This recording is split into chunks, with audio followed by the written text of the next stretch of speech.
Good evening, night owls, and welcome to Whisper Crowley.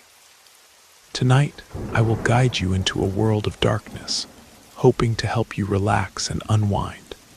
Perhaps some of you will even drift into a haunting yet soothing sleep. Before we begin, let me know where you're listening from and what time it is for you. And now, we begin. I hate living in Prague now. Anyone who's visited this beautiful city could offer you a whole catalog of reasons why that's a ridiculous statement. The stunning architecture, the rich history, affordable beer, the vibrant culture that blends the medieval and modern. I could go on, but for me, those all take a back seat to one thing: the underground passages. Yes, that ancient network of forgotten catacombs and tunnels that wind beneath the cobblestone streets of our tourist paradise. It's not even the tunnels themselves, to be honest. It's what I've seen down there, and the sense of silent dread like a thought nobody wants to admit to when navigating those cold stone corridors. In Prague's underground, everyone's a ghost, demon, or something worse. Nobody speaks to anybody. I do my 9 to 5 in an architectural consulting firm with an office near Old Town Square. I'm here on a 2-year contract from Boston, supposedly living the European dream while documenting historical structural techniques for my firm back home. Most days I spend peering at ancient buildings and making detailed sketches, then writing analyses that nobody will probably ever read. By the time I'm finished in the evenings, I'm desperate for human connection, for someone to talk to me like a normal person. But instead, I'm swallowed up by the silence of the underground tour I've been taking for my research. That was until last week. I found a new reason to hate the Prague underground, and I no longer take the beauty of those silent, empty tunnels for granted. Now I flinch if someone so much as speaks to me in Czech while I'm underground. I take guided tour through the Prague underground from Malá Strana to Old Town on a weekly basis, letting the academic chatter of my guide fill my ears as we navigate the damp corridors that smell of earth and centuries past. My specialty is medieval foundation techniques, so I'm always sneaking away from the group to examine wall joints and ceiling arches when I can. But last week, the entire underground tour complex was a ghost town. Just occasional pockets of whispering tourists, widely separated from each other. Normally, that silence I so despised was the result of language barriers, not just a lack of people to talk to. After facing the headlong chill of air flowing from one of the deeper tunnels and making my way down to the old execution hall, noticing the eerie quiet that hung heavy in the air when the normal bustle of tourists seemed to be taking the night off, I found myself facing an utterly empty chamber. No word of a lie, I felt like I was the last living soul in a dead city. I took a seat on one of those uncomfortable stone benches they keep around for tired tourists. I was waiting for the 9 p.m. specialist tour to come marching down the tunnel, disgorging architectural history buffs from every corridor. But again, I was wrong. Something was awfully amiss. Eventually, a lone guide turned up, as empty of company as I'd ever seen in my entire 34 years of museum and tour visits. I approached with more than a little trepidation, and upon introducing myself and seeing rows of empty corridors stretching as far as the lantern light would reach, I elected to stay near the entrance. The guide's muffled voice over the echoing chamber told his audience of what we already knew.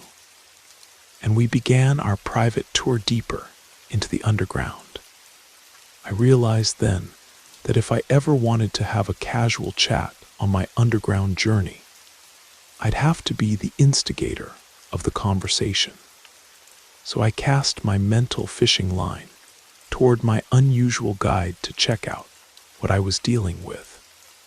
My guide was a slim man with a strange wooden mask covering his face, not uncommon for the historical experience tour they sometimes ran, though I hadn't signed up for one of those. The mask resembled something from medieval Czech folk festivals, elaborately carved with a long nose and hollow, emotionless eyes. He wore a heavy black cloak that dragged slightly on the stone floor behind him. "So do you do many of these private tours?" I asked, trying to break the silence. "When necessary," he replied mechanically, his accent thick but understandable. The silence crept back, and I welcomed a chance to take a few reference photos of a particularly interesting arch structure. But while I was teetering on that weird, hazy period on the precipice of taking my next picture, the entire tunnel went dark. It wasn't uncommon for a light or two to fail while you're in these ancient passages, but for them all to fail at once. That was a new one for me. Stranger still, in the relative silence of the tunnel, I could very clearly hear this weird squelching sound like nothing I'd ever heard before. In hindsight, I can only really describe it as being like someone sifting through a pile of wet clay. If you've ever heard such a thing to make the comparison. The lights from my guide's lantern flickered back on a few seconds later, and I breathed a sigh of mild relief. However, I noticed something had changed in my peripheral vision. I could no longer see my guide standing alone anymore, because two tall figures with matching wooden masks were now beside him. I could bet my life and my life savings on the fact that those two figures weren't there before the lights went out. They turned around in unison from the guide, and I got a better look at them.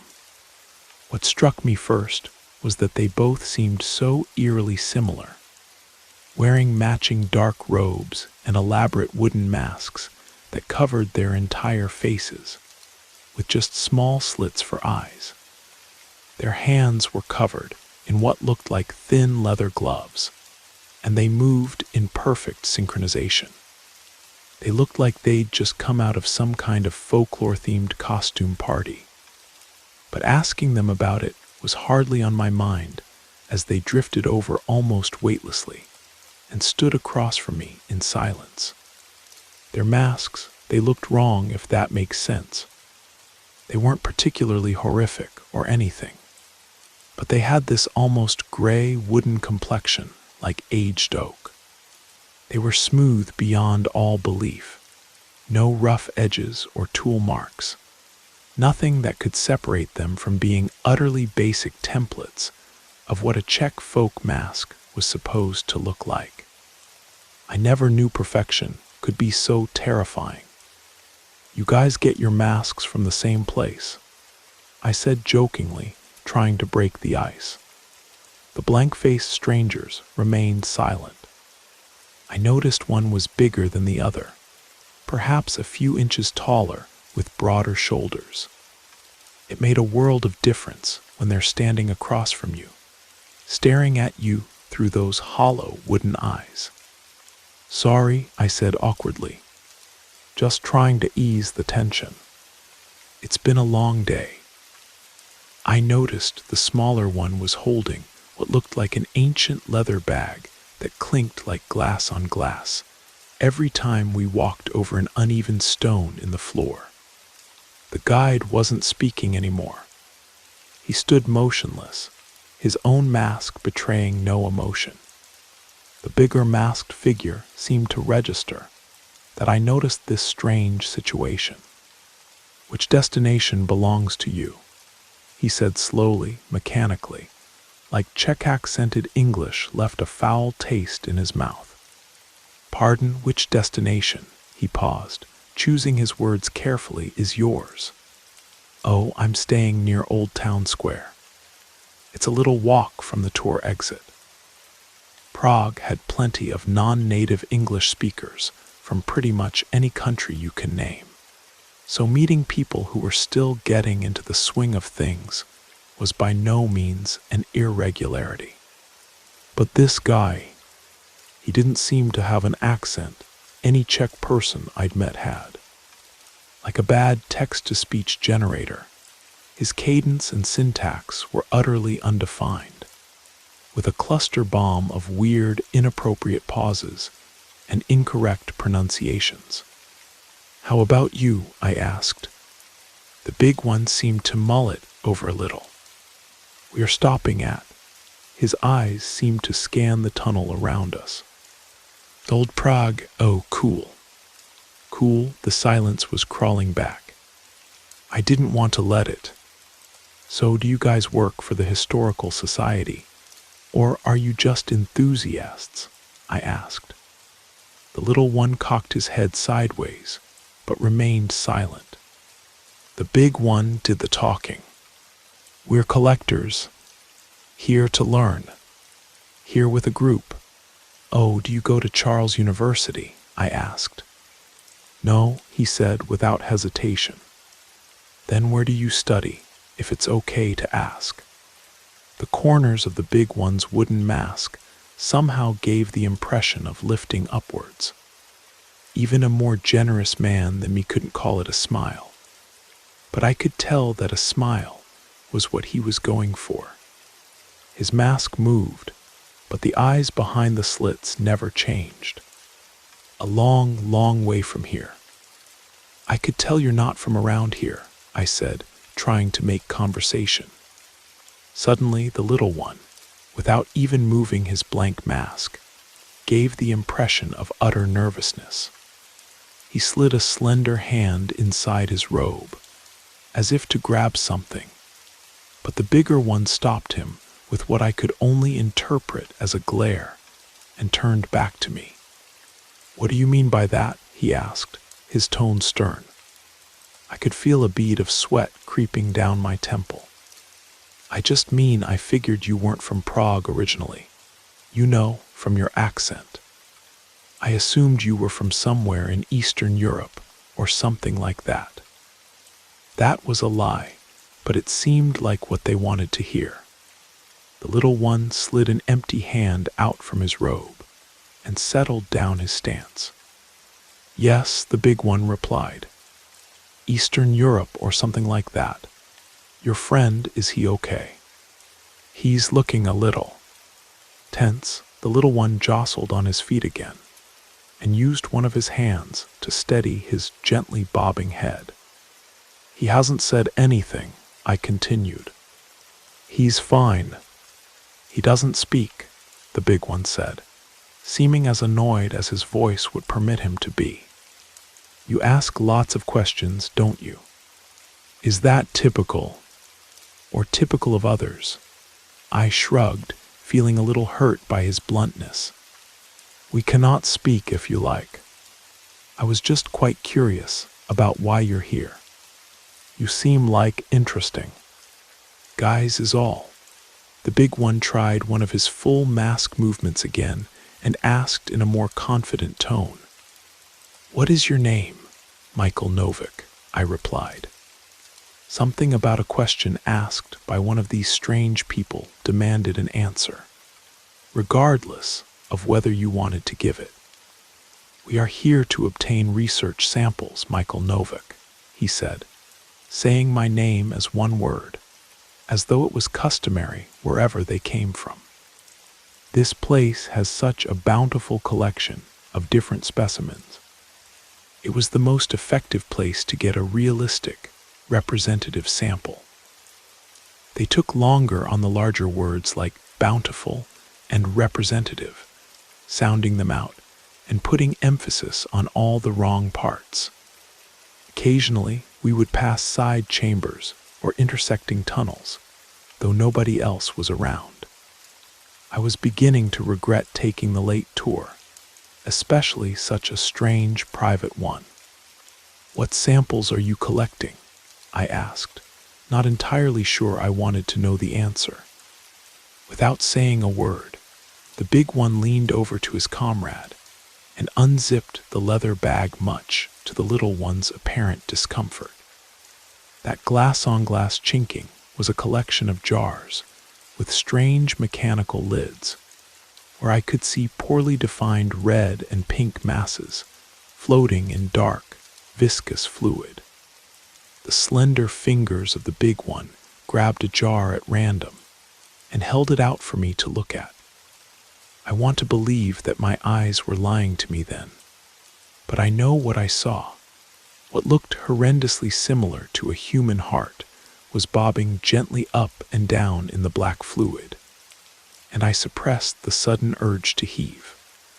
"All kinds of samples," the big one said in his mechanical drawl, placing the jar back into the bag and zipping it up. The silence came back, and I welcomed it, not wanting to exchange another word with these awful things. I expected and hoped that this was some kind of elaborate prank for a hidden camera show I had yet to see the appeal of. But there were no cameras or presenters emerging from the shadows to thank me for being such a good sport. We walked silently until the tunnel widened into a large chamber. As my guide announced, "We have arrived at the Chamber of Alchemy." The two men got up again in unison, and the little one shouldered the duffel bag carefully. A group near the exit consisted of more masked figures, all wearing matching wooden masks and dark robes, just like the ones the two on our tour were wearing. "Goodbye, Michael Novik," the big one said, catching me off guard. "Perhaps we'll see you again the next time we visit, yes."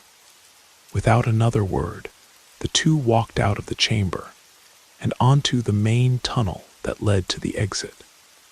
But the little one dropped something. It looked like a handkerchief floating down to the ground. Instinctively, I reached down and grabbed it to give it back to the man who dropped it. But the texture of the material stopped me. It was unnatural, like nothing I've ever felt before. I grabbed a corner in each hand to get a better look at what it was, but my entire body tensed up. I could scarcely move or breathe.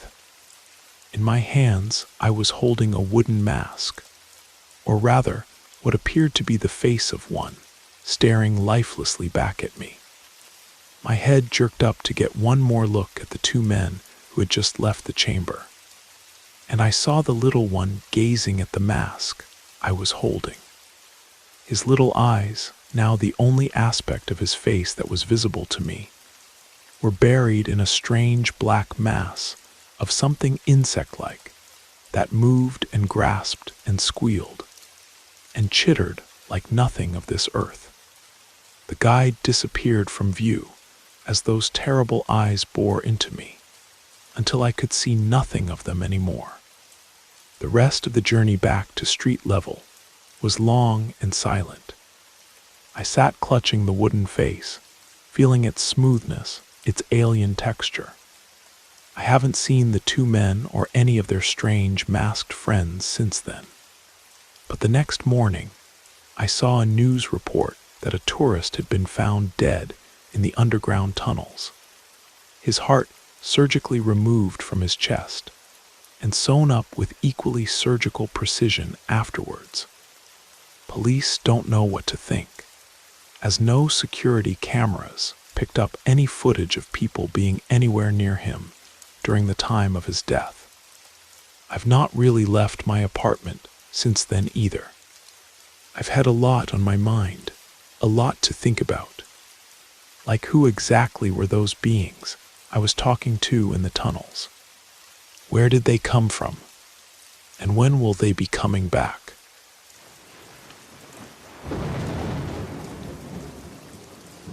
I hope you enjoyed the first story. If you did, don't forget to leave a like.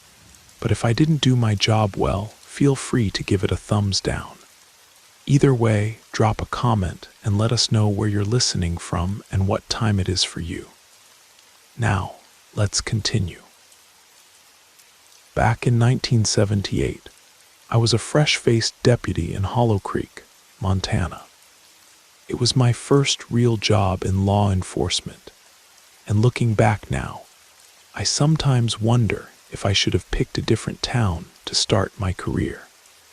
But when you're 23 and eager to prove yourself, you don't exactly question why a sheriff's position in a scenic mountain town pays so well. Hollow Creek sat in the shadow of the Bitterroot Mountains, population 812, according to the faded sign at the town limits. Sheriff Michael Cooper ran the department with 3 deputies, me, Frank Miller, and Howard Grant. Cooper was the kind of man who commanded respect without asking for it. Tall and weathered, with eyes that had seen more than they should, he kept order in Hollow Creek with a firm but fair hand. The incident I'm about to describe happened during my first summer there. It was a Sunday morning, just before dawn, when Sheriff Cooper knocked on my door. I was living in an old cabin on the outskirts of town, the kind of place where you could hear every pine needle drop in the still mountain air. I'll never forget his expression when I opened the door. It wasn't his usual stern look, but something closer to barely contained panic. "Get dressed, Tom," he said, "and bring your gun." The drive to the Anderson place was silent except for the crunch of gravel under the tires. The morning mist hung low over the valley, making the world feel smaller, more enclosed. We pulled up to find Deputies Miller and Grant already there, talking to the Andersons on their front porch. Mrs. Anderson was in her nightgown, her face streaked with tears. Mr. Anderson stood beside her, still in his Sunday best, though his tie hung loose around his neck. Their 16-year-old daughter, Rebecca, was the reason we were there. "She's not right, Mrs." Anderson kept saying. "Something's wrong with our Rebecca." Sheriff Cooper took charge immediately. He told Mr. and Mrs. Anderson to wait outside, then gestured for us to follow him into the house. The air inside felt different, heavier somehow, like the moment before a thunderstorm. That's when I saw her. Rebecca Anderson was floating 2 feet above her bed, perfectly horizontal, as if lying on an invisible surface. Her arms were at her sides, her long dark hair hanging straight down, defying gravity. Her eyes were open, staring unblinking at the ceiling. I had to blink several times and cross myself before I could believe what I was seeing. Deputy Miller pushed past us, heading straight for Rebecca, but Sheriff Cooper's voice stopped him cold. "Nobody touches her," he growled. The last time I'd heard him use that tone, the recipient had ended up with a bullet in his head. "Rebecca," Sheriff Cooper said, his voice now surprisingly gentle. "Rebecca Anderson, can you hear me?" Rebecca didn't respond. She just kept floating there, her face frozen in an expression of what? Fear? Surprise? It was like looking at a photograph of someone caught between emotions. "Sir," Deputy Grant whispered, "she's going up." He was right. It was barely noticeable at first, but Rebecca was slowly rising toward the ceiling. Sheriff Cooper barked orders, and we scrambled to find anything we could use to anchor her. We returned with belts and ropes from the Andersons' garage. We managed to get 2 straps across her, one across her chest and one at her waist, and all 4 of us took hold. It was like trying to hold down a helium balloon. except this balloon was a teenage girl who weighed at least 110 pounds. That's when we heard it, a sound like a wounded animal, high and keening, but constant. It took me a moment to realize it was coming from Rebecca's barely parted lips. "Pull harder, for Christ's sake," Sheriff Cooper shouted.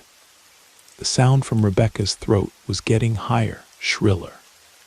Her face was contorting, but her body remained rigid.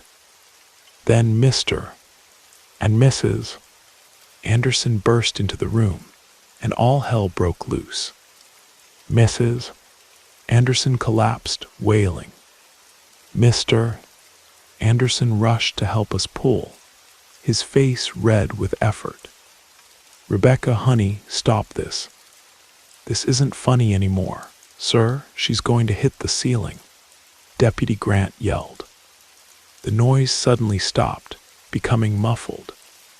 Rebecca was passing through the ceiling as if it were water. Mrs. Anderson's scream would haunt my dreams for years to come. "Attic," Sheriff Cooper ordered, but I was already moving. I took the stairs 2 at a time, threw open the attic door, and nearly went deaf from Rebecca's scream. The sight before me is burned into my memory. Her face emerging from the floorboards, the wooden planks passing through her open mouth as she screamed. In less than a minute, her entire body was in the attic. Then she started rising toward the roof. I ran back downstairs and out of the house, where Mr. Anderson was already watching his daughter rise above their home. She was 10 feet up now, still horizontal, still screaming. The sound grew fainter as she rose higher and higher. Mr. Anderson fell to his knees, clutching his head and weeping. The rest of us just stood there, watching helplessly as Rebecca Anderson rose into the morning sky, getting smaller and smaller until her screams faded away, and she disappeared into the clouds. The whole thing lasted maybe 10 minutes. We stood there shivering despite the summer heat. Sheriff Cooper hadn't said a word since we'd come outside. He just stared at the sky, an unlit cigarette dangling from his lips. About an hour later, the Andersons were finally able to speak coherently. We sat them down outside, away from the house. Sheriff Cooper was still eerily quiet, while Miller and Grant talked about search and rescue, helicopters, and the National Guard. What good any of that would do, I couldn't imagine. How do you search for a girl who floated into the sky? We were about to head back to the station when we heard it, the rain. But it wasn't falling everywhere, just in one spot, directly above where Rebecca had vanished. Dark drops spattered onto the roof, running down the gutters. It wasn't water. It was blood. The blood rain lasted 30 seconds, then stopped as suddenly as it had started. The Anderson screams started up again. Sheriff Cooper gathered us later that day and made us swear never to speak of what we'd seen. I asked him if anything like this had happened before. He didn't answer, but his silence told me everything I needed to know. I didn't sleep that night. Every time I closed my eyes, I saw Rebecca Anderson's face emerging from those floorboards. Deputy Miller told me something the next day that stuck with me.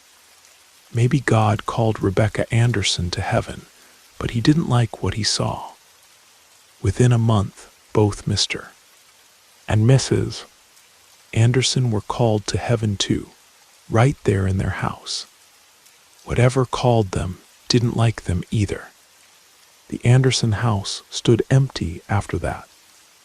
Nobody in Hollow Creek would go near it. A few years later, the town itself started dying. People moved away, businesses closed. Today, there's nothing left but foundations and memories. Sometimes on quiet nights, I think about Rebecca Anderson. I wonder if she's still up there somewhere, floating among the stars. And sometimes, when it rains, I can't help but look up at the sky, half expecting to see something dark and terrible falling from the clouds. I was a deputy in Hollow Creek, Montana. That's my story, and every word of it is true. Whether you believe it or not, well, that's up to you.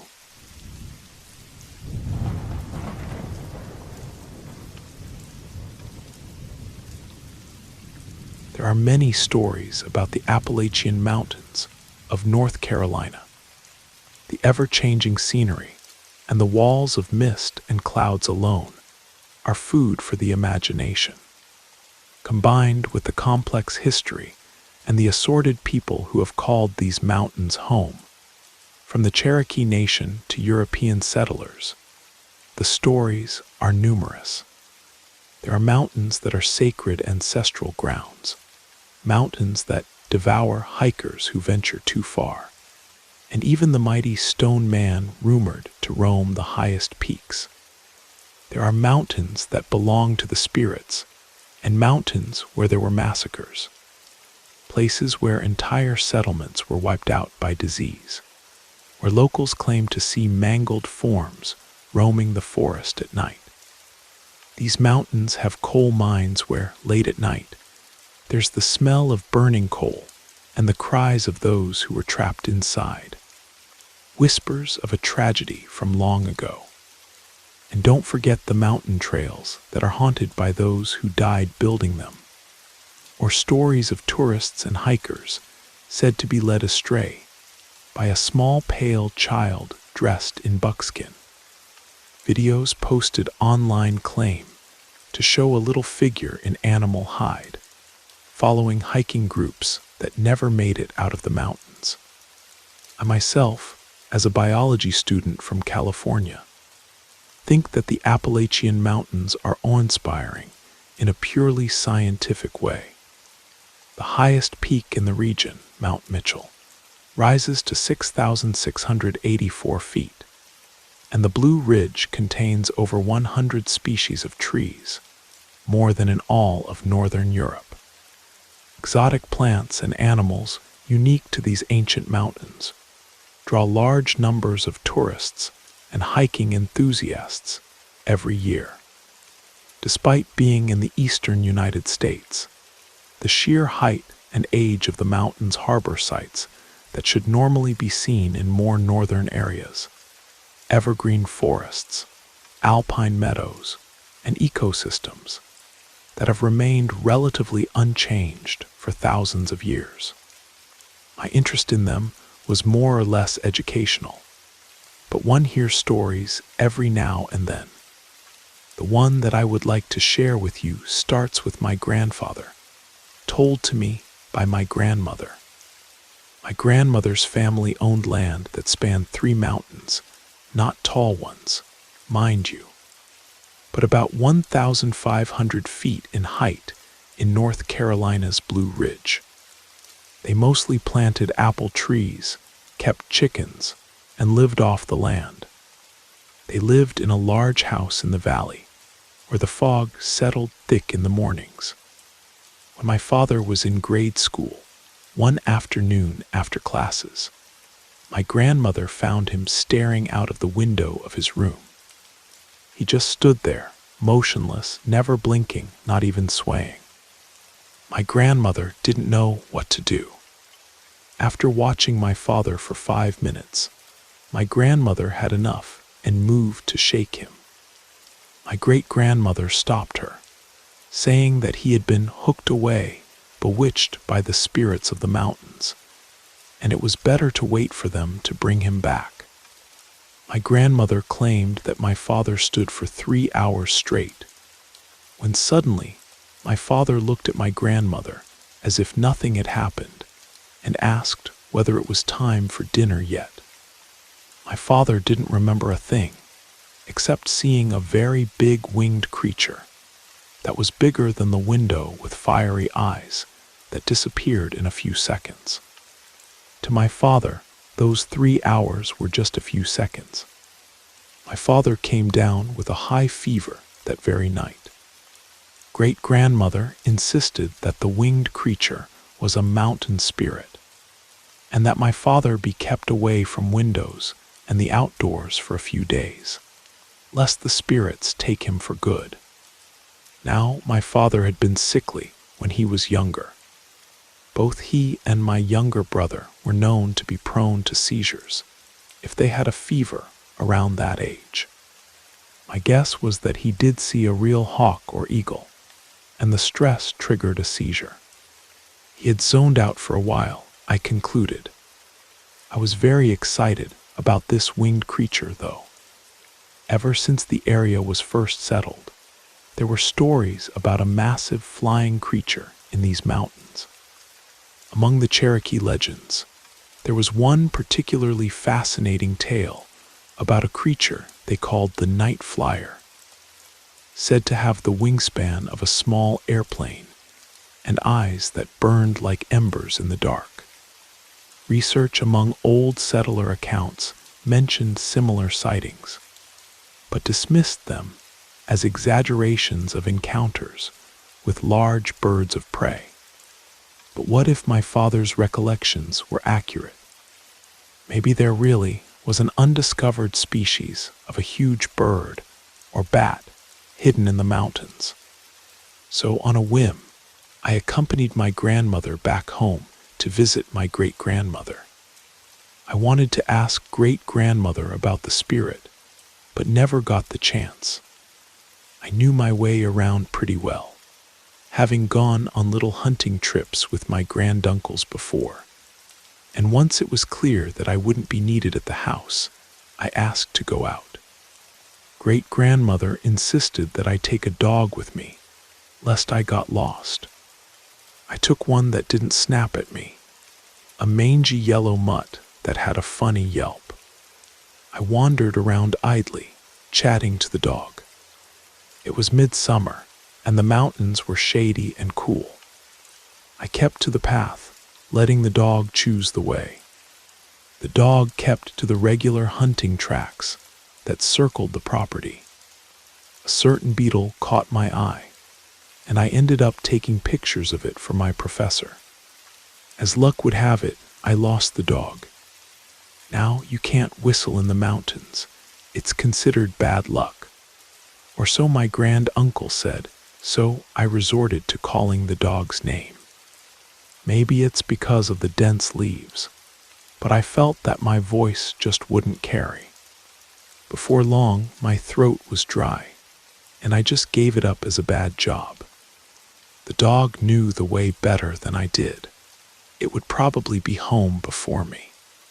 So I decided to retrace my steps. Just as I passed an opening in the trees along the path, I heard a yelp. I groaned. The dog had run into a restricted tract, one that I remembered clearly. It led to an old Cherokee shrine. Local lore said that before the settlers came, there was an altar to a sacred 1,000-year-old chestnut tree. The Cherokee erected shrines and commanded visitors to pay their respects in an attempt to protect the natural wonder. But after the tree was struck down by lightning in the 1920s, the locals deemed it was an unlucky place. I wandered down there by mistake once. Charred wood everywhere, the shrine overgrown by plants, sunlight streaming down through the leaves. Yes, it was midsummer then too. I was playing with some of the decorative pieces, a partially charred red and white feather, when I was yanked by my ear by my very angry grandmother. Another yelp brought me back to my senses. Right, the dog. It wasn't a long walk. The increasingly agitated yelp spurred me on. 5 minutes later, I was there in the clearing. There was no dog in sight, just a black and deteriorating shrine. It was even more depressing than I remembered. Perhaps it was because this time it was closer to the late afternoon. Perhaps I had listened to too much folklore. Another yelp. Good God, had the dog gotten itself stuck inside the ruins? I forced my feet to move, feeling the hairs on my neck rising as I moved closer to the broken shrine, as if something was staring at me from within. Another yelp came from behind the shrine. I breathed in relief as I got out to the side of the shrine. As I got to the back, I found myself standing right in front of the once great tree. I had to crane my neck to see the blackened parts of the tree, the base so covered with moss and fungus and parasitic plants, it didn't show much character. For a moment, it took me a few seconds to remember what I was doing there. There was no dog. I tried calling its name. Silence. I tried again. Still nothing. Then there was a movement, barely in the corner of my eyesight. The tree was moving. No, not the tree, the bark and the moss. Bits of dirt and green fell down as it peeled off the surface of the tree.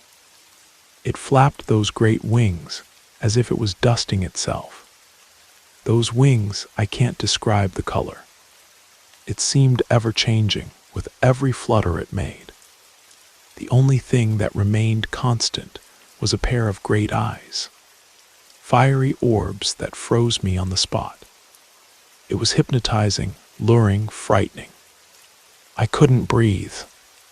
My sight was swimming and darkening, but all I could focus on were those terribly beautiful eyes. Then I felt a sharp sting on my hand. I was standing on the path in front of the opening to the old shrine site. Only the path leading to the old shrine was now blocked by fallen trees. I could see the clearing where they had bulldozed the entire ruin, and in its place was a small memorial marking the site of the ancient Cherokee shrine. The yellow dog was licking my hand. It was nearly sunset. "Good boy," I murmured, gently stroking the dog. As I saw our house in the distance, I felt a strange longing to go back into the woods. Then the front door opened. My great-grandmother watched me, the sun glinting off her eyes like balls of ember.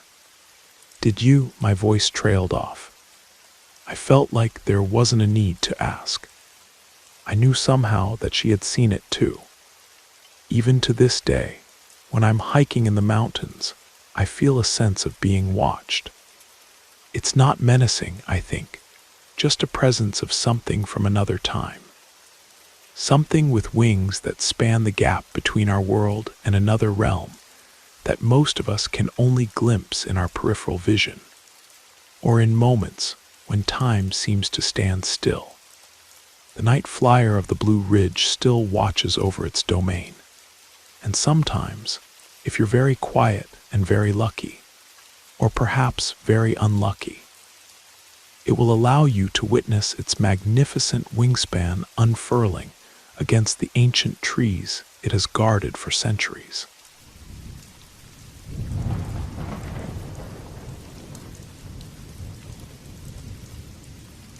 The Naturalist in the Forest back in 2008.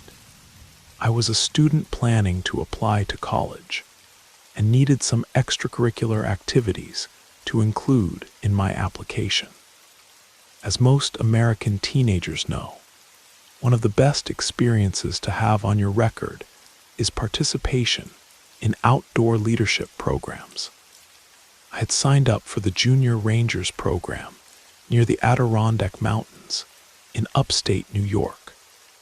As part of this program, you had to embark on a wilderness navigation expedition, a long trek through woodland and rural areas using nothing but a map and compass, with no GPS allowed. It's designed as a teamwork experience where you camp and overcome obstacles together. At the time, I was out of shape. So my instructor Mike volunteered to take me out to a secluded part of the forest to give me an idea of what wilderness navigation was really like.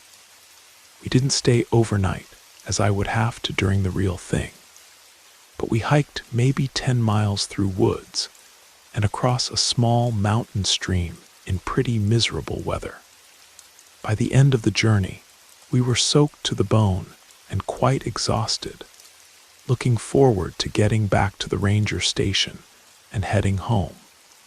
For the last part of the journey, we were on a dirt trail heading uphill with thick bushes and towering pine trees on either side. We were marching onward in silence when suddenly there was a rustling in the foliage to our left. From behind a large bush stepped an older man in a pristine khaki outfit with a red bandana around his neck and polished hiking boots.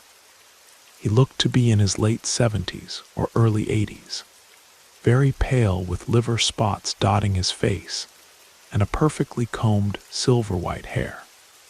I was instantly unsettled. Who dresses like that to go into the deep woods?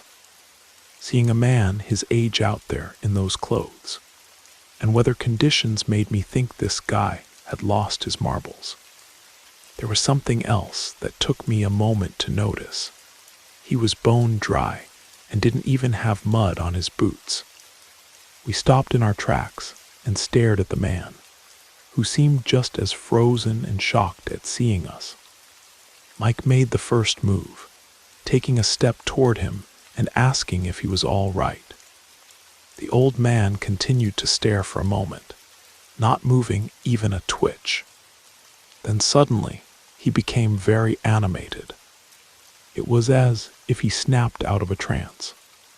He started flailing his arms wildly, saying something awful had happened and that a fellow naturalist of his needed help. He began walking backward into the woods, motioning for us to follow him, which we did. We started off at a brisk walk and then escalated to running as we struggled to keep up with the old man.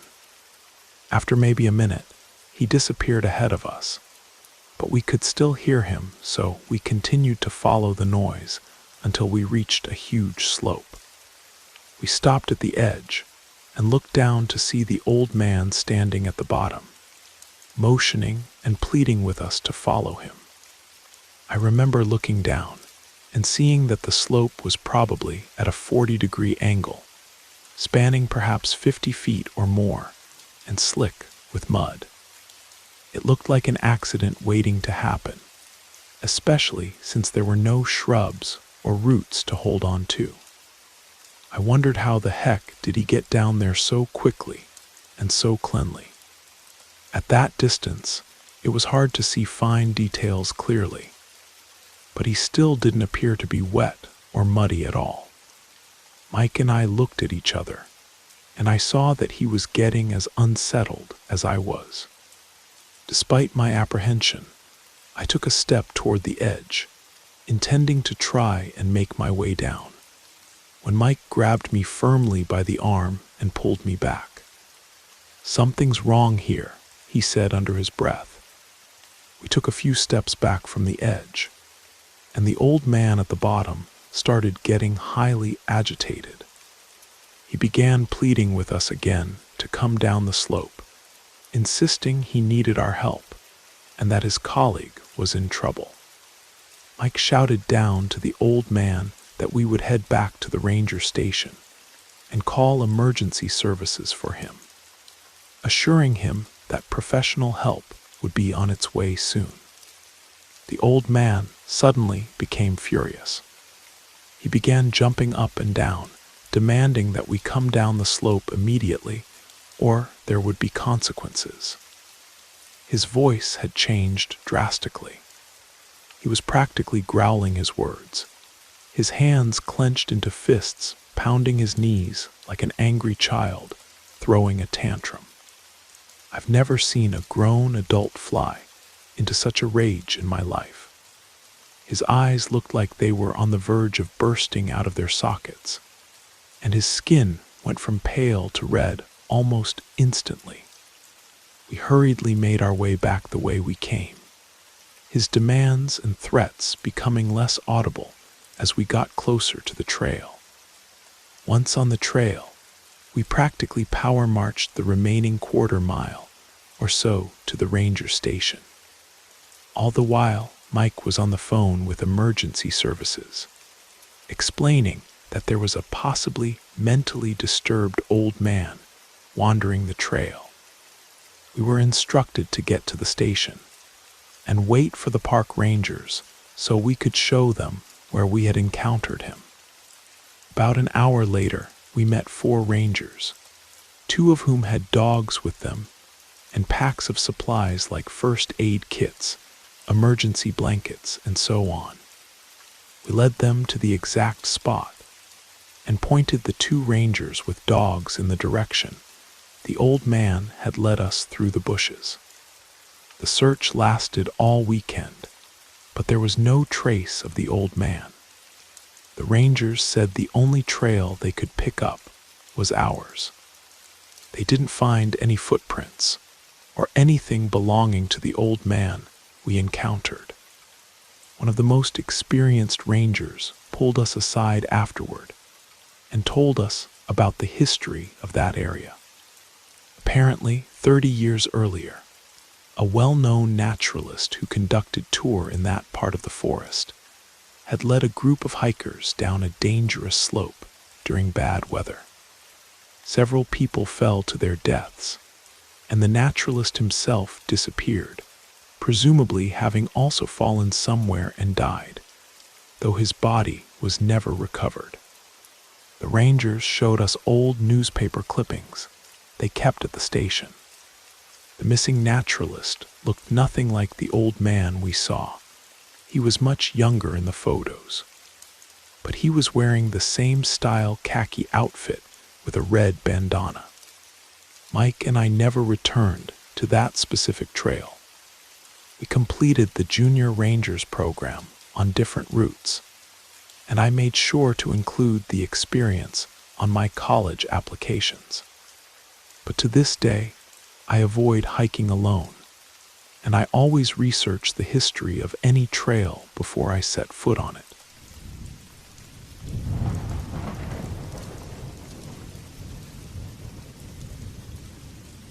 The vast expanse of Siberia has long been a treasure trove of myths and legends spanning hundreds of years. Military expeditions and research teams venturing into the endless taiga and frozen wastelands have reported strange occurrences and encounters with inexplicable entities. Their accounts leave us questioning what secrets truly lie beneath the permafrost and dense forests of this mysterious region.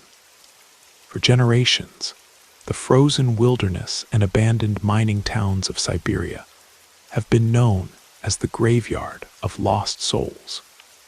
This haunting nickname has proven remarkably fitting, as countless expeditions have vanished into these treacherous lands, leaving behind nothing but scattered equipment and chilling mysteries. From the ill-fated scientific missions during the Cold War to modern research teams, the region has claimed many lives within its snow-covered expanses and maze-like underground tunnels. In the late 1980s, a classified Soviet research program established numerous secret facilities throughout the region, conducting experiments that pushed the boundaries of known science. Their activities drew the attention of an ancient order of local shamans who had protected sacred sites in the area for generations. The shamans formed a secretive organization dedicated to safeguarding their ancestral territories from foreign intrusion. The collapse of the Soviet Union left many of these facilities abandoned, their secrets buried under decades of snow and ice. However, in recent years, international research teams have begun exploring these forgotten sites, leading to a series of inexplicable encounters that defy rational explanation. Lieutenant Maxim Kornev was leading a 3-person research team, investigating an abandoned facility near Yakutsk, when they encountered something that would forever change their understanding of reality. While examining the facility's perimeter, they spotted several figures climbing over the frozen metal fencing. The team immediately took defensive positions and confronted the intruders, managing to hit one while the others disappeared into the swirling snow. As they approached the fallen figure, one of Kornev's colleagues noticed an unusual shimmer emanating from the body. Suddenly, a stream of crystalline mist began rising from the form, coalescing into a translucent, humanoid shape. The entity stood before them, its eyes glowing with an eerie blue light, before dissolving into countless ice crystals that were swept away by the bitter wind. By 2008, the International Paranormal Research Initiative had established several monitoring stations throughout the region. One such outpost, designated as Station Omega, was situated in a century-old mining complex. The station's most remote observation post, nicknamed the Shaft, would soon become infamous among researchers for its disturbing phenomena. The shaft was located in a partially collapsed mine tunnel, rising nearly 20 feet above the surrounding permafrost. During initial surveys, researchers discovered not only ancient tribal artifacts, but also abandoned Soviet-era equipment. This led to speculation that a team of researchers had vanished in these tunnels during the Cold War, their fate unknown to this day. Within days of establishing the observation post, security personnel began reporting strange occurrences. Equipment malfunctions were common, with batteries dying inexplicably and instruments giving impossible readings. The incidents escalated when younger team members began reporting whispered conversations in Russian echoing through the tunnels, despite being alone at their posts. Sergeant David Fisher experienced perhaps the most chilling encounter. While manning the post alone, he heard someone cough behind him, followed by words whispered in Russian directly into his ear.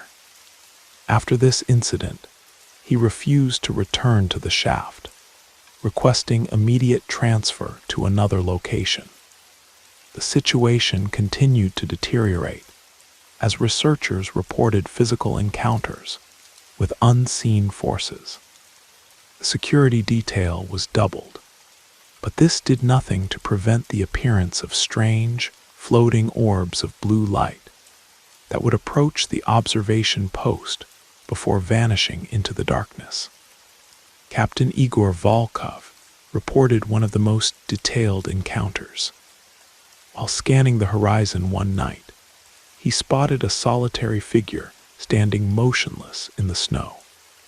The entity appeared to be watching him specifically, but when Volkov switched to thermal imaging equipment, the figure vanished. When he lowered the device, the figure had moved significantly closer to his position. This nerve-wracking game of hide and seek continued until the figure was mere feet away.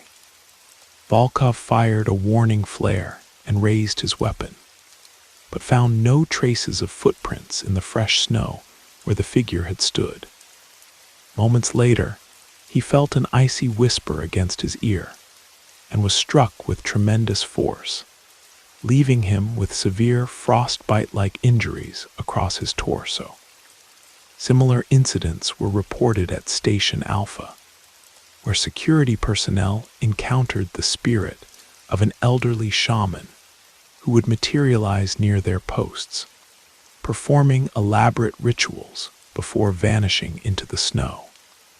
However, these encounters pale in comparison to the terrifying experience of an 8-person international research team tasked with investigating unusual energy readings from a remote village in the Sayan Mountains. After 2 days of observation, their communications equipment began failing mysteriously. As they attempted to relocate to restore contact with headquarters, the team was overwhelmed by a deep, resonating hum that seemed to penetrate their very bones. Unable to proceed, they were forced to make camp until the sound subsided. In the ensuing silence, one of their lookouts spotted a pale figure moving through the trees. Through their equipment, they observed what appeared to be an elderly man in traditional Siberian clothing. But the figure cast no thermal signature and seemed to hover slightly above the snow-covered ground, passing through solid objects as if they were mere illusions. The team watched in horror as one of the entity's arms suddenly detached, falling to the ground. The figure calmly retrieved the limb, which seemed to melt back into its body like mercury. Their terror was interrupted by sudden lights and shouting from the direction of the village. The entity turned its attention toward the commotion and began moving in that direction. The research team retreated immediately, making their way back to the nearest safe zone. When a heavily armed security team returned to the village 2 days later, they found the hideously mutilated remains of the village's entire population. The bodies had been torn apart with impossible force, their remains frozen solid despite the relatively mild temperature. While many such accounts can be dismissed as the product of isolation, extreme conditions, and psychological stress, it becomes more difficult to discount incidents witnessed by multiple trained observers and supported by physical evidence. One such case occurred in 2002, when a research team vanished while investigating anomalous readings in an abandoned mining complex, prompting the deployment of an elite rescue unit. Following a trail of scattered equipment and disturbing signs of violence, the rescue team discovered a series of ancient tunnels leading to a massive underground chamber. There they found the remains of the missing researchers, their bodies showing signs of incredible trauma. Before they could secure the scene, one of their members was impaled by a crude spear that had been hurled from the darkness with inhuman force. What emerged from the shadows defied explanation. The creature stood nearly 13 feet tall, covered in thick white fur, and wearing fragments of ancient ceremonial armor. As it attempted to retrieve its weapon, the team opened fire with everything they had, eventually bringing down the monstrosity. Examination of the creature revealed multiple anomalies: 6-fingered hands, razor-sharp teeth, and a skeletal structure unlike anything known to science. The creature's remains, weighing over 1,000 pounds, were transported to a secure facility for analysis. The retrieval team reported that the specimen emanated an intense cold that nearly disabled their aircraft systems during transport. While governments continue to deny the existence of such entities, the sheer volume of consistent reports from trained observers suggests that something truly extraordinary lurks in the vast Siberian wilderness. As modern exploration pushes deeper into these untamed regions, we may find that the ancient legends of shamanic spirits and mysterious creatures contain more truth than we ever imagined. Just as we continue to discover new species in the depths of our oceans and the heart of our rainforests, perhaps the endless taiga and frozen wastes of Siberia harbor secrets that challenge our understanding of reality itself.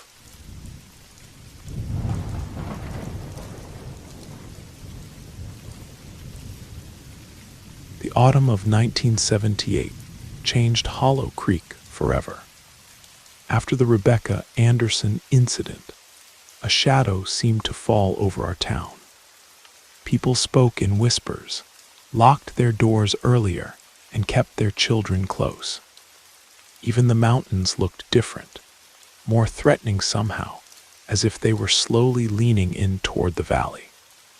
I was still working as a deputy under Sheriff Cooper, though he'd become a different man since that summer morning. The incident with Rebecca had affected him deeply.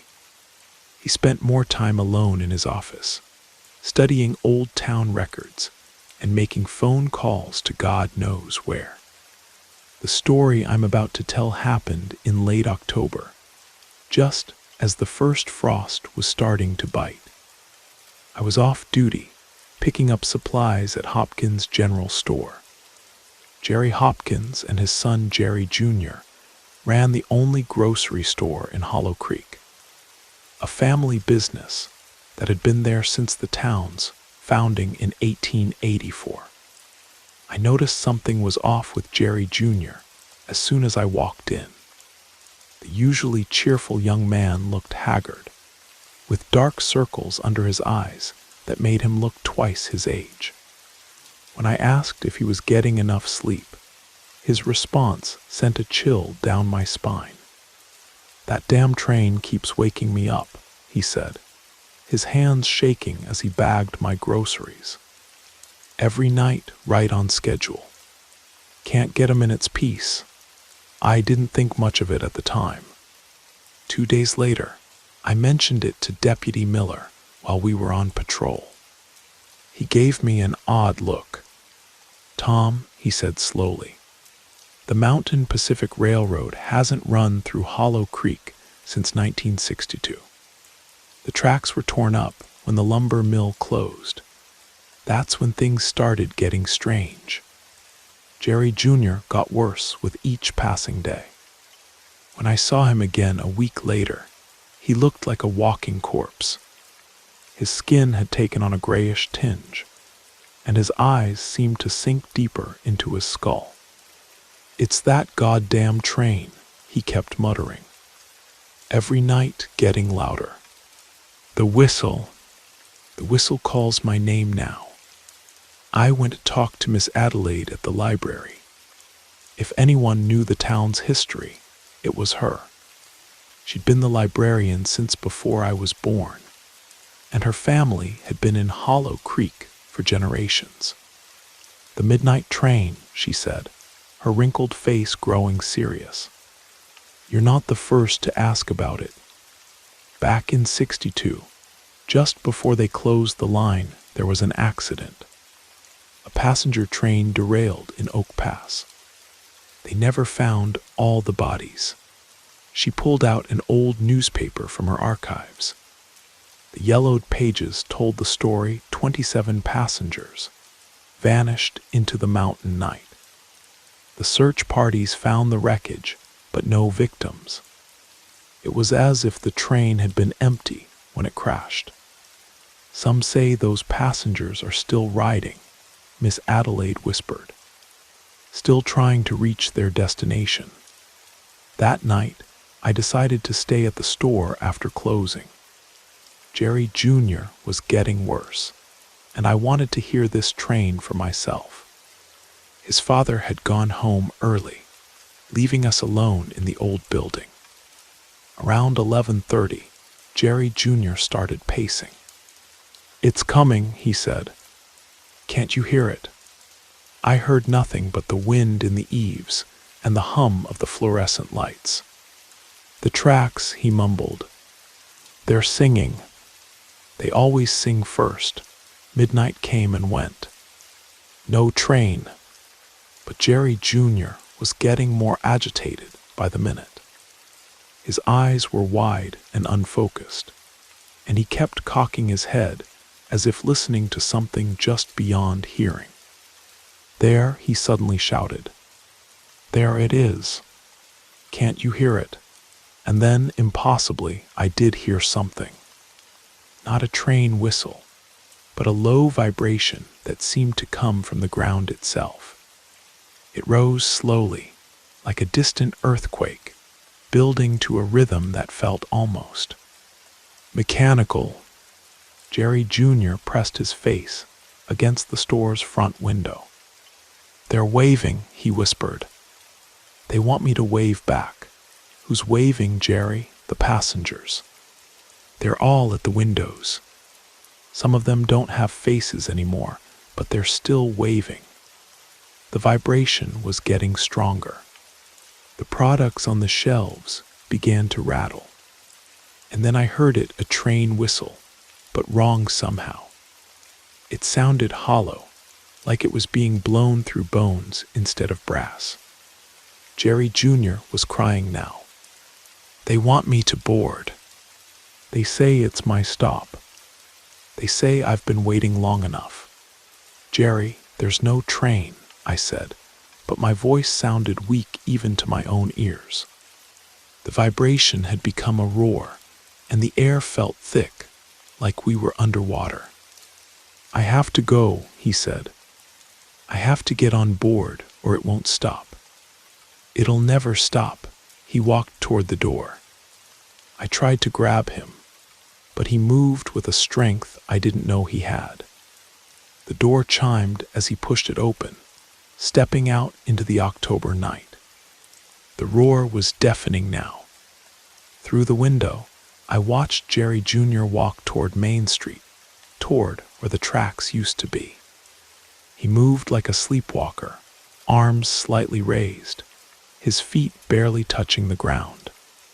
Then the lights went out, not just in the store, but all over town.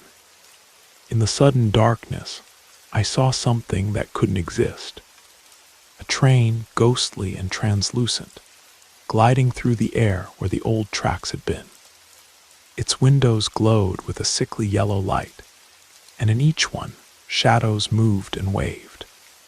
Jerry Jr. walked toward it, his feet leaving the ground entirely. The train's door opened with a sound like screaming metal, spilling that terrible yellow light across the street. As he floated toward the door, I caught a glimpse of the passengers waiting to welcome him. Miss Adelaide was right, some of them didn't have faces anymore. The door closed.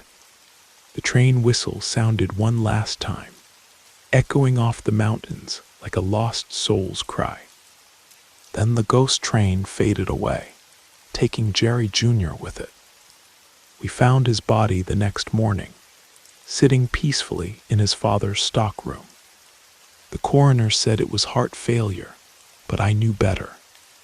I'd seen where Jerry Jr. really went, seen him board that phantom train to wherever those 27 passengers were still trying to go. Sheriff Cooper added the report to a growing file of unusual incidents. The town grew quieter. More people moved away. Those who stayed learned not to ask questions when strange things happened in the night. But sometimes, on cold October nights when the moon is hidden and the wind blows just right, you can still hear it, that hollow whistle in the darkness, calling passengers for a journey that never ends. I was a deputy in Hollow Creek, Montana, and I learned that some trains don't need tracks to run, and some journeys don't have destinations. They just keep rolling through the dark, collecting passengers for an eternal midnight ride.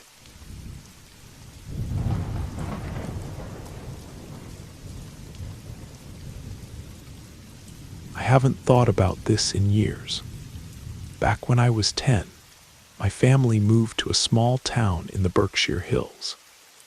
My dad had gotten a job as the new principal at the local elementary school, and my mom was eager to escape the congestion of Boston for somewhere with actual seasons and trees you can climb. I was less enthusiastic. Moving meant leaving my friends, my familiar school, and the comfort of a neighborhood where I knew every shortcut and hiding spot. The house they bought was old, not historical society old, but old enough that the wooden floors creaked in specific places, and the walls seemed to inhale and exhale with the changing temperatures. It sat at the end of a dirt road, surrounded by maple trees that my mom said would be absolutely gorgeous in the fall. All I saw was isolation. My bedroom was on the second floor, with windows looking out over the backyard and into the woods beyond. The first night there, I couldn't sleep. The darkness outside was absolute. No streetlights, no neighbor's porch light, just a wall of black punctuated by the occasional white pinprick of a star. The silence was worse. In Boston, there had always been sound, distant traffic, people talking, the hum of the city that never fully quieted. Here there was nothing but the wind, and sometimes the hooting of an owl. That first night, exhausted from the move but unable to sleep, I stared at the ceiling until my eyes burned. When I finally drifted off, I had the first dream. In the dream, I was sitting in a circular clearing in a forest I didn't recognize. The trees around me were impossibly tall, their tops disappearing into mist. Across from me sat a figure I can only describe as the storyteller. He, though I'm not sure he is the right word, was tall and thin, wrapped in what looked like layers of patchwork fabric. His face was mostly hidden behind a mask made of bark, with holes cut out for eyes. Those eyes, they shifted colors like autumn leaves in the wind, from amber to deep red to burnished gold. "Noah," he said, and his voice sounded like pages turning in an old book. "I've been waiting for you." "Who are you?" I asked, surprised that I wasn't scared. "I am the storyteller," he replied. "I tell stories that haven't happened yet." He reached into his patchwork cloak and pulled out a large, leather-bound book. When he opened it, I saw that the pages were blank. "Would you like to hear a story, Noah?" he asked. Before I could answer, he began to speak, and as he did, images formed on the blank pages. I saw our new house from the outside. It was night, and there was a strange glow coming from one of the upstairs windows, not my room, but the small storage room at the end of the hall.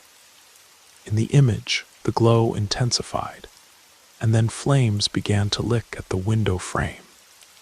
"The fire starts in the attic," the storyteller said matter-of-factly. "Old wiring, wrapped in cloth insulation that has rotted over the decades. A mouse builds its nest there, chews through what remains of the protective covering. A spark ignites the nest, and then the wooden beams, dry as bone from 100 summers." I watched in horror as the fire spread across the page, engulfing the roof of our new home. "The family sleeps," the storyteller continued. "The smoke detector in the hallway is old, its battery weak. By the time it sounds, the air is already thick with smoke." I tried to speak, to ask him to stop, but my voice wouldn't work. On the page, I saw 3 figures in beds, my parents and me, as smoke filled the rooms. "This is a story that could be," the storyteller said, suddenly closing the book. "Not all stories must be told to their conclusion." I woke up with a gasp, my heart pounding so hard I could feel it in my fingertips. Light was streaming through my windows. It was morning. The dream had been so vivid that for a moment, I half expected to smell smoke. At breakfast, I was quiet, the images from my dream still fresh in my mind. My mom noticed and asked if I'd slept badly. I had a weird dream, I said, pushing my cereal around the bowl. New house, new dreams, she replied with a smile. It takes time to get used to a new place. I wanted to tell her more, but something held me back. It was just a dream, after all. Weird and scary, but just a dream. That day, my dad took me with him to the school to help set up his office. While he met with the vice principal, I wandered the empty hallways, my footsteps echoing on the linoleum floors. The school was smaller than my old one in Boston, but it seemed friendlier somehow, with bright murals painted on the walls and large windows that flooded the classrooms with light. I was peering into what I guessed was the art room when an older man in coveralls approached me. "You must be Principal Miller's boy," he said, extending a weathered hand. "I'm Frank, the custodian." I shook his hand, noting the calluses on his palm. "I'm Noah. Welcome to Berkshire, Noah. You folks settling into the old Jenkins place all right?" "Jenkins Place?" I asked. "That's what us locals call your house. The Jenkins family owned it for nearly 60 years before they moved to Florida to be near their daughter." He pulled a ring of keys from his belt and unlocked the art room door. "Mind helping an old man move some supplies?" I spent the next hour helping Frank arrange boxes of art supplies and new textbooks. He was easy to talk to, full of stories about the town and the school. When we finished, he offered me a can of soda from a small refrigerator in his maintenance office. "So Noah," he said as we sat on metal folding chairs, "having any trouble sleeping in the new house?" The question caught me off guard. "How did you know?" Frank took a long sip of his soda before answering. "Old houses take some getting used to. All those strange sounds. And the Jenkins place, well, it's got its own personality, you might say." Something about his tone made me nervous. "What do you mean?" He studied me for a moment, as if deciding how much to say. "Has anyone told you about Tommy Jenkins?" I shook my head. "Tommy was about your age when his family moved here, back in the 70s. Smart kid, bit of a loner. Had a powerful imagination." Frank tapped his temple. "Maybe too powerful. Started telling folks he was having dreams about things before they happened." A chill ran down my spine. "Like what things?" "Oh, all sorts. Said he dreamed about the miller's barn burning down 3 days before lightning struck it. Claimed he dreamed about old Mrs. Peabody breaking her hip a week before she fell on the ice." Frank shrugged. "Could have been coincidence, of course. Or maybe the kid was just seeking attention. But some folks around here, especially the older ones, they started to believe him." "What happened to him?" I asked, my soda forgotten. "Nothing dramatic, if that's what you're thinking. Family moved to Florida about 10 years ago, after Tommy had grown up and gone to college." Frank gave me a curious look. "Why so interested? You're not having strange dreams, are you?" I hesitated, then shook my head. "Just curious." Frank seemed satisfied with my answer. As I left his office, he called after me, "Hey, Noah. If you ever find a little red notebook up in that attic, I'd be mighty interested to see it." Tommy kept a dream journal, but his folks claimed they never found it when they moved. That night at dinner, I asked my parents about the previous owners of our house. Dad didn't know much, just that they'd owned the place for decades before selling. Mom remembered the real estate agent mentioning that their son had gone to the same school where Dad now worked. Jenkins, I think their name was, she said, serving up mashed potatoes. The agent said the son was quite bright, ended up at MIT or somewhere prestigious like that. I wanted to ask if they knew about Tommy's dreams, but again, something held me back. Instead, I asked, when was the last time the electrical wiring was checked in the house? Dad looked up from his plate, surprised. That's an odd question. The home inspector checked all that before we bought the place. Everything's up to code, though some of the wiring is older. Why do you ask? Just curious, I replied, echoing my response to Frank earlier. I read somewhere that old houses can have fire hazards. Well, aren't you the little safety inspector? Mom said with a laugh. Don't worry, honey. This house has stood for nearly 100 years without burning down. I think we're safe. After dinner, while my parents watched TV downstairs, I slipped up to the small door at the end of the hallway. It opened into a narrow staircase that led to the attic. I'd only been up there once, when we first moved in, and hadn't paid much attention to it. Now armed with a flashlight, I climbed the stairs slowly, wincing at each creak. The attic was stuffy and smelled of dust and old wood. Bare bulbs hung from the ceiling, but I didn't turn them on, preferring the focused beam of my flashlight.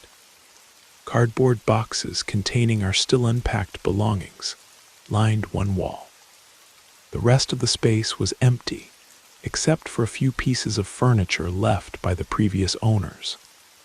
An old dresser with a cracked mirror, a wooden rocking chair, and a small desk pushed under the eaves. I moved to the desk first, pulling open its drawers one by one. Most were empty, but in the bottom drawer I found a small metal box, the kind you might use to store cash or important documents. It was locked, but the lock was flimsy, and after a few minutes of working at it with a paper clip I'd brought along, it popped open. Inside was a key, old and brass, with an intricate design on its head, and a folded piece of paper. I unfolded the paper to find a child's drawing of a figure that made my blood run cold. It was a tall, thin being wrapped in what looked like strips of cloth, wearing a mask made of bark. The storyteller. Below the drawing, in careful handwriting that suggested it was done by a child trying their best to be neat, were the words, "He tells stories that haven't happened yet." My hands trembled as I refolded the paper and put it back in the box, along with the key. I was about to close the box when I noticed something carved into its bottom. T.J. Tommy Jenkins. I didn't sleep well that night, but I didn't dream of the storyteller either. The next morning, Saturday, my parents announced they were driving to the nearest big town to buy supplies for the house. I asked to stay behind, claiming I wanted to unpack more of my room. As soon as they left, I returned to the attic with the key I'd found. It didn't fit any of the desk drawers, and I was about to give up when I noticed a small keyhole on the back panel of the dresser with the cracked mirror. The key slid in perfectly, and when I turned it, the entire back panel popped open, revealing a hidden compartment. Inside was a red notebook, its cover faded and corners worn. My heart pounding, I took it back to my room and began to read. The notebook was indeed a dream journal, each entry dated and detailed. Tommy Jenkins had started it when he was 11, a year after his family moved into the house. The first entries were ordinary enough, flying dreams, showing up at school naked, the usual anxiety dreams of childhood. But about 20 pages in, the entries changed. April 17, 1975, I read, I met him again last night. The storyteller. He showed me Mr. Wilkinson's tractor tipping over in the south field. Said it would happen because Mr. Wilkinson didn't check the brake properly. I'm scared to tell anyone. The next entry, dated 3 days later, Mr. Wilkinson's tractor tipped over today. Dad came home talking about it. Said Wilkinson was lucky to jump clear in time. I didn't say anything about my dream. Entry after entry followed the same pattern.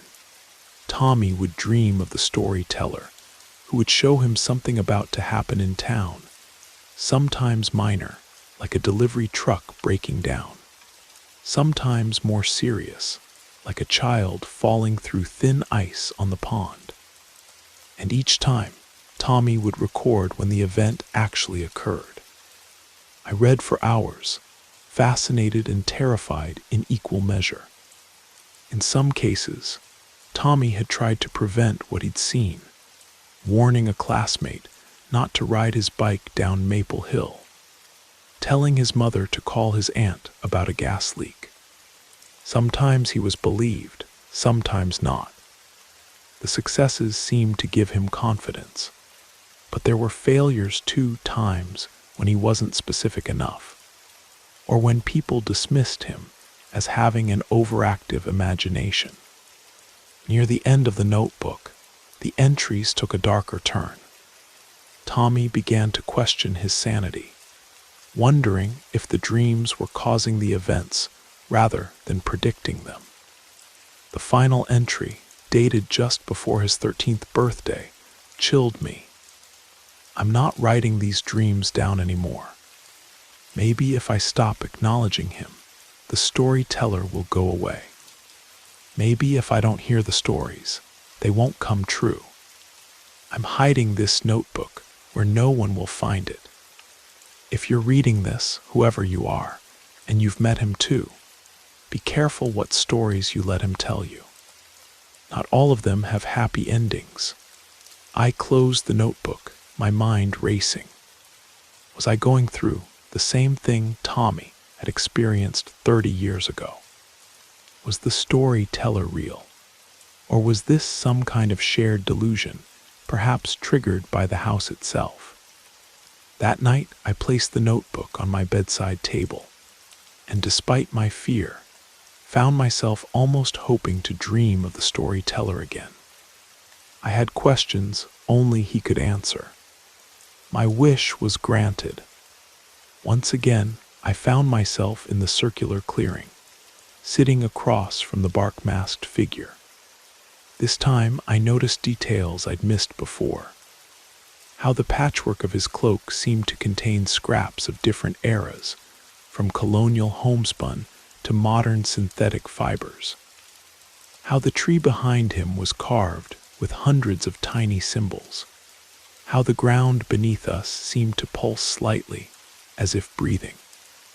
You found Tommy's journal, the storyteller said, not a question but a statement. Yes, I replied. Are you real? The storyteller's eyes shifted from amber to deep purple. As real as dreams, as real as stories. Does it matter? It matters if the things you show me are going to happen, I said, surprised at my own boldness. It matters if I can change them. Ah, the storyteller nodded slowly. The eternal question. Can the future be changed once it's been glimpsed? He opened his blank book again. What do you think, Noah? Tommy seemed to think so, I said. He prevented some things. Did he? The storyteller's eyes swirled with color. Or did he simply play the role that was already written for him in those stories? Before I could respond, he began to turn the pages of his book, and new images formed, not of fire this time, but of water. I saw the town center during a heavy rainstorm, water rising rapidly, flowing down the streets and into buildings. I saw people scrambling to higher ground, cars floating like toys in a bathtub. 3 days of rain, the storyteller narrated. The dam at Miller's Pond, weakened by years of poor maintenance, finally gives way. The town has no warning. The volunteer fire department is overwhelmed. The elementary school, situated in the low part of town, is among the first buildings to flood. I watched in horror as the water rose around the very school building I'd visited with my dad. Children and teachers were shown climbing to the second floor as water filled the ground level. This story begins 5 days from now, the storyteller said, closing his book. Whether it ends, as I've shown you, depends on many factors. Perhaps it depends on you. I woke up with a gasp, rain pattering against my window. It was just a light spring shower, nothing like the deluge in my dream, but it sent a shiver through me nonetheless. At breakfast, I asked my dad about the dam at Miller's Pond. "How do you know about that?" he asked, looking up from his coffee. "I heard someone mention it at school," I lied. "Is it safe?" Dad frowned. "There's been some debate about that at the town council meetings. It's an old earthen dam, built in the 1930s. Some folks want it reinforced. Others say it's held this long, so why spend the money?" He studied my face. "Why the interest?" I shrugged, trying to appear casual. "Just curious. We learned about dam failures in science last year." Another lie, but a plausible one. After breakfast, I called the only person I thought might believe me, Frank, the custodian. Dad had brought home a staff directory, so I had his number. When Frank answered, I blurted out, "I found Tommy's notebook." A long pause, then, "Noah." "Noah Miller?" "Yes," I said. "I found the notebook in the attic." "And I've seen him too," the storyteller. Another pause. "Meet me at the school in 30 minutes. Use the side entrance by the gymnasium." Frank was waiting for me when I arrived, looking both nervous and excited. He led me to his office, closed the door, and said, "Tell me everything." I did, from my first dream about the house fire to the most recent one about the flood. I showed him Tommy's notebook, which I'd brought with me. Frank read several entries, nodding occasionally. "I always believed Tommy," he said finally. "Not everyone did, but I saw too many of his predictions come true to dismiss them." He tapped the notebook. "This confirms what I suspected. The Jenkins house, your house now, has something special about it. Something that connects certain people too. Whatever this storyteller is. But what is he?" I asked. "A ghost. Some kind of spirit." Frank shook his head. "I don't know. The local Mohican legends talk about dream walkers, beings that exist between our world and the spirit world, who can see the threads of what might come to pass. But whether that's what we're dealing with here," he shrugged.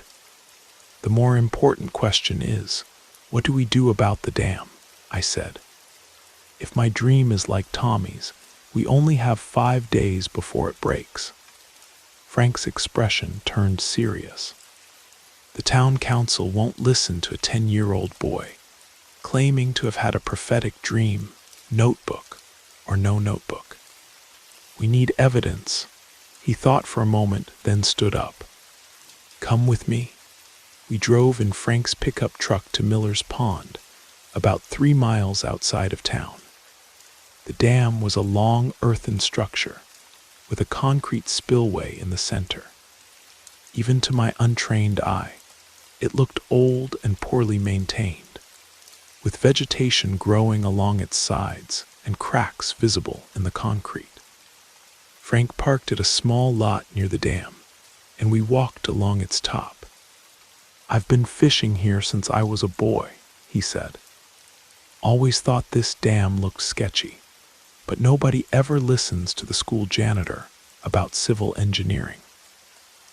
He stopped at a particularly overgrown section and knelt down, pulling away some of the vegetation to reveal a large crack in the structure. Water was already seeping through it. "This doesn't look good," he muttered. "Not good at all." He took pictures with his phone, then led me back to the truck.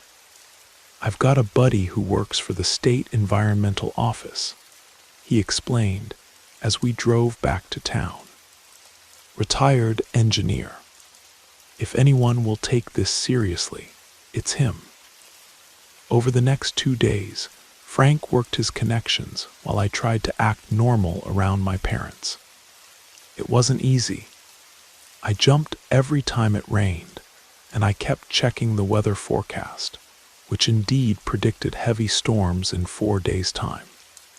On the 3rd day, Frank called our house, asking to speak to my dad. "Principal Miller," he said, formal in a way that suggested this was an official call. "The state engineering inspector is at the dam at Miller's Pond. He's declaring it unsafe and recommending immediate evacuation of the low-lying areas of town, including the school." My dad's face went pale as he listened. "I understand," he said finally. "I'll call an emergency staff meeting right away." What followed was a whirlwind of activity. As the new principal, my dad was suddenly at the center of the town's emergency response. The school was closed. Families in the flood zone were evacuated to the high school gymnasium, and sandbags were distributed to businesses in the town center. The heavy rains came as predicted, but thanks to the early warning, no lives were lost when the dam finally gave way. The school suffered significant damage, as did many businesses, but it could have been much worse. In the aftermath, as the town began to clean up and rebuild, I waited for my next dream of the storyteller. But it didn't come. Nights passed, and my sleep was dreamless, or filled with ordinary dreams that faded upon waking. I continued to read Tommy's journal, looking for clues. Near the beginning, before he started recording his dreams of the storyteller, there was an entry that caught my attention. "Mom says our new house is special because it sits at the intersection of 2 ancient paths. The natives who lived here before believed such places were thin spots between worlds. I think that's neat." I asked Frank about this, and he confirmed that the Jenkins house, our house, was built at a spot the Mohican people considered sacred ground, a place where the veil between the physical and spirit worlds was especially thin. "Maybe that's why only certain people can see the storyteller," Frank suggested. "People with 1 foot in each world, so to speak." "But why has he stopped visiting me?" I asked. Frank thought about it. Tommy's visits stopped too, around the time he turned 13.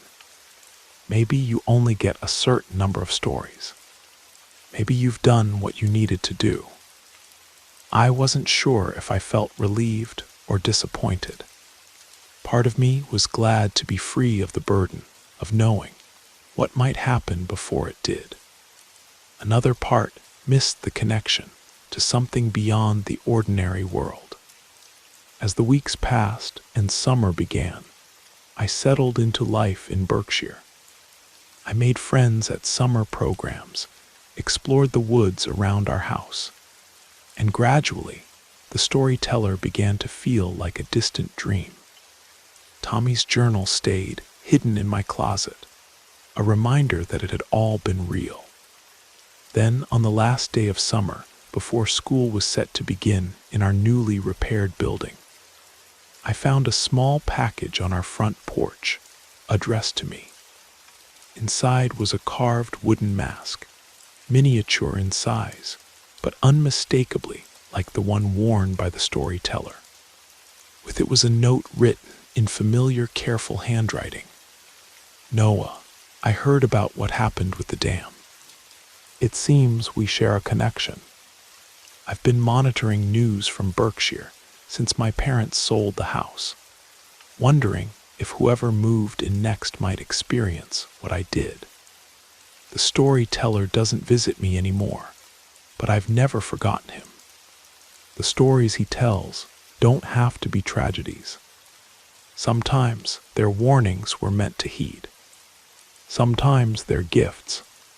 Keep the mask as a reminder.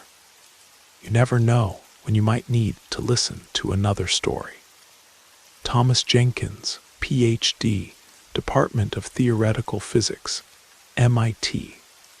I hung the mask on my bedroom wall, a reminder of the thin places between worlds and the stories that haven't happened yet, but might. Sometimes, on the edge of sleep, I think I hear the rustling sound of pages turning, and I wonder what story will be told next.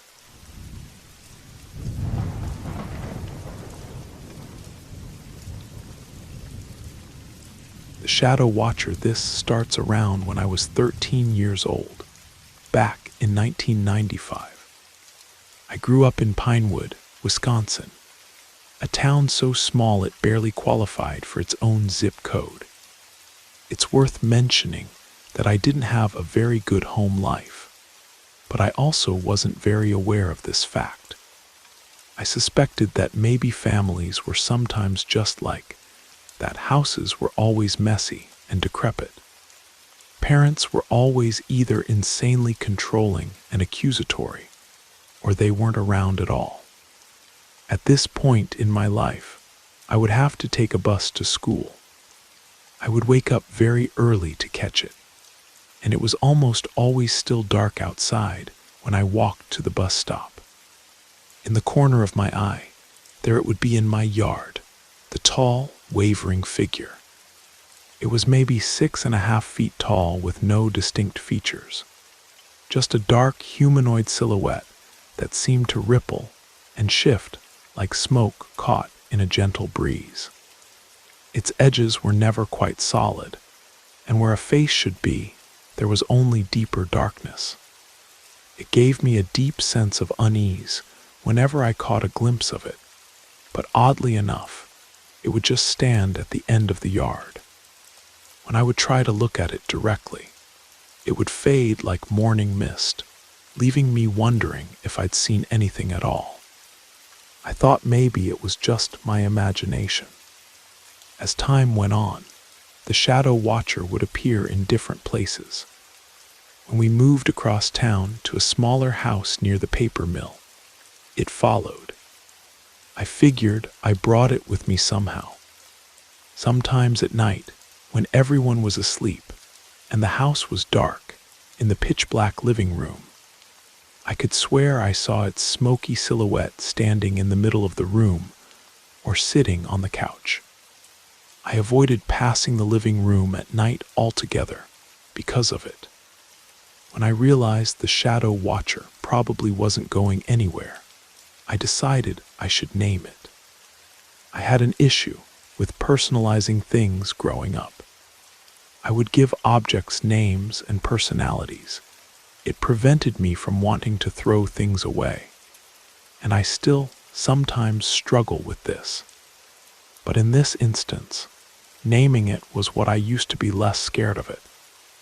I named it the Shadow Watcher, as it seemed to be watching over me in some strange way. As my mental health declined, and the emotional abuse I was facing became more apparent and frequent, the Watcher seemed to become more bold. Sometimes when I was in the shower, I could swear I saw its dark form on the other side of the curtain. I would see the curtain slowly move as if it were touching it with a misty appendage.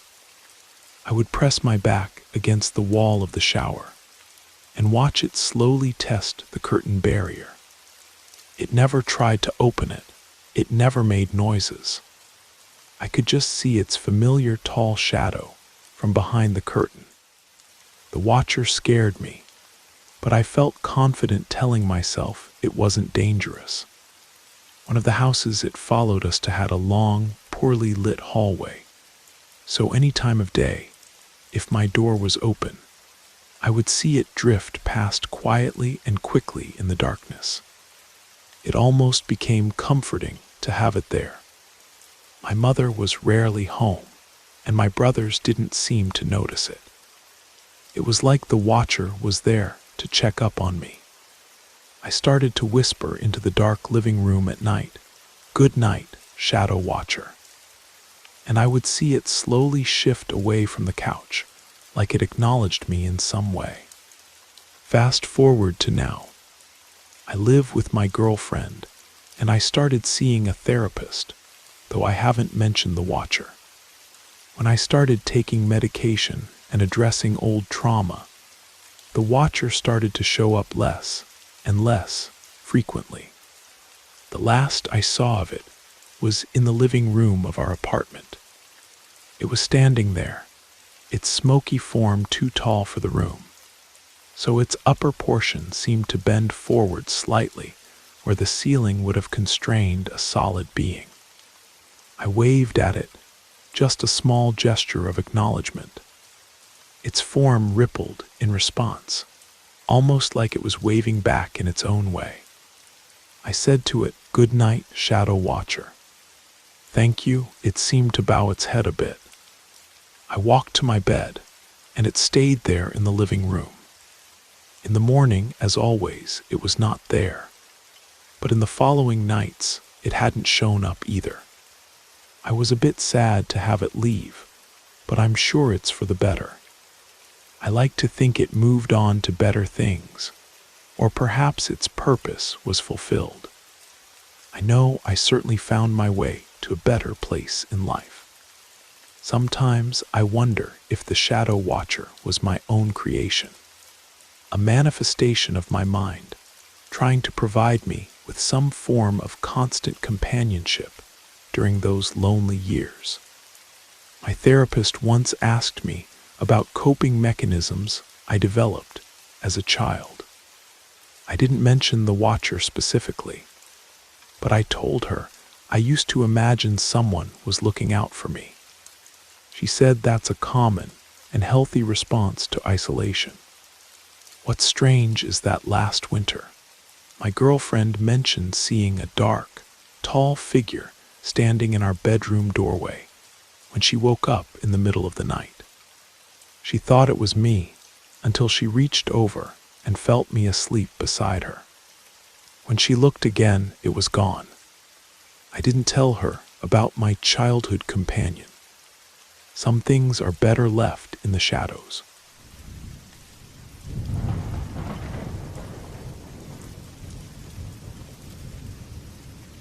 To be honest, my family and I have never had a great relationship. I mean, I wouldn't say it was necessarily bad, but I would never go out of my way to spend time with my parents or brother. And they were fine with that. They never bothered me or asked questions. Not once did they ask how my life was going or what I was up to. And honestly, I liked it that way, and seemingly so did they.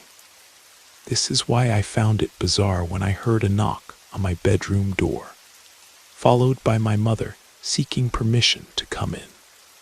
Strange. I'm not saying my mother had never come into my room before, but at 9:00 at night. Never. To her credit, she actually waited for me to answer before coming in. And even then, she just poked her head around the door until I told her she could properly come inside. My name is Lily Davidson, and up until 3 weeks ago, my life in Harbor Point, Maine had been perfectly, wonderfully ordinary. My father, James, is a marine biologist at the local research center. My mother, Alina, is an artist who specializes in seascapes and foggy landscapes, which are plentiful in our little coastal town. My My younger brother, Ethan, is 14 and obsessed with video games and drones. And me, I'm 17 and counting the days until I can escape to college somewhere, anywhere, away from the constant fog and the sound of foghorns that have been the soundtrack to my entire life. My doorway sits directly behind my desk, where I am almost always sitting. In fact, it is where I am sitting right now, working on my college application essays. When I am facing away from the desk and toward the door, I have my bed on my left and a window on my right with a full-length blind to block the view of the old lighthouse that stands about a quarter-mile from our house. My mom decided she needed to sit on my bed, a clear indication she was staying longer than I perhaps would have wanted her to. Then again, it's my mom. I could hardly ask her to leave, could I? My first thought was that someone had died, a relative maybe, or a friend. Then again, I am not particularly close to any relatives, and Mom would be the last to hear about my friends. So what could be so important? For a while, she just looked at me, which definitely didn't help my theory of someone having died. That said, she didn't look sad, just curious. Yeah, curious is definitely the word. I decided something needed to be said. Has someone died? I asked her. Yeah, I know what you're thinking, not the most subtle of approaches. But to be honest, I was just creeped out and wanted her to say something, anything. No, she replied in the most monotone way I have ever heard anyone speak, let alone my mother. By this stage, I knew something was wrong, but what? Was she ill, maybe? Maybe she doesn't love me anymore. All right, that was silly. But you know how strange things can run through your head when a great sense of panic washes over you. Is there anything you want to talk about, Mom? I know we don't exactly talk a lot, but obviously you have come in here for a reason, I asked, simply to break the silence that had occupied around 90% of our current interaction. I waited for a response. It was obvious she was thinking of an answer, although in a strange way, it didn't appear as though she was looking for how to word her answer, but more like she was looking for any answer at all, as though words themselves were escaping her. This is the point I began to freak out. Before, I was just worried about what she needed to tell me, but now I was full-blown panicking. What if Mom wasn't here to tell me something was wrong with someone else? What if something was wrong with her? That's when the tapping started. Not a heavy or annoying tapping, not even a persistent tapping, just an occasional, very gentle tap against the window to my right, the one leading to the view of the lighthouse. It was once at first, in the time my mom was thinking of a response to my question. It was a sort of gentle thunk with a gradual decrease in volume, as though something was being allowed to slide down the glass slowly, decreasing in pressure. I ignored it. The thing with growing up near the coast is that you learn to ignore all those annoying little noises. Gulls tapping on windows, branches scraping in the wind, the constant dripping from the eaves after rain. At 17, I was used to brushing these things off. They never turn out to be worth a worry. My mom finally found some words. She stopped talking and turned her head to the side, as if listening. There was another tap at the window. Her head snapped back. I wanted to see you. I heard someone whisper something, and my mom seemed to realize what she'd said and quickly corrected herself. I heard you in here and thought I would come see you. I smiled at her, hoping she wouldn't see the fear in my eyes. Oh my God, my mom is possessed, was the only thought that kept swimming through my mind on an insistent loop. Why had she said, "heard someone," as if she didn't know I was here? Did she think I was out? If so, why correct herself? There was another tap at the window, this time lasting longer. I decided if it continued, I would have to check. But for now, I was a little bit occupied. The point I realized something was really wrong was when I started wishing that my mom had come to tell me someone had died. What's up with you anyway? Why are you acting like a weirdo? All right, apparently I was going for the forward approach again. Nice to know I'm one of those people who, when scared, just confronts the danger brain. Nothing at all, sweetie. I love you. There she goes again, making mistakes, and then correcting them as if nothing had happened. Usually, she would laugh them off. Tap, scrape, tap, scrape. What the hell was that? My voice came out as a whisper. Forgive your mom.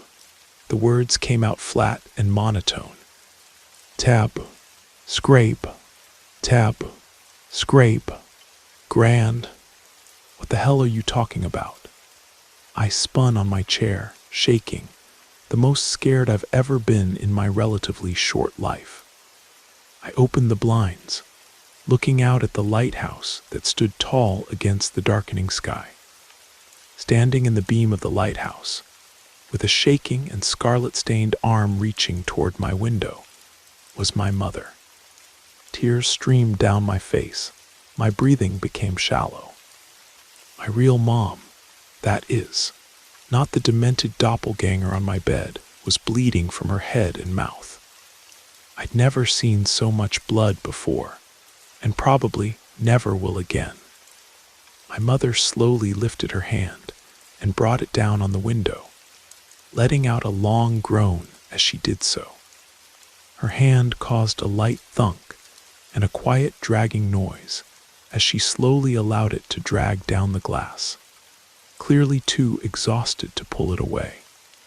I turned my head back toward my bed, terrified, hoping against all reason that the other mother would no longer be there. She was. She looked at me, disappointed. I told you she was out there. You shouldn't have looked. She stood up, walked forward, and stroked my face. I was still crying.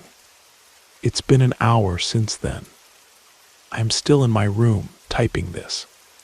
She is in the kitchen. I know what you're thinking. Why haven't I called the police? Well, I have, although in hindsight, I probably shouldn't have told them that there were two of my mom, and that one of them was bleeding outside my window, and the other was in the kitchen making me sandwiches. They said they would be here in about 45 minutes. Within that time, my mother has dragged my real mother's body into the kitchen and locked my bedroom door, which I always said should not be something that is possible from the outside. Some of you will judge me for not trying to overpower her.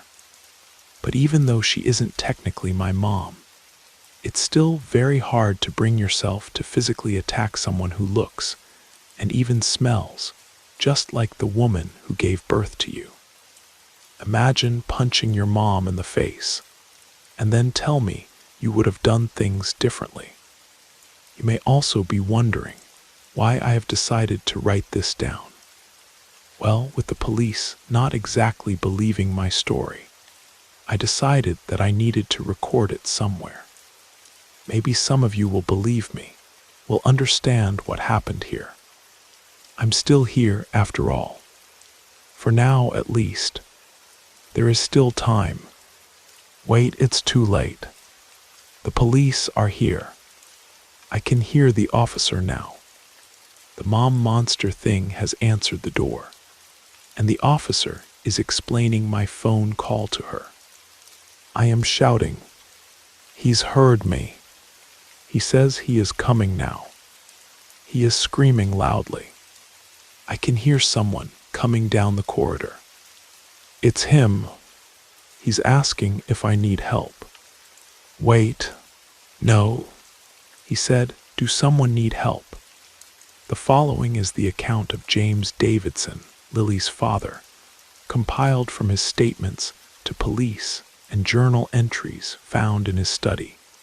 We've always known our family wasn't like others. Ever since my great-great-grandfather, Jeremiah Davidson, built the Harbor Point Lighthouse in 1872, our bloodline has been marked. The locals call it the Lighthouse Keeper's Site, a gift or curse, depending on who you ask. It started with Jeremiah's daughter, Martha, who fell from the lighthouse tower during a storm. She survived, but afterward she could see things that weren't there, or rather, things that shouldn't be there.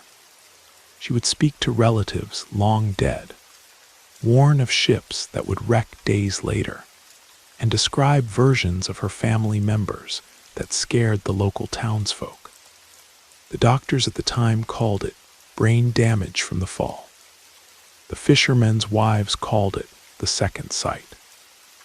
But within our family, we came to understand it as something else entirely. The ability to see across the thin places where different possibilities meet.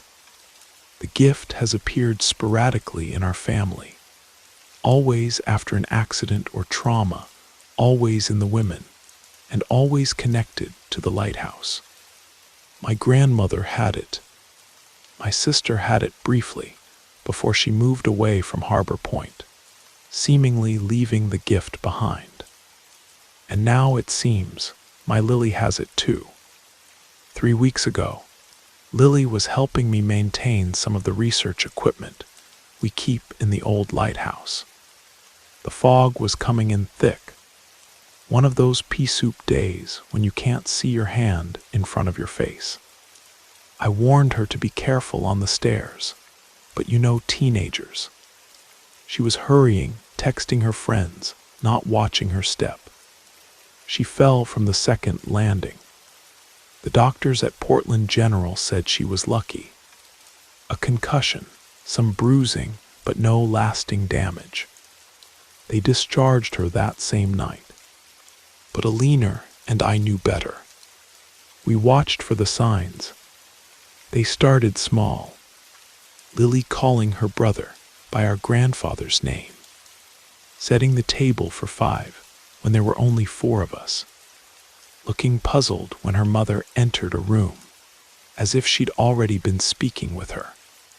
Then the more troubling behaviors began. Conversations with empty chairs, screaming at reflections in windows, and finally, the most terrifying development, seeing alternate versions of us. From what my grandmother explained to me years ago, those with the gift don't just see ghosts or spirits as most people imagine. They see possibilities, versions of people and places that exist in what scientists might call parallel universes. The versions that split off at decision points, the lives we might have lived if we'd made different choices. And for some reason, the lighthouse acts as a beacon for these possibilities, drawing them close, making them visible to those with the gift. When Lily called the police last night, rambling about 2 versions of her mother, one injured outside her window and one in the kitchen, I knew what was happening. What the officer heard when Lily shouted for help was not, "Do someone need help?" but rather Lily's own voice layered with another version of herself, a version perhaps where English wasn't her first language, or where she'd suffered a different kind of injury. Alina and I have tried to explain to the police, but how do you tell them your daughter is seeing across realities? That the blood they found on Lily's window might not even exist in our version of the world.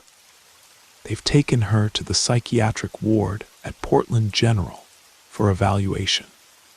The doctors speak of trauma-induced psychosis, of medication and therapy. They nod sympathetically when I try to explain our family history, clearly thinking I'm feeding into her delusions. But I know better. I've started researching quantum physics, theories of the multiverse, anything that might help me understand what Lily is experiencing. I've reached out to my sister in Boston, who managed to leave the gift behind. And I'm renovating the lighthouse keeper's cottage, preparing it for Lily to move into when she returns. Because she will return. And when she does, she'll need to learn what my grandmother learned. How to navigate the versions, how to distinguish our reality from the others, and most importantly, how to close her mind to the possibilities that should remain unseen. The Davidson family gift doesn't have to be a curse. With the right guidance, Lily might even find a way to use it to help people, to understand our world in ways others cannot. But first, she needs to come home, to the lighthouse that has watched over our family for generations. And I need to make sure that when she does, it's only our version of Alina that greets her at the door. Dr. Catherine Murray's notes, Portland Psychiatric Center patient. Lily Davidson, 17 diagnosis. Post-concussive syndrome with psychotic features week 3 of treatment. Lily's condition continues to improve with medication and therapy. Her delusions about multiple versions of her family members have decreased in frequency, though she still reports occasional glimpses of what she calls other possibilities. Most interesting is her consistent reference to the lighthouse near her home. According to Lily, when the lighthouse beam sweeps past her window, the boundaries between what she perceives as different realities become visible to her. This suggests her delusions may be triggered by the rhythmic light pattern, perhaps due to some form of temporal lobe irritation caused by her fall. Her father, James Davidson, continues to insist there is a family history of similar experiences, all connected to this lighthouse. While I would normally dismiss such claims as enabling behavior, Mr. Davidson's academic background and sincere concern for his daughter suggest he genuinely believes this family lore. I've recommended continued medication, but I've agreed to a supervised home visit this weekend. I'm curious to observe Lily in proximity to this lighthouse that features so prominently in her delusions. Perhaps seeing that nothing supernatural occurs might help ground her in reality. End of notes. From Lily's journal, 6 months later, the lighthouse keeps all our secrets. That's what Dad says, and now I understand what he means. Dr. Murray thinks I'm cured. The medication helps dull the edges, makes the other versions harder to see. But they're still there, especially at dawn and dusk when the fog rolls in and the lighthouse beam cuts through it. I've learned to control it better now. When I see another version of Mom or Dad or Ethan, I can choose whether to acknowledge them or not. Aunt Rebecca has been teaching me techniques during her weekend visits from Boston. How to ground myself in this reality, how to recognize which version is mine. The cottage by the lighthouse helps. Dad renovated it for me, and even though Mom was worried about me living slightly apart from the family, I think she understands it's necessary. Here, with the lighthouse beam sweeping over me every 12 seconds, I can practice. I can learn to control which realities I see. Sometimes, late at night, I still see the bleeding version of Mom at my window. She's the most persistent of the other versions, the one that seems most desperate to be acknowledged. Dad thinks she might be from a reality where something went very wrong at the lighthouse, where perhaps I wasn't the only one who fell. I don't open the blinds for her anymore. Aunt Rebecca says that some possibilities should remain unseen, some doors unopened. But sometimes I wonder, am I the real Lily? Or am I just one possibility among infinite others? Is there a version of me peering through windows, trying to be seen, trying to warn myself of something I don't yet understand? The lighthouse keeps turning, separating the darkness from the light, dividing one moment from the next, one possibility from another. And I keep watching, learning to see only what I should see. Most days, that's enough. But when the fog is thickest, when the boundary between what is and what might have been grows thin, I sometimes catch myself whispering to the other versions, the ones waiting just beyond the light's reach. I see you, I tell them, but this reality is mine.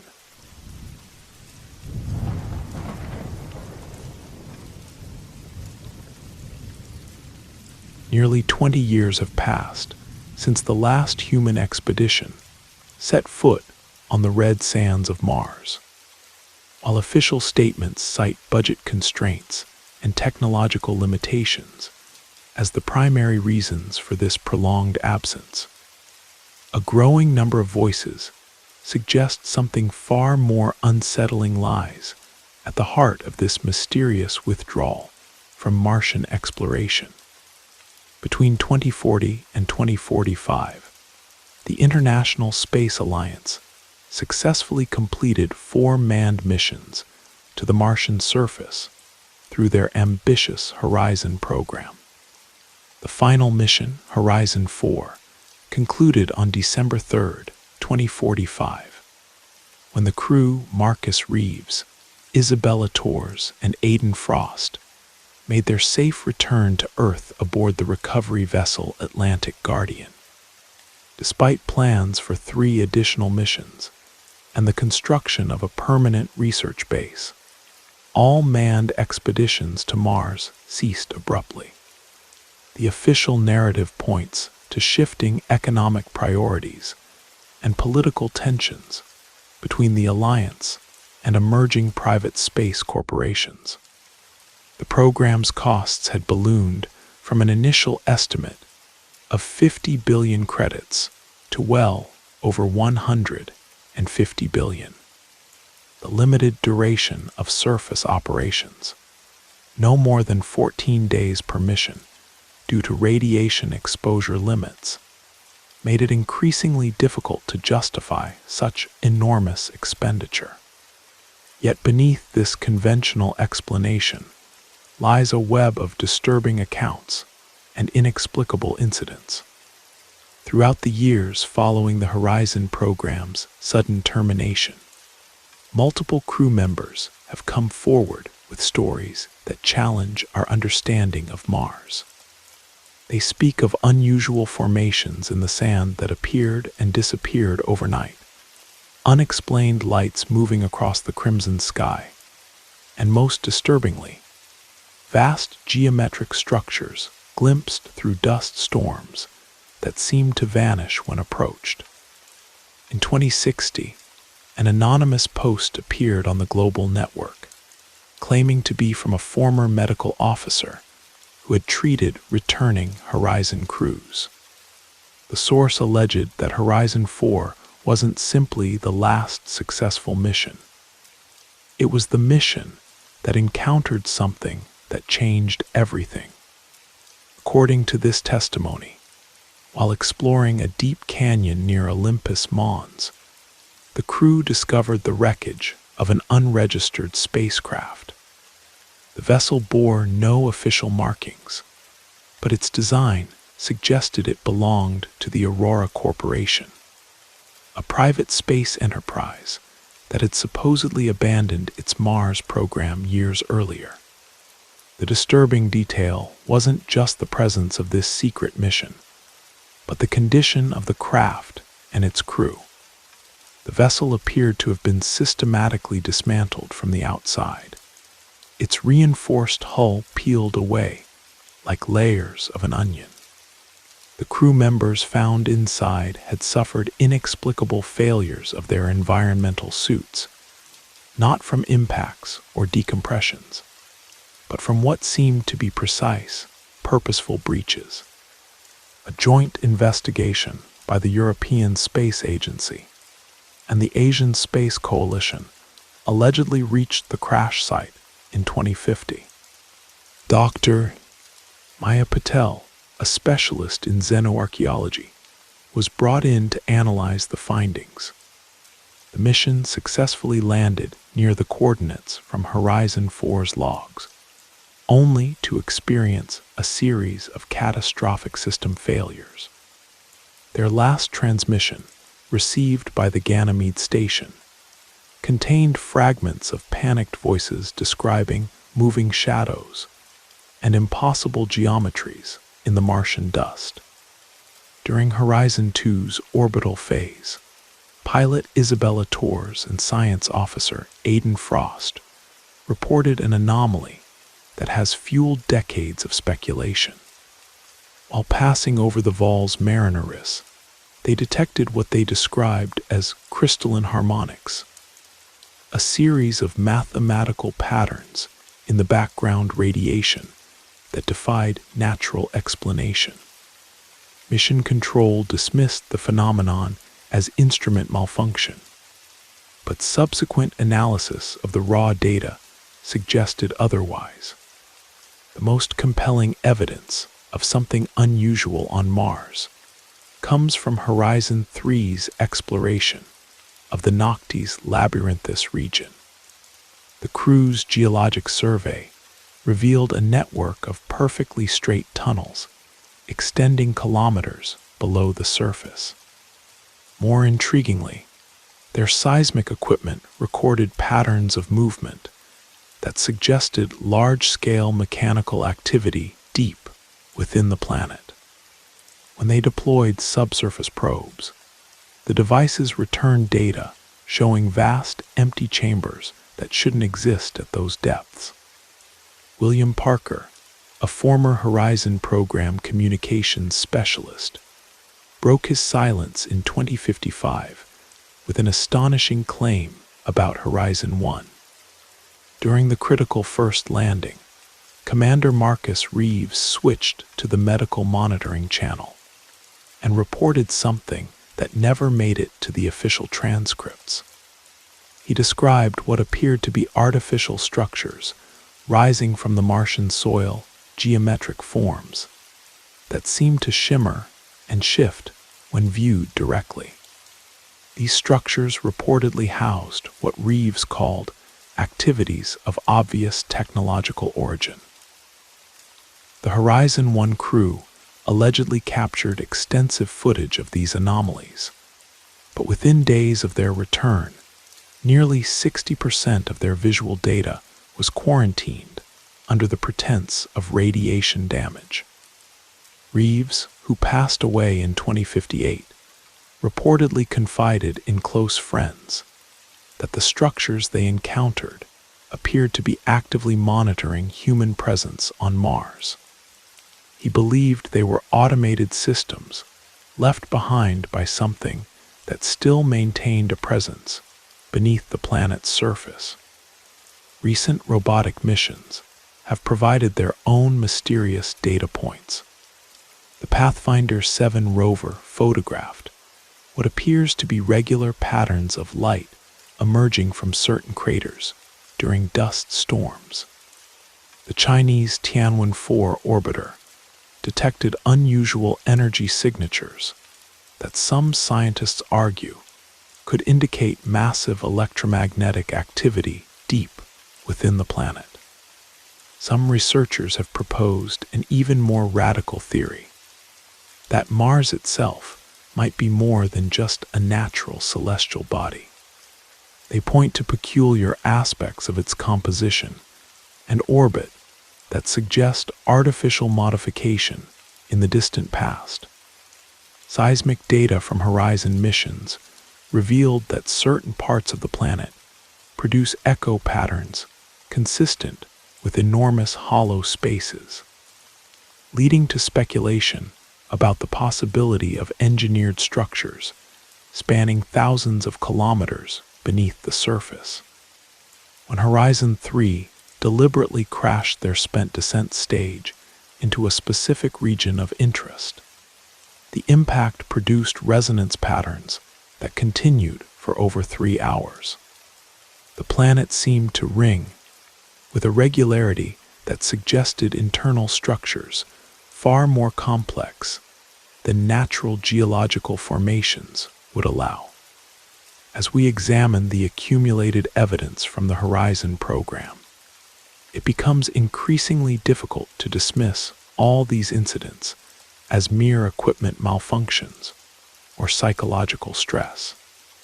While some cases certainly could be attributed to the extreme conditions and challenges of Mars exploration, others resist conventional explanation. The truth about what the Horizon crews encountered on Mars remains elusive. Perhaps future missions will finally provide definitive answers about the strange phenomena that seem to guard the red planet's secrets. Until then, we can only hope that if there is indeed something watching us from Mars, its intentions align with peaceful coexistence in our solar system. Only time will tell if humanity's return to Mars will unlock these mysteries, or if some questions are better left unanswered in the crimson sands of our mysterious planetary neighbor.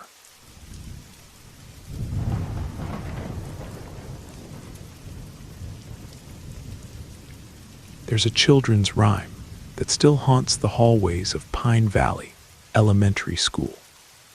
The older kids whisper it during recess, their voices carrying across the playground like autumn leaves.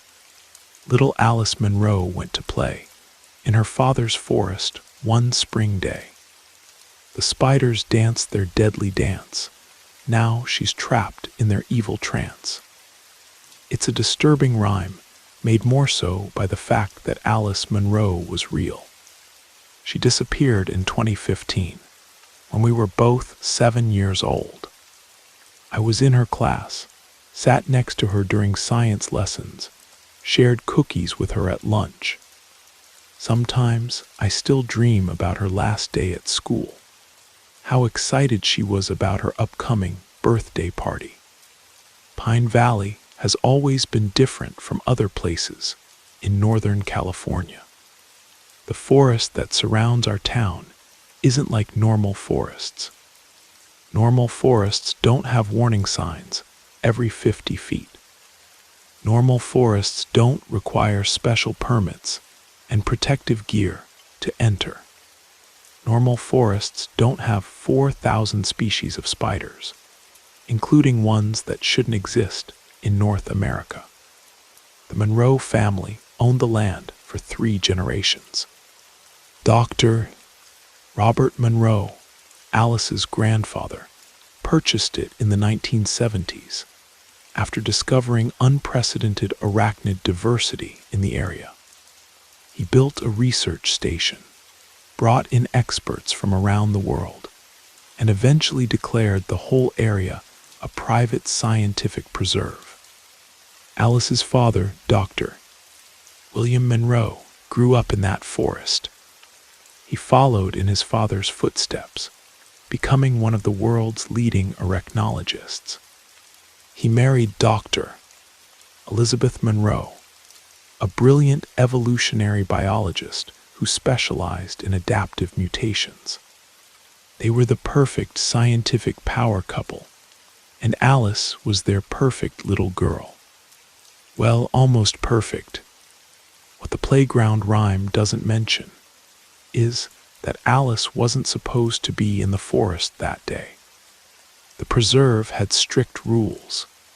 No one entered without proper equipment and training, not even family members.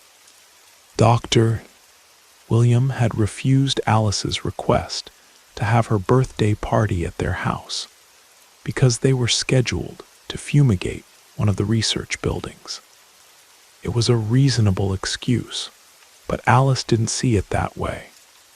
She'd been bringing her father's preserved specimens to show and tell since kindergarten, proudly explaining about jumping spiders and orb weavers to fascinated classmates.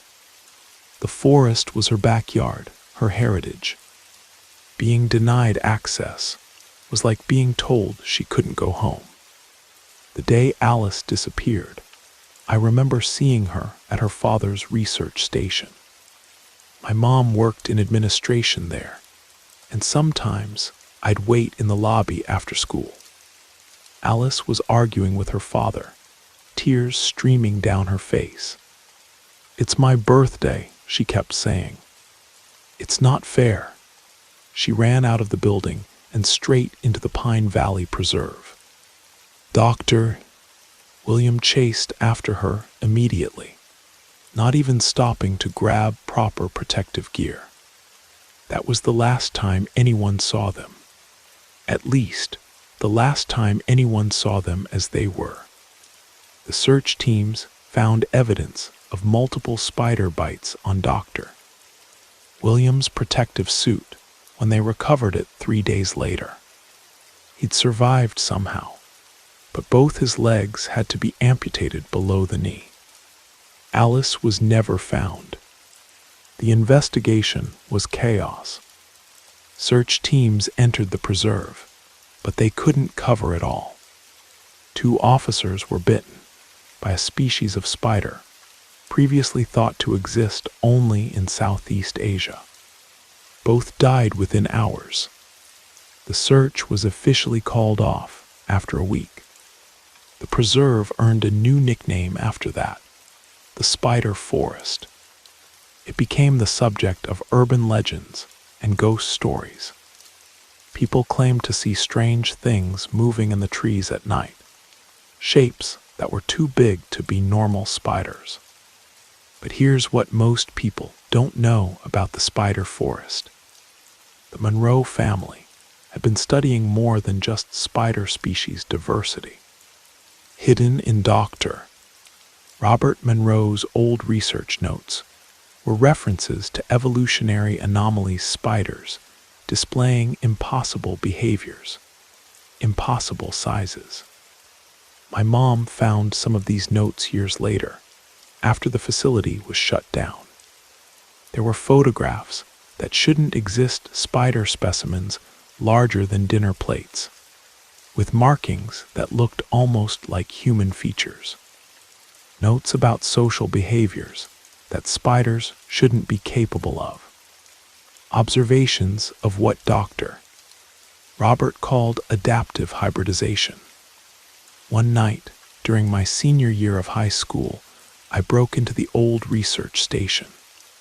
I don't know what I expected to find: closure, maybe, or some explanation for what happened to my childhood friend.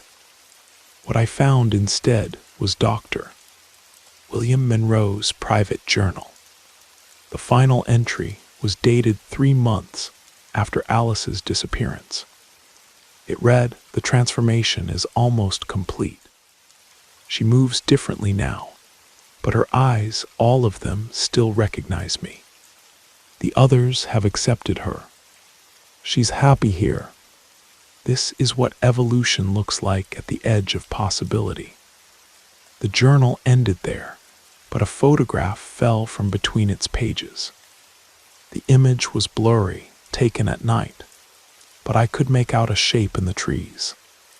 It looked like a massive spider, easily the size of a car, but its body was pale, almost human-like.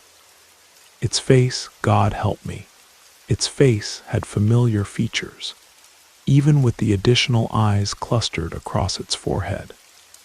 I never went back to the research station after that night.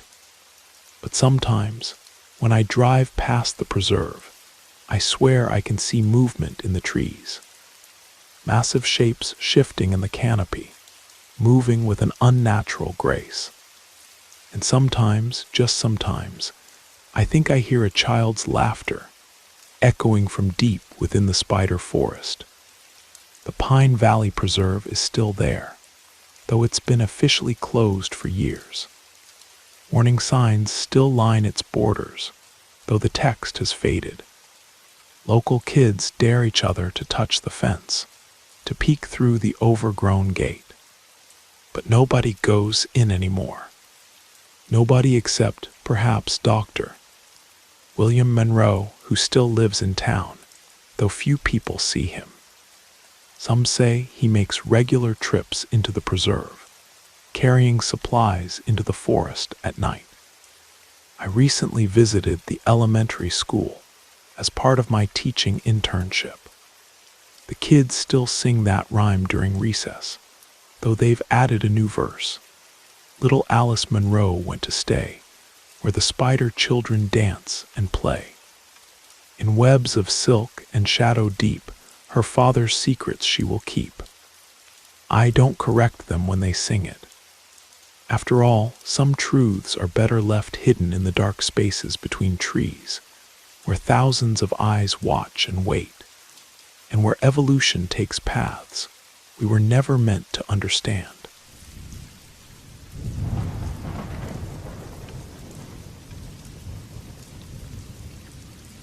The mirror image. This happened 2 years ago when my husband Daniel and I had just moved to Providence, Rhode Island. We bought our first home together, half of a converted Victorian duplex near Brown University. The place had all the charm and quirks you'd expect from a house built in 1890.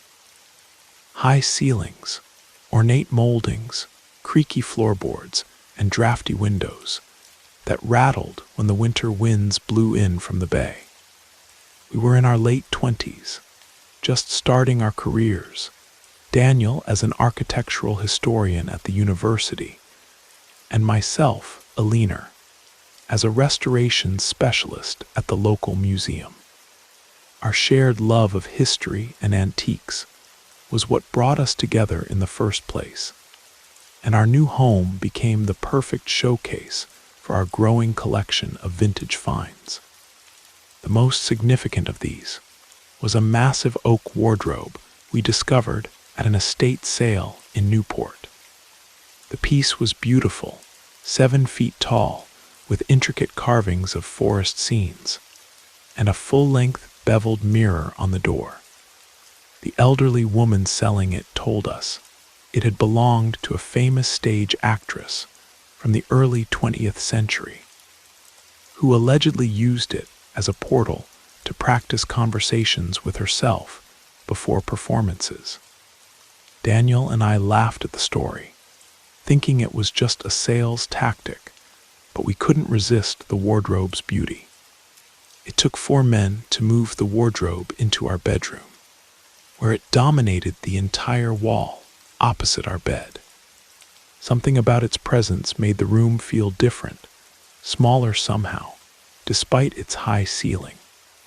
But we were thrilled with our purchase, and spent that evening organizing our clothes inside its deep, cedar-scented interior. The strange incident happened on a particularly bitter January night. A nor'easter had hit Providence, burying the city under 2 feet of snow and knocking out power in several neighborhoods, including ours. We had built a fire in the bedroom fireplace, another charming feature of our antique home, and fallen asleep early, bundled under layers of quilts. I woke up in the middle of the night, my eyes adjusting to the dim orange glow from the dying embers in the fireplace. I immediately noticed Daniel moving around the wardrobe, his back to me. He appeared to be rearranging some clothes, which seemed odd at 3 in the morning during a power outage. "Daniel, what are you doing in the wardrobe?" I asked, my voice groggy with sleep. "Come back to bed. It's freezing." His face turned slightly, but just enough for me to see the profile of his cheek in the faint firelight. I need to find my blue sweater for tomorrow. I can't be late for the department meeting, he replied, continuing to move items around inside the wardrobe. I was confused. Daniel rarely planned his outfits the night before, and I was almost certain he'd worn that blue sweater just yesterday. Still half asleep, I turned over to check the time on my phone and noticed a large lump in the bed beside me. I froze. In the glow of my phone screen, I could clearly see Daniel fast asleep next to me, his back rising and falling with each deep breath. A jolt of adrenaline shot through my body, instantly banishing any remaining drowsiness. I slowly turned back toward the wardrobe, afraid of what I might see. The figure was still there, now standing motionless before the mirror door, silhouetted against the faint light from outside. I need to find my blue sweater, the voice said again. But this time it sounded hollow, like it was coming from inside the wardrobe itself, rather than from the figure standing before it. I reached out with a trembling hand and touched my husband's shoulder, desperately hoping he would wake up. Daniel stirred, mumbling something unintelligible before rolling over to face me. "What's wrong?" he asked, his voice thick with sleep. Before I could answer, the figure at the wardrobe turned fully toward us. In the dim light, I could see that while it looked remarkably like Daniel, the same height, the same posture, the same tousled hair, there was something fundamentally wrong with its face. It was as if someone had attempted to draw Daniel's features from memory, but got all the proportions slightly off. Daniel followed my terrified gaze and sat bolt upright when he saw the figure. The thing that looked like him stared back, its expression unreadable in the darkness.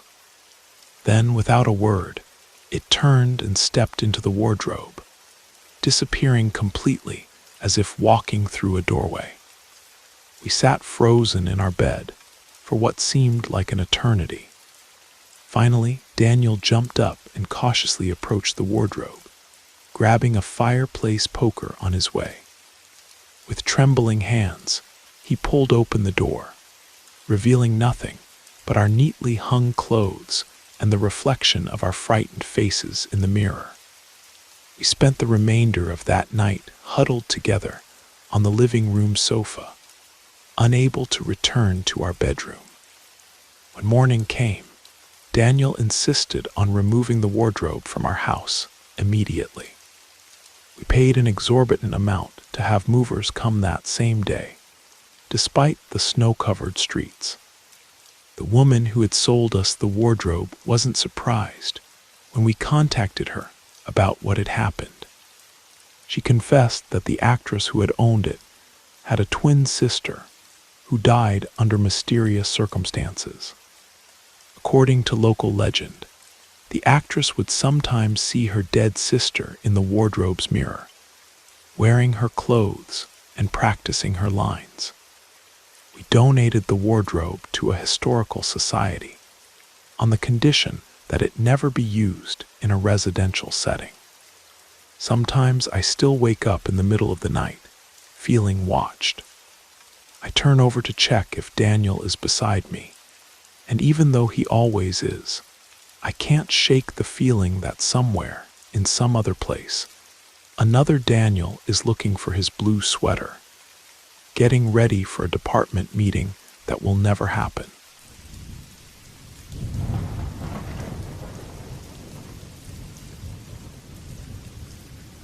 The rental listing caught my eye immediately. Historic Marigold Hotel, newly converted apartments. Original architectural details, starting at $800 per month, some utilities included.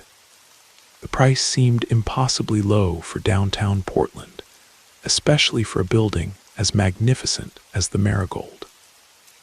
Built in 1924, it stood like an aging queen among modern glass towers, its red brick facade, adorned with intricate stone carvings and wrought iron balconies. I probably should have questioned why an apartment in such a historic building was so affordable. But when you're a struggling freelance photographer with more camera equipment than furniture, you learn not to look gift horses in the mouth. The day I moved in, Marcus Taylor, the building's security guard, gave me a strange look as I signed the lease. "Fifth floor, apartment 512, he asked, checking my paperwork. Interesting choice. Before I could ask what he meant, Victoria West appeared. She lived across the hall in 515, though I'd later learned that across the hall was a relative term in the Marigold. Victoria was everything I wasn't: elegant, composed, successful looking. Her apartment, which she insisted on showing me that first day, was equally impressive. High ceilings, original hardwood floors, and windows that seemed to capture sunlight in ways that defied physics. "The building takes some getting used to," she said, serving tea in delicate bone china cups. "But once it accepts you, you'll never want to leave." I laughed at the time. I wouldn't be laughing for long. The changes started small. The first week, I noticed that the crack in my bathroom mirror had disappeared. Then the squeaky hinge on my bedroom door fell silent. Little things, easily dismissed as management fixing things up. But then my goldfish vanished. I had 3 of them snap, crackle, and pop. I'd kept them alive for 4 years, moving them from apartment to apartment in their little tank. One morning, Snap was just gone. No body, no trace, just an empty space in the water. A few days later, Crackle disappeared too. Then Pop. Meanwhile, my apartment was improving. The cheap laminate countertops transformed into gleaming granite. The fluorescent lighting fixtures became elegant crystal chandeliers. My cramped shower evolved into a clawfoot tub. I started hearing whispers at night. Not angry or threatening, more like someone having a pleasant conversation in another room. But when I pressed my ear to the wall, the voices seemed to come from inside it. Victoria wasn't surprised when I told her about the changes. "The Marigold likes to renovate itself," she said, as if this was perfectly normal. "It has excellent taste." That's when I noticed her apartment had grown. What I remembered as a modest living room now extended into what should have been the outer wall of the building. "How?" I started to ask. "The building provides what we need," she said. "Sometimes it just needs a little sustenance." I should have run then, should have packed my cameras and left, but the Marigold had already begun its work on me. My own apartment started expanding. New rooms appeared where there should have been nothing but air. The walls took on rich, deep colors I'd never painted. Antique furniture materialized in corners, each piece perfect for its space. But the whispers grew louder. And now I could smell something sweet and thick, like flowers left too long in stale water. Or like roadkill, Marcus said when I mentioned it to him. "That's what it smells like. Been here 20 years and that smell never changes. Should have warned you, but would you have believed me?" He told me about his wife then, how she disappeared 15 years ago, leaving nothing but a faint, sweet smell in their apartment. "The building took her," he said, "like it's taken so many others, but it gave me something in return. My apartment, it's perfect now. Everything I could want." I started photographing the changes in my apartment, trying to document what was happening. But the photos showed something stranger: still shadows where there shouldn't be shadows. Figures that looked almost human, but not quite. Victoria caught me taking pictures one day. "You shouldn't do that," she said. "The building doesn't like to be documented. It prefers to remain fluid." That night, my camera disappeared. In its place was a newly renovated darkroom, complete with state-of-the-art equipment I could never afford. The whispers were getting clearer now. I could almost make out words. They sounded welcoming, beckoning. One morning, I woke to find my apartment had merged with Victoria's. The hallway between our doors had simply ceased to exist, replaced by a grand gallery space perfect for displaying photographs. "Isn't it wonderful?" Victoria said, appearing beside me. The building knew what we both needed. It's been watching, learning, growing, just like we have. Her smile seemed different, somehow wider than before, with too many teeth. The sweet smell was overwhelming now, coming from everywhere and nowhere at once. "What are you?" I asked, finally understanding that Victoria wasn't what she appeared to be. "I'm the building's first success," she said. "Its first perfect renovation. And now, my dear Olivia, it's your turn." I tried to run, but the doors had vanished. The walls pulsed like living things. Victoria's form shifted, becoming something that belonged more in an architect's fever dream than in reality. "Don't fight it," she whispered, her voice echoing from every corner of our newly merged space. "The building has chosen you. It's such an honor, really. You'll be part of something greater than yourself, part of the Marigold itself."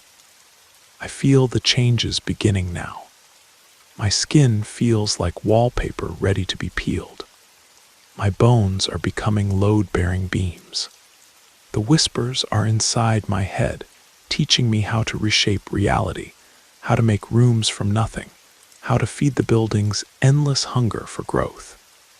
Victoria was right, the building does have excellent taste. And soon, very soon, I'll help it choose our next tenant. After all, the Marigold must grow. It must always grow. If you're looking for an apartment in Portland, you might see our listing. Historic Marigold Hotel, newly expanded apartments. Original architectural details. Starting at $800 per month. Some utilities included. The price is still impossibly low. But then again, everything has a cost. You just might not realize what currency the Marigold prefers until it's too late.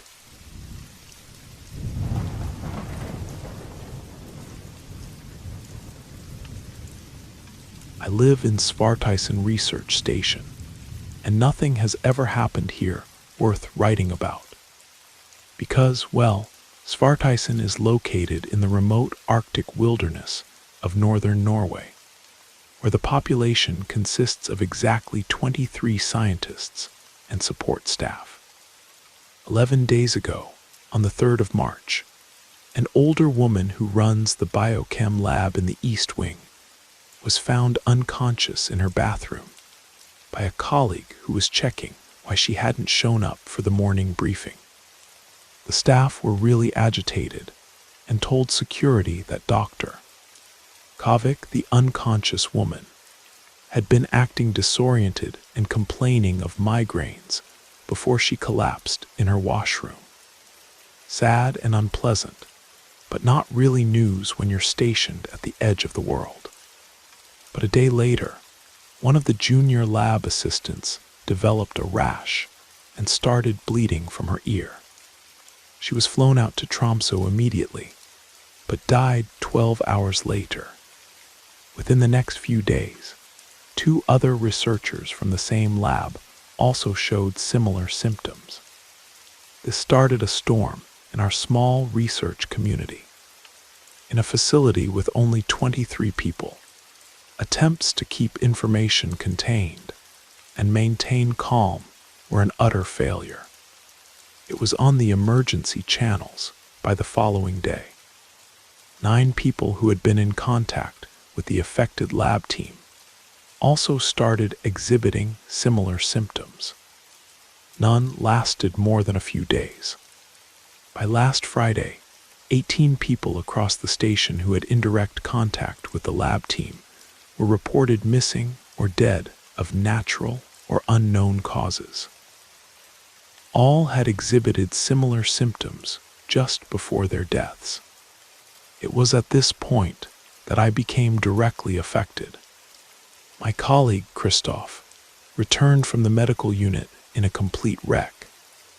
He had gone to assist with testing samples from the ill researchers, and upon arriving, had been informed that both the doctor and 2 nurses had died.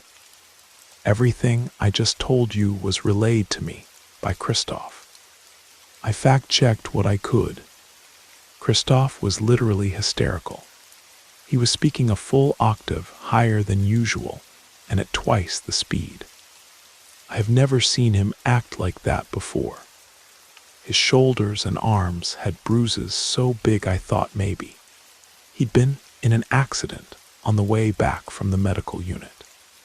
He told me he didn't know where he'd got them, and I tried to put him to bed. He freaked out and started screaming at me that the room was too hot. I took his temperature, which was 102.8 degrees F. I convinced him to rest, and I fell asleep in a chair shortly after, waiting for a call back from the station's emergency response team. I woke up to my satellite phone going off. I had 7 messages from colleagues, all reporting the same thing. Multiple staff members were being found dead all over the station. Blood, bruises, nails, and teeth missing, hair ripped out. Depending on who you were talking to, the number of dead ranged from 14 to 20. In a state of complete shock, I did the only thing I could do well on autopilot. I wrote a report about it for the station's internal communications. I made some calls around the facility, but my usual contacts weren't answering. I went to check on Christoph, and he was bleeding from his ear heavily. Between that and the bruising, I started to wonder if these were actually lab accidents at all. I called the medical unit, but no one picked up. I didn't want to risk going out into the facility. I then tried the emergency channel, which also rang endlessly.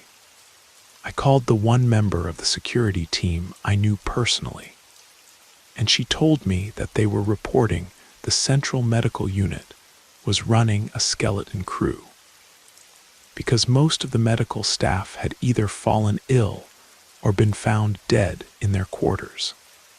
She said she'd seen what looked like a military transport aircraft land on our emergency runway. I woke up the next morning and Christoph was gone. I don't know where he is, and I'm too scared to go looking for him. I have called the Norwegian Polar Institute multiple times, but every time I call, the same woman answers.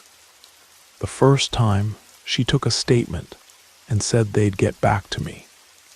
Every subsequent time I've called, she immediately puts me on hold. She never comes back to the line. This morning, my contact on the security team finally called me back. She told me the death toll was incalculable at this point, and that they are being frozen out by both the Norwegian government and what appeared to be international agencies. With one exception, 2 people from the WHO showed up yesterday. My contact overheard them talking about Dr. Kovik's adaptive biology research as if it were relevant. She doesn't know if it is, but she hopes I can make something of it. I can't. I don't know about what's happening at the facility level, but my estimation of station casualties is around 20 dead after showing the same symptoms. I haven't seen any of this in the news, which I've been frantically monitoring via satellite. Why not? We have been told the safest place for us right now is inside our individual quarters, with the ventilation systems shut off. I haven't seen a person walk past my window in 2 days. I'm scared. Christophe is still missing, but I'm too afraid to look for him or go into the room where he was sleeping. My hair is falling out from stress. I've been chain smoking like crazy. This morning, I noticed a bruise on my arm. I know my immune system is compromised from the stress and lack of sleep, and I'm too afraid to leave my quarters. I called my parents in Stockholm and left a message, but they haven't called back. The last I heard from my contact on the security team was Saturday morning. She texted to tell me they had started to find bodies lying in the corridors. No one is bothering to collect them anymore. I responded, but she never texted back. I'll update more as soon as I can. Anyone at Svartisen Research Station, please contact me. I haven't seen another human in over 2 days, and I feel like the last person on Earth. Edit, it's almost 6:00 p.m. here, and a siren has been going off for about 10 minutes. I don't know if it's a general alarm or a containment breach alert, but it's loud and creepy as hell. I noticed a small bruise on my arm that, upon further inspection, spreads all the way down one side of my back. I'm so scared. I had a breakdown where I just screamed at the wall and cried, and there was blood in my tears. That was about an hour ago. To the person calling the station lines, they're not answering. I've tried calling other research divisions, and the people who answer are not our regular staff. I don't know who they told you they were, but they're not from here. I'm going to try to make it to the communications center because I can't be alone anymore. And it's not like I can catch whatever this is because I've already got it. The sirens have me terrified, and the sun is setting soon. My name is Dr. Aliner West. I'm 29. I'm from Svartisen Research Station, Norway. My name is Dr. Aliner West, and when I arrived at Svartisen Research Station 3 months ago, I was certain it would be the opportunity of a lifetime. I was never what you would call a conformist, but my colleagues at Cambridge sure treated me like one. For example, I used to question the established climate models that predicted gradual, linear change. This clearly restricted my ability to publish in major journals. I wasn't allowed to present at international conferences, nor was I permitted to openly challenge the department's orthodoxy. I had to finish research projects directly following the approved methodologies, no matter how long it took. My department refused to fund my exploratory studies on rapid adaptation mechanisms and forced me to follow traditional research paths. Now, even though those rules listed above were quite frustrating to me as a scientist, they aren't what upset me most. What really hurt was the lack of vision on behalf of my colleagues. My department head was a bitter woman who always made me feel guilty for accidents or mistakes I made. My direct supervisor only knew one emotion: frustration. The only time he spoke to me was when he screamed at me for receiving poor peer reviews, or reprimanded me for pursuing unauthorized research avenues. But enough about them. Let's talk about Dr. Annika Kovic. Like most major research institutions, a principal investigator is always available on campus to assist any researchers in need of consultation, whether it is experimental, theoretical, or methodological. To be honest, I had never seen Dr. Kovic interact with any of the junior scientists at Svartisen. Every day, I would walk past her lab on my way to the atmospheric monitoring station and peek through the lab's little window. She would always be alone in there, working on some experiment, bent over a microscope or analyzing data on her multiple screens.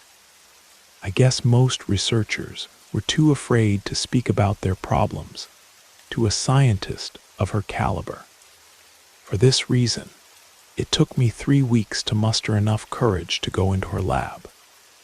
March 2nd was the day I decided to voice my concerns to Dr. Kovic. During my lunch break, I stood in front of her laboratory door and knocked. Through the window, I could see her raise her head, smile, and motion for me to come in. I did. She greeted me by introducing herself and asking for my name. Dr. Kovic was a very soft-spoken woman who seemed to radiate kindness. In less than 30 minutes, I had rambled to Dr. Kovic about how limited the station's climate research was, and how they didn't care about exploring adaptive biology mechanisms to help species survive the coming changes. After a while, my voice began to quaver, and I stopped speaking. The senior scientist listened patiently to my whole spiel, arms folded and head nodding. I half expected her to begin talking about how everything I had just said was unrealistic, and that the station's protocols were there for a reason. Blah, blah, blah. But she didn't. Dr. Kovic leaned towards me with a grin on her face and said, "You know, I'm leading the most important research project in the world. I promise you we are addressing these very issues." I rolled my eyes. "Okay, but how?" I asked. "I have my ways," she replied. "I'm a woman of my word. I promise that within just 1 month, the relationship between humans and our changing environment will change for the better." Forever, after a brief pause, she continued, "Although I don't need you to make me a promise, I need you to promise me that you'll come back to my lab after hours tomorrow, and that you won't tell anyone that we had this conversation today. It'll be our little secret," I promised. The following day, I returned to Dr. Kovic's lab after hours. It was around 9:00 p.m. when I entered her laboratory. After a warm welcome, she asked me to have a seat at her desk. Upon sitting down, I watched Dr. Kovic close the blinds of the door's tiny window. There she smiled. "Now we have all the privacy we need." We began to talk about my research interests, my favorite courses in university, my least favorite professors, and things of that sort. About an hour into the conversation, Dr. Kovic offered me a cup of tea. I gladly took the offer, considering my throat was getting dry from all the talking. Dr. Kovic reached over to her small electric kettle and fidgeted around before setting down 2 steaming mugs of tea on the desk. Afterwards, we continued to talk about what was going on in my research, but it wasn't long before I passed out from whatever drugs Dr. Kovic had placed in my drink. It took me a minute or so to adjust my blurry vision upon waking, and when it did, I had no idea what to think. I was strapped to a medical examination table, and my mouth was sealed with duct tape. I immediately began to panic, squirming and tugging at the restraints, but gave up soon after. My eyes widened in disbelief after looking around the room. There were complex biological diagrams pinned up along the walls and photographs of cellular structures on digital displays. In the middle of the room was an advanced medical monitoring system and various scientific equipment I didn't recognize, all surrounding the table I was strapped to. I didn't know what to think. Here I was in a hidden laboratory filled with equipment most scientists would die to work with. I would have probably cried from joy had I not been strapped to an examination table. My stomach sank once again as the door opened and Dr. Kovic walked inside, followed by two colleagues in hazmat suits. She sat down on the edge of a stool next to me. "Now listen," she said. "Remember that I'm here to help humanity, and everything I do is for the greater good, okay, Doctor?" Kovic gently removed the tape from my mouth and then injected me with something that made my muscles relax, though I remained conscious. "You're going to be staying here for a while," she continued. "And during this time, you're going to help us test a new adaptation mechanism. While I'm here with you, I'll explain everything. But when I need to leave the lab, you'll be sedated for your own comfort. You can still watch the monitors and see the progress, but I want you to remain calm and cooperative at all times." I sat in silence, still trying to process the information she had given me. "So, Doctor, Kovic said, slapping me on the knee, "we're going to help you knock yourself out of that limited thinking. I'll be back when it's time for the first treatment." She got up from the stool, walked across the room, and clicked a button on one of the monitoring systems before locking the door behind her. Several more minutes passed before I realized that Dr. Kovic wasn't joking. I was part of whatever experiment she was conducting. All that was left for me to do was watch the screens showing microscopic images of what appeared to be rapidly mutating cells. Hours passed, maybe even a full day. It was impossible to tell in the windowless lab. At what I guessed was around 7:00 p.m. the next day, Dr. Kovic returned to the room, carrying 2 syringes filled with an iridescent blue liquid. "This is the result of decades of work," she said, holding up one of the syringes. "Adaptive genetic material that can help human cells rapidly respond to environmental stressors. Temperature extremes, radiation, toxins, you name it. Think of it as accelerated evolution in a syringe." She smiled at me, but there was something off about her expression. "The climate isn't just changing, Alina. It's collapsing. Most of humanity won't survive what's coming. But we can change that.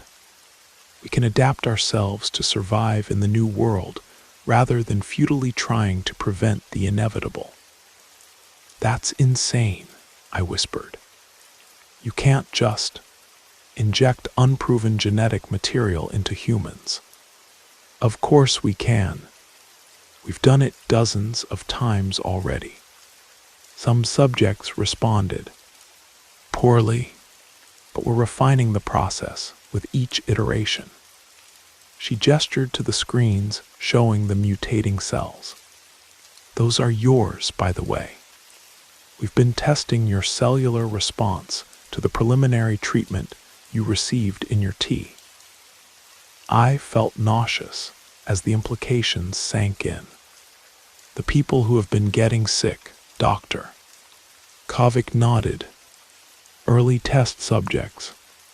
Their bodies rejected the adaptations. But your genetic markers are promising. You could be the breakthrough we've been waiting for." Before I could respond, she injected one of the syringes into my IV line. "This won't hurt much." The sensation was immediate, burning through my veins like liquid fire.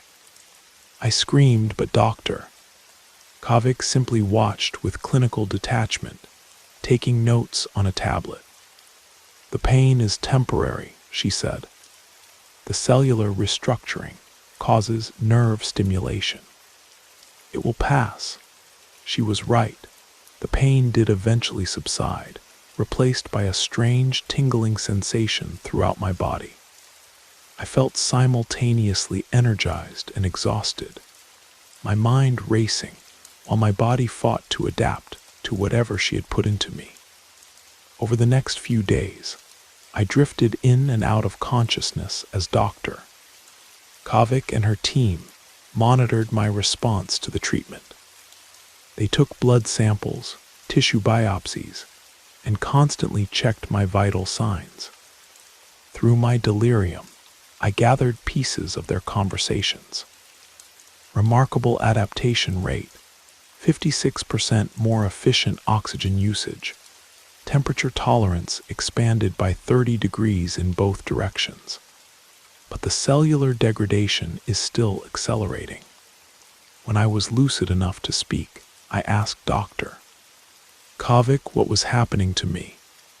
"You're evolving, Alina, becoming something better equipped for survival. Your cells are learning to adapt to conditions that would kill an ordinary human." "But the others died," I said weakly. She paused her note-taking. "Yes, most did.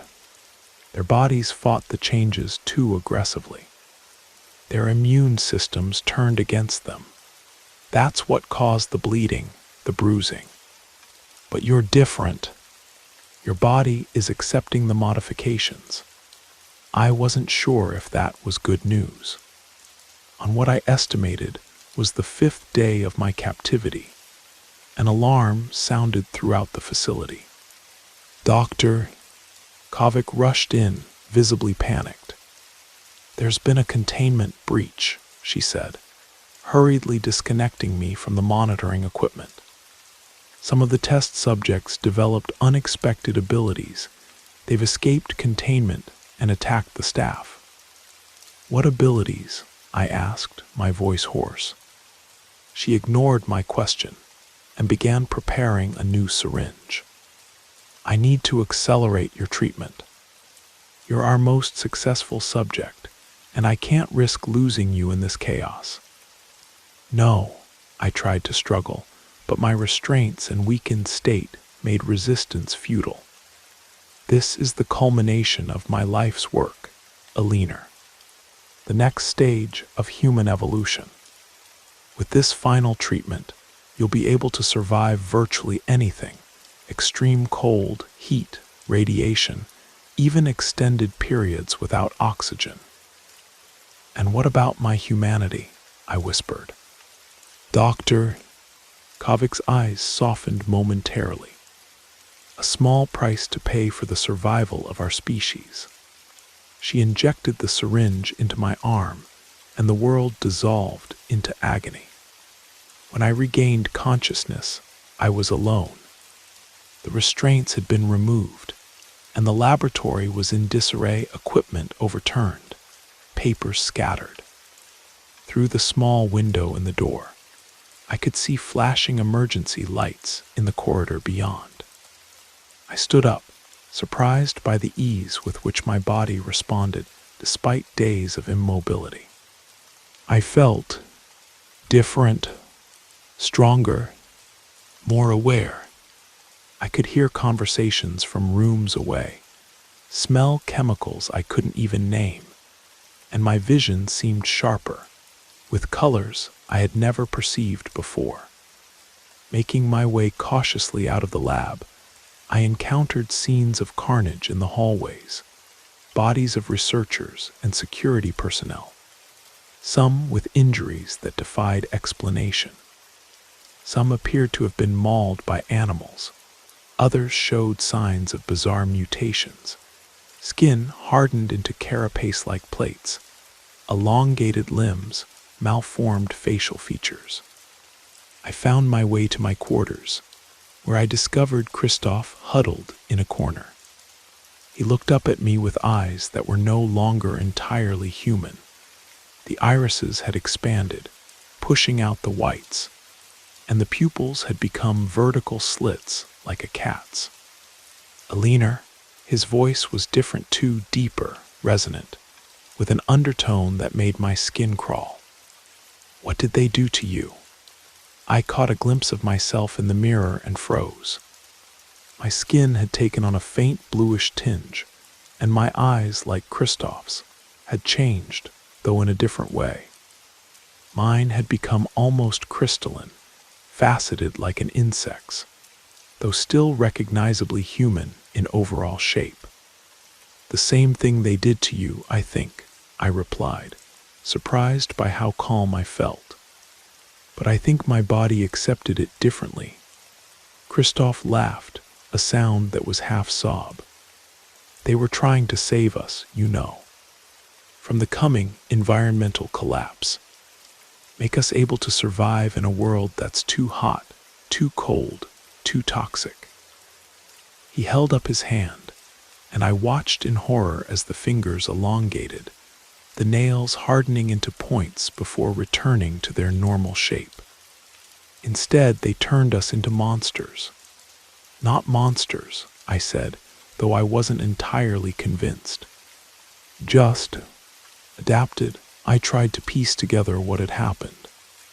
From the fragments of information I'd gathered during my captivity and the evidence around the facility, it seemed clear that Dr. Kovik's team had been working on genetic modifications to help humans survive extreme environmental conditions. Some test subjects had mutated in unexpected ways, and either died from the changes or developed dangerous abilities they couldn't control. A noise from the corridor outside startled us. Through the door, I saw several figures in military-grade hazmat suits moving methodically through the facility, armed with what looked like specialized weapons. "They're going to kill us all," Christoph whispered. "Contain the incident. No witnesses." I knew he was right. Whatever we had become, whatever Dr. Kovik had intended, the world wasn't ready for it. We would be eliminated, studied, or weaponized, none of which appealed to me. "We need to leave," I said, surprised by my own decisiveness. "Now and go where?" "Look at us, Alina." I considered our options. The facility was remote, surrounded by some of the harshest environments on Earth. But perhaps that was now an advantage. "The ice fields," I said. "The adaptation was designed for extreme environments, right? Let's see if it works." 3 days later, I'm writing this from a natural ice cave 20 kilometers from the research station. Christoph is with me, along with 3 other survivors of Dr. Kovik's experiments. We've discovered that our bodies have indeed adapted to the cold. We can withstand temperatures that would kill an ordinary human in minutes. We can see in near darkness, go days without food, and our strength and endurance have increased exponentially. But we're changing in other ways too, ways I'm not sure I can describe or even fully comprehend. Our thoughts sometimes flow together, as if the barriers between our minds are thinning. Our bodies continue to adapt to stressors in real time, mutations appearing and either establishing themselves or fading away, depending on their utility. The military, or whoever they sent, has stopped actively searching for us. Perhaps they think we died in the cold. Perhaps they're afraid of what we've become. Either way, we're alone out here, evolving into something new. I don't know if Dr. Kovik survived. Part of me hopes she did, so I can ask her one question. Was this your intention all along? Not just to help humanity survive environmental catastrophe, but to force the next step in human evolution. Because that's what we are becoming, something post-human, adapted not just to survive the changing world, but to thrive in it. And as terrifying as that is, there's a part of me growing stronger each day that wonders if she was right. The Arctic night is long, but we no longer fear the darkness. After all, we were made for this new world, whether humanity is ready for us or not.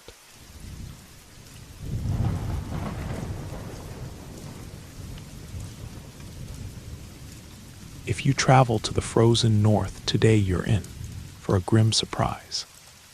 If you travel to the frozen north today, you'd better go well disguised. For when the earth is frozen solid and blanketed in white, you might find yourself in the hunting grounds of the frost stalker. According to ancient Sami legend, there was a dark and malevolent entity which possessed the power to control the minds of men and women. This creature stalked its victims during the coldest months, entering their dreams and drawing them out into the snow until they were lost and desperate for warmth. Once the victim's life force began to fade, there was no turning back. They would forever be transformed into a horrifying being, one which constantly craved human warmth with a hunger that was never satisfied. They would become what is known as a frost stalker, born of the indigenous Sami people that inhabited the harshest regions of northern Scandinavia. The frost stalker is a legend of dual nature. Its name refers to both the evil entity, which possesses its victims, and the physical creature they become after surrendering to the cold. The entity was attracted to two distinct types of people: those who were arrogant and selfish, and those who were vulnerable and freezing.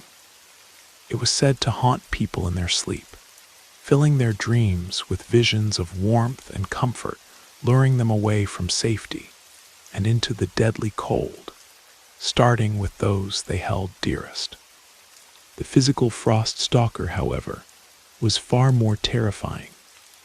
These were the remnants of those possessed by the entity, typically encountered in remote, snow-covered forests. They were described as unusually tall and emaciated, with bluish-white skin stretched tight over their bones. Their faces were recognizably human, but severely distorted, with hollow cheeks, eyes like frozen ponds, and cracked lips that had withered away, revealing jagged icicle teeth. Their fingers were long and slender, ending in translucent claws of ice, which were used to drain the warmth from their victims. Frost stalkers were said to be swift, powerful, and silent, able to pursue their targets across vast distances through the snow. They had been known to mimic the voices of loved ones, calling out in the blizzard to draw wanderers deeper into the wilderness. Although this was originally a folk tale used to explain the dangers of winter, the bitter cold, starvation, and the perils of isolation, as well as condemning selfishness, it has since evolved into something more substantial. Classified as a contemporary cryptid, people continue to report encounters with frost stalkers to this day. The question remains whether the legend is influencing these sightings, or if people are using the legend to make sense of something else they've witnessed. Finding reliable reports of these encounters proved challenging, as there are few well-documented incidents on record. But we did manage to uncover some accounts.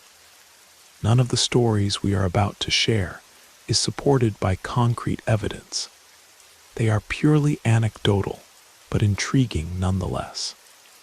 The first of these encounters takes place in Finnish Lapland, near Lake Inari, submitted to an online forum in March of 2015.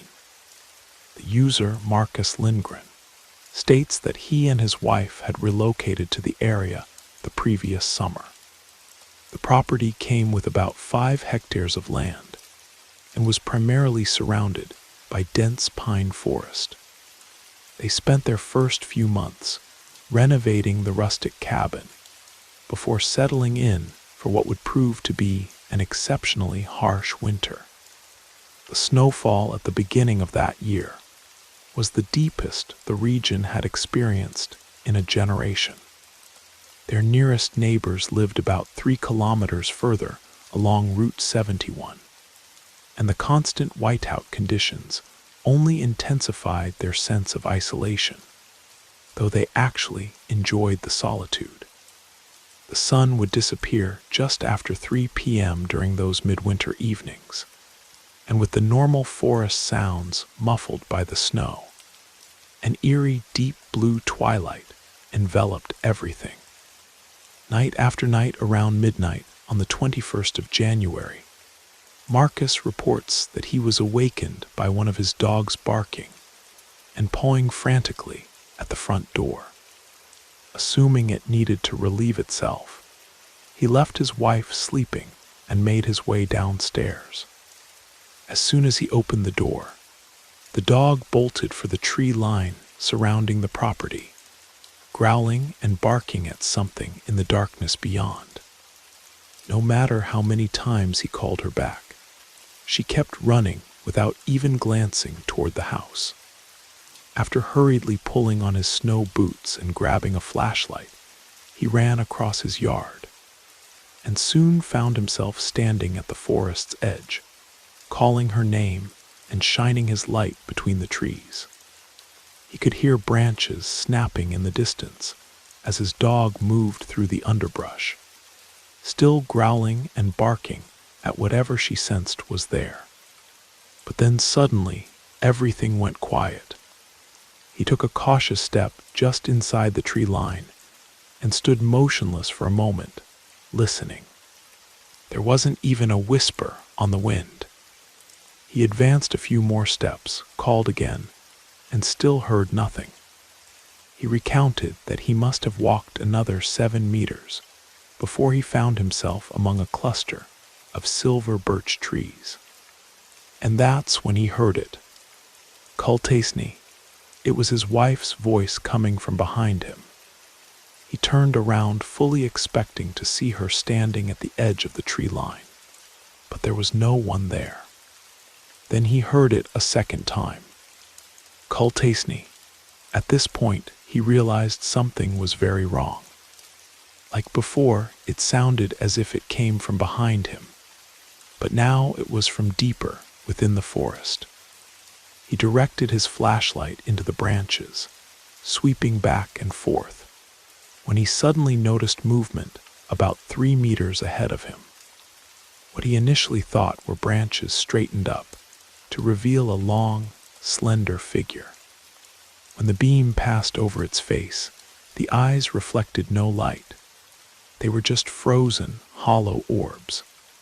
He had no time to process what he was seeing as he turned and sprinted back toward the cabin, bursting from the tree line and racing across his open yard.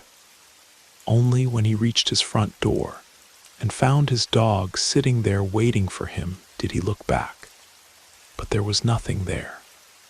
When he went inside, he discovered his wife still soundly asleep in bed. Marcus ended his post saying, "I don't know if what I saw was a frost stalker, but it matches the description. It could have been a ghost or even some kind of alien. It might have been my imagination, but the sound of my wife's voice and those eyes, it was very real to me. I don't know what I encountered that night, but I can tell you that I haven't ventured back into those woods since."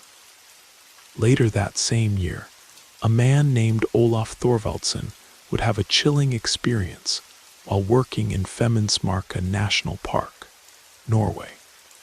Olaf worked as a forestry ranger, clearing and marking paths through the dense woodland in preparation for the summer tourist season.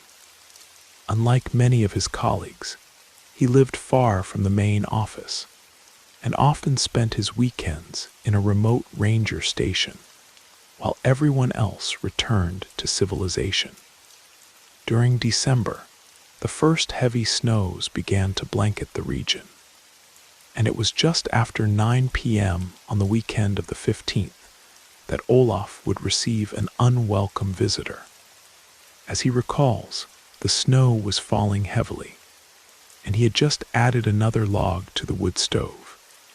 He was climbing back into his bunk to continue reading his book when he was startled by a heavy thud on the roof. After a brief moment of alarm, he reasoned that a clump of snow must have fallen from the branches of the pine tree overhanging the station, and thought nothing more of it. But about 5 minutes later, he was disturbed again, this time by a faint, almost imperceptible scratching sound above his head. Again, he quickly dismissed it. Either some branches were scraping across the roof, or perhaps a wolverine had decided to brave the elements in search of food. In any case, the sound ceased abruptly after a few more minutes, and after another hour or so, Olaf decided to turn over and go to sleep. He had just closed his eyes when he was jolted awake by another loud thud, then another, and another, and another, and then silence.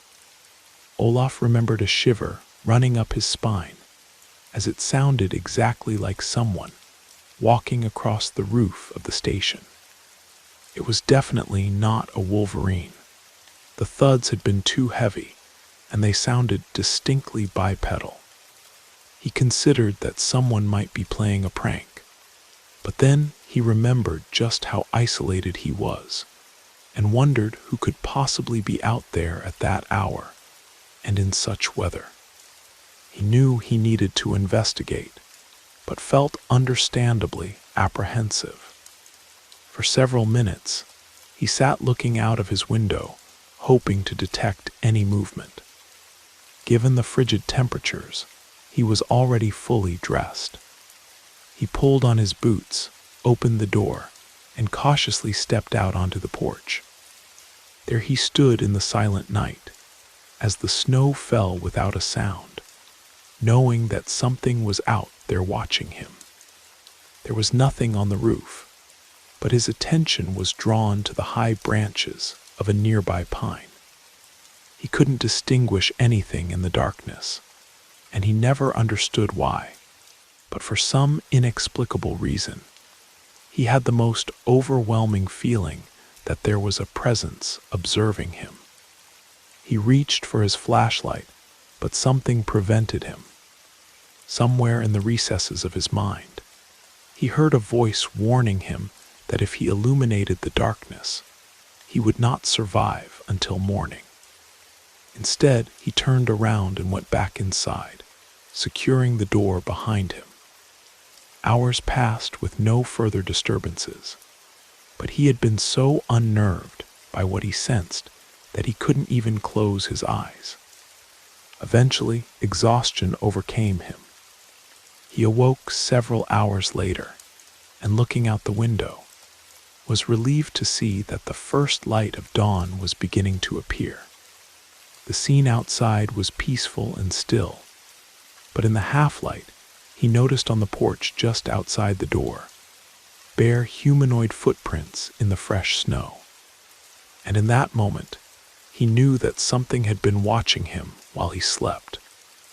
Although Olaf didn't actually see anything that night, when his colleagues returned the following Monday and he shared his experience, most of them laughed it off. A few, however, were deadly serious when they informed him that he had been visited by a frost stalker. Our final account comes from Eirik Gunnarsson, whose experience was published in a local newspaper nearly 25 years ago.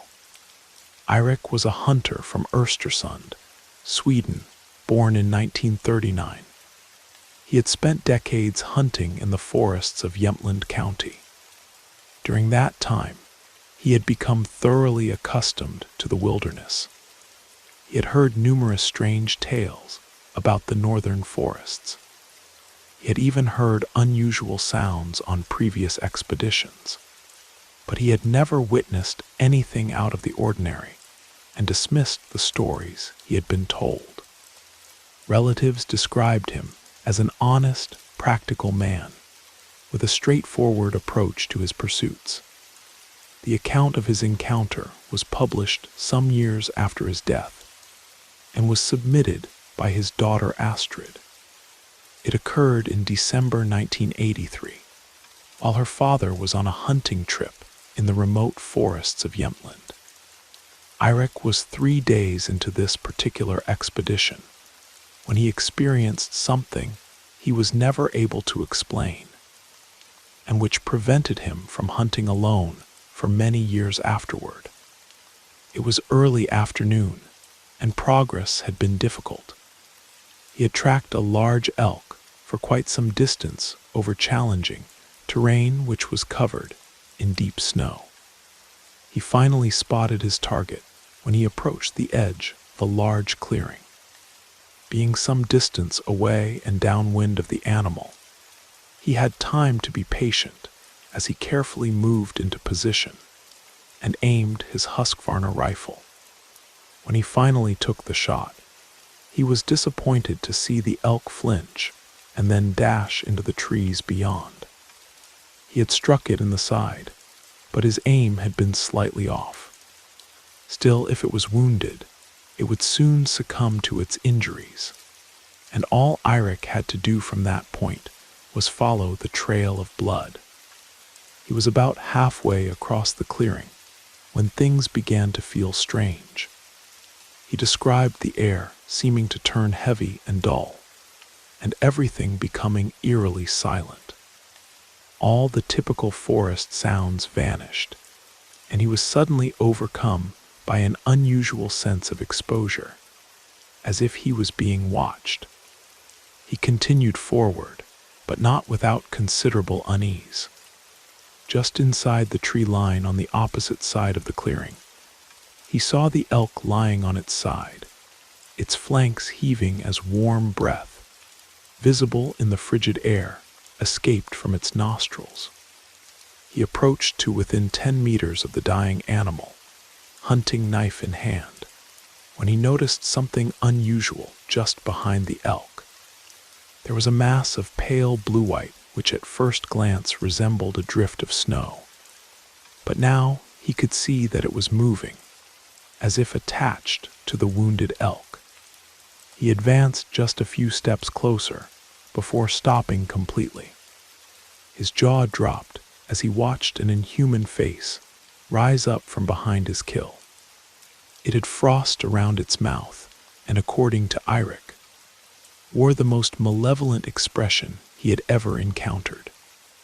It suddenly shifted into a protective stance, crouching over the elk as if claiming it. It then emitted a high-pitched howl that sounded like wind through an ice cave, which was enough to send Eirik running for the opposite side of the clearing. He managed to return to his camp and cut his trip short. As far as his daughter knew, Eirik never hunted in those woods again. When describing the creature, her father recalled that it was incredibly gaunt, and even though it was crouched low, he could tell it was unnaturally tall. Its skin was almost as pale blue-white as the snow around it. He would often recount this story to his closest family, even as he was dying from lung cancer in his final days. He would share this tale one last time with absolute conviction. So what are we to make of these accounts? Are they merely fabricated stories? Or did these individuals actually encounter something in the northern forests? For us, the main issue with alleged frost stalker sightings is that we know this entity is simply a legend. In the original folklore, the frost stalker did not possess a physical form at all. It existed only as a spiritual force. Its material manifestation only developed later, and even then, there are multiple descriptions regarding its appearance. While most Sami traditions described it as portrayed in this account, others claimed it resembled a frost-covered mountain troll. And particularly in recent years, and especially since the digital age, modern descriptions suggest that it has a crown of icicles and glowing blue eyes. Unlike some other folkloric creatures, frost stalkers cannot change their form. So these inconsistencies in appearance only further challenge the credibility of its physical existence. Before modern medicine, many illnesses and psychological conditions were attributed to malevolent spirits. And with this in mind, it's easy to understand how the legend persisted. Northern Scandinavia experiences brutally cold winters, and there would certainly have been periods when food was scarce in such harsh conditions. This perhaps led some individuals to become so desperate that they ventured out unprepared, becoming lost and succumbing to hypothermia, an occurrence viewed as a terrible fate. It's possible that the legend originated from a need to both explain and prevent these tragedies, as well as to establish values against selfishness and hoarding of resources, encouraging people instead to share their provisions for the community's welfare. That said, could people be encountering something real in the forests and incorrectly associating these experiences with the frost stalker? After all, the wilderness areas of northern Europe are incredibly vast, with regions that remain largely unexplored. It's not difficult to imagine the possibility of some unknown entity still existing deep within those remote areas, or possibly something else entirely non-human. There are some recorded testimonies which might suggest this possibility, and while they may be nothing more than fabrications, they are rather compelling. All the records we are about to discuss have been linked to possible frost stalker encounters. This audio recording was discovered in 1979 and captures a group of hikers at a remote cabin.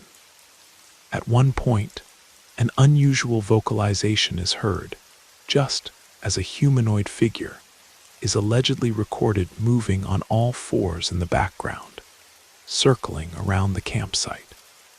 The recording could be authentic.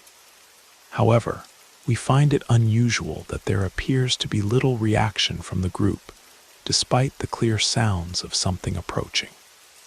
Also, the way the recording device seems to be positioned toward the forest, rather than focusing on the conversation around the fire, makes this seem somewhat staged. The following was documented in January 2011 and describes a team of researchers exploring an abandoned weather station.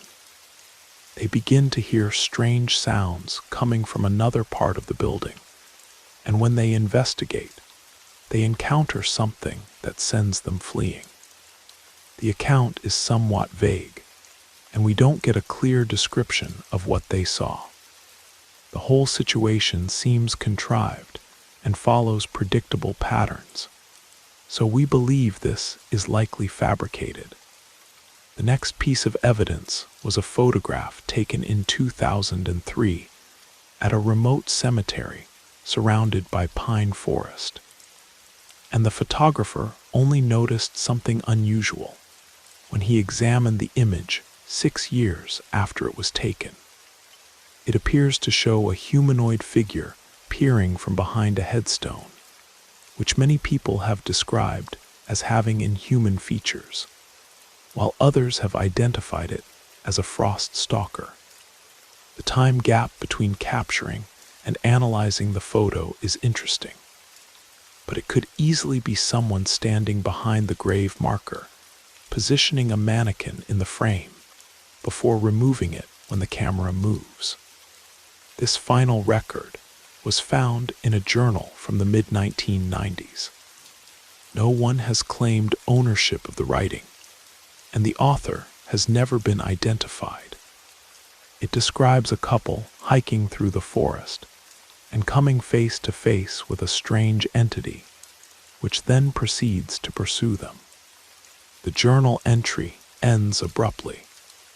If this is a hoax, it is very convincingly written, but a potential clue is the description of the creature's sounds, which are remarkably detailed and dramatic compared to the practical tone of the rest of the writing.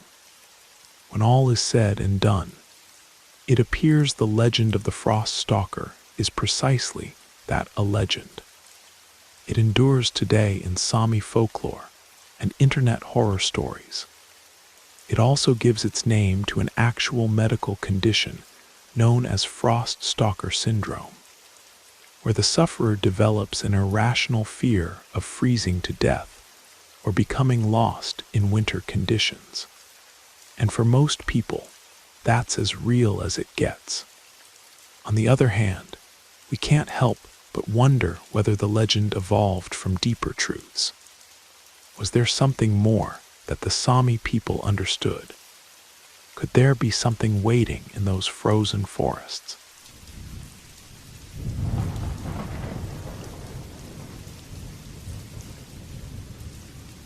Voice in the Blizzard. It happened last year between Christmas and New Year's Eve. I'm from Seattle, where winters are wet but relatively mild. So when my friend Kara invited me to join her ice climbing expedition in Alaska, I jumped at the chance for a real winter adventure. Kara is one of the most experienced alpine guides in the Pacific Northwest. Far more skilled than me, Morgan, a 30-year-old photographer who only started serious climbing 3 years ago. The plan was to explore some of the less frequented ice formations in Chugach State Park outside Anchorage. Kara had climbed all over the world, Nepal, Patagonia, the Alps, and had technique that made her seem almost weightless on the ice. I, on the other hand, was still developing my skills and relied heavily on her expertise, especially for the more technical climbs. We decided that I could manage a private lesson with Kara, first to refresh my techniques before attempting anything too challenging.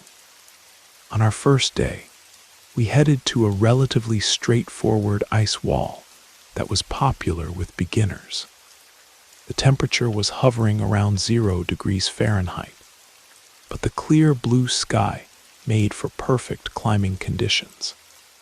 Everything went okay, as I quickly regained my old climbing reflexes. The sound of ice axes striking solid ice, the reassuring grip of crampons, and the focused concentration required to find the next secure hold. It all came back to me naturally. Finally, Kara decided I was ready for something a bit more advanced. We planned to tackle Blue Tears, a 70-foot ice formation that was challenging, but within my capabilities. We woke up at 5 in the morning to beat other climbers to the site. As we drove through the darkness, the weather report warned of an approaching storm system, but it wasn't expected to hit until late evening. We figured we'd have plenty of time to complete our climb and get back to town. The trouble began halfway up Blue Tears.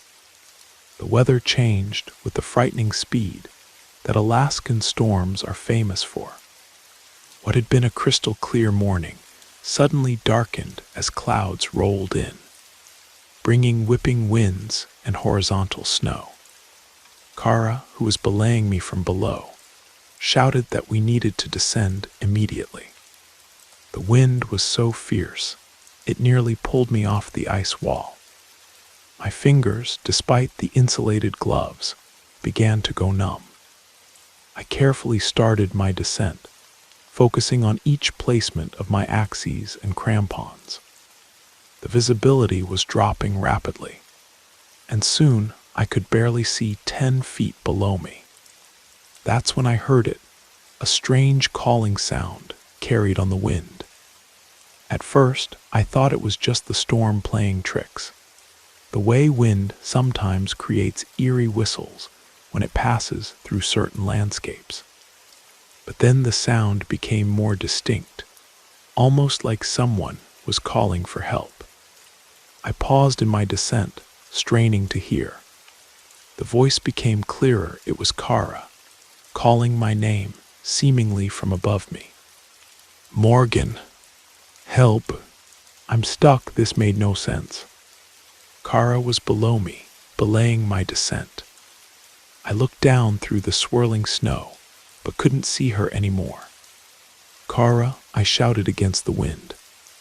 "Where are you?" "I'm up here," the voice above me called. "Please help. I'm slipping." A surge of confusion and panic hit me. How could Kara be above me? I had just started my descent, and she had never left her position at the bottom of the formation. I decided to continue down, reasoning that the wind must be distorting sounds in the narrow ice gully. "Morgan, please." The voice grew more desperate. "I'm going to fall." Despite my better judgment, I stopped again. The voice sounded exactly like Kara, the same pitch, the same slight Midwestern accent. I looked up but could see nothing except swirling white. Then my radio crackled. "Morgan, what's happening? Why have you stopped? We need to get down now." It was Kara's voice coming through the radio from below me. My blood turned to ice colder than the wall I was clinging to. I immediately resumed my descent, moving as quickly as safety would allow. The voice above continued calling, becoming increasingly distressed, and then angry when I didn't respond. As I neared the bottom, I finally spotted Kara's red jacket through the snow. She was exactly where she should have been, securing my rope with a grim expression on her face. "Did you hear that?" I asked as soon as I reached her. "Hear what?" "I couldn't hear anything over this wind except the radio," she replied, quickly helping me out of my harness. "We need to move now. This storm is getting dangerous." We hastily packed our gear and started the 1-mile trek back to our vehicle. The storm had become a full-blown blizzard, with visibility down to just a few feet. We roped ourselves together to avoid getting separated and relied on GPS to guide us along the trail.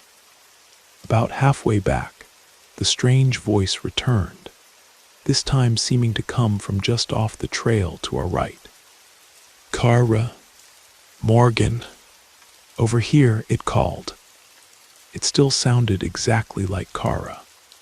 Yet Kara was right beside me, her hand gripping mine tightly through our thick gloves. We both froze. Now Kara heard it too. Her face, partially obscured by her snow-caked balaclava, showed the same confusion and fear I was feeling. "What the hell is that?" she whispered. The voice called again, but this time something had changed. It still had Kara's tone and inflection, but there was a strange quality to it, almost like it was coming from inside a long metal pipe. I found shelter. "This way." Kara's grip on my hand tightened. "That's not right," she said, her actual voice shaking. "That's not right at all." We pressed forward, ignoring the calls that continued to come from different directions around us. Sometimes it sounded like Kara, sometimes like a distorted version of my voice, and sometimes it would shift mid-sentence from one to the other. After what seemed like an eternity, we spotted the outline of our SUV. As we approached it, I noticed dark shapes moving in the blizzard around us. They were the wrong size and shape to be human, taller and thinner. moving with a strange fluidity through the deep snow. We practically dove into the vehicle, locked the doors, and started the engine. As the headlights cut through the snow, I saw something standing about 20 feet in front of the car. For a brief second before it moved out of the light, I glimpsed what looked like a tall, gaunt figure with impossibly long limbs and pale skin that seemed to reflect the snow around it. Its face, if it had one, was obscured by the blizzard. Kara floored the accelerator, and we fishtailed down the access road until we reached the highway. Neither of us spoke for a long time, the only sound the heater at full blast, and the windshield wipers fighting a losing battle against the snow. Finally, as we neared the lights of Anchorage, Kara broke the silence. In all my years climbing, I've never experienced anything like that, she said quietly. The local Athabascan guides have stories about something they call the Enkeith, a mimic that lures people away in storms. I always thought they were just cautionary tales to keep tourists from going out in bad weather. We cut our trip short after that, making excuses about equipment problems to the rest of the climbing group we were supposed to join. I've been back to Alaska since then. The mountains and ice are too beautiful to stay away forever. But I never climb if there's even a hint of a storm in the forecast. And Kara and I established a code word, something we can use to verify it's really us calling if we ever get separated in the wilderness again. Sometimes, on windy nights in Seattle, I think I can hear my name being called from outside my apartment window. I turn up my music and pretend it's just the wind.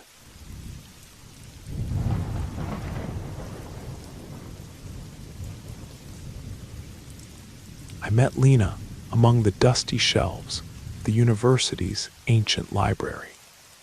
Shafts of amber light filtered through tall windows, casting golden ripples across the worn oak floors. It was just after my morning lecture on documentary photography. Nothing like starting your day analyzing the haunting images of war-torn countries, I suppose. She sat cross-legged on the floor between history and philosophy sections, surrounded by stacks of books. A steaming cup of jasmine tea perched precariously on a nearby shelf. Her dark hair fell in gentle waves around her shoulders, swaying slightly as she turned pages with careful fingers. I assumed she was a religious studies major by the titles stacked beside her, and the intricate notebook filled with Sanskrit symbols. I assumed she had a brilliant mind by the way her eyes darted across pages, absorbing knowledge like desert sand drinks rain. I assumed she had someone waiting for her somewhere else. But I was tired of assuming. Perhaps it was the way dust particles danced in the sunbeams above her head, or how the silence of the library created the perfect acoustic backdrop. Or maybe it was just the pressure of final exams approaching. Whatever it was, on that April morning, the composition was absolute perfection. So I took the shot. I sat beside her and made some comment about Buddhist philosophy that I couldn't possibly remember now. She laughed, though, out of nervousness or pity she would never tell. But that laugh offered all the confidence I needed. We left that morning with coffee plans, and then those plans became dinner, and dinner became weekend hikes, and hikes became road trips exploring hidden corners of the country. She said yes 5 years later on the same date. We traveled to a secluded mountain retreat in Colorado. I made sure the sky was clear, the tourists were scarce, and the wildflowers had bloomed. I got off my knee to embrace her. She was radiant, Her smile, her embrace, her scent, every detail just as I had imagined. I managed to discover another frame as flawless as the day I met her. From there, we crafted a beautiful album of our life together. She became a respected researcher in comparative religious philosophy at the university. The work was demanding, but she found purpose in the minds she shaped. While not becoming the renowned National Geographic photographer I dreamed of, got contract photography work for travel magazines and exhibitions that kept me busy enough. Then, 2 years after our wedding day, I opened her gift to me on our anniversary. In the box was a plastic stick with 2 bold blue lines, and the album of our life was suddenly filled with possibilities. Then the baby was born. The harsh fluorescent light from the hospital room washed the color from my wife's face. Her breath came in shallow gasps, having just brought our child into the world. Seconds stretched into eternities as we waited for the cry.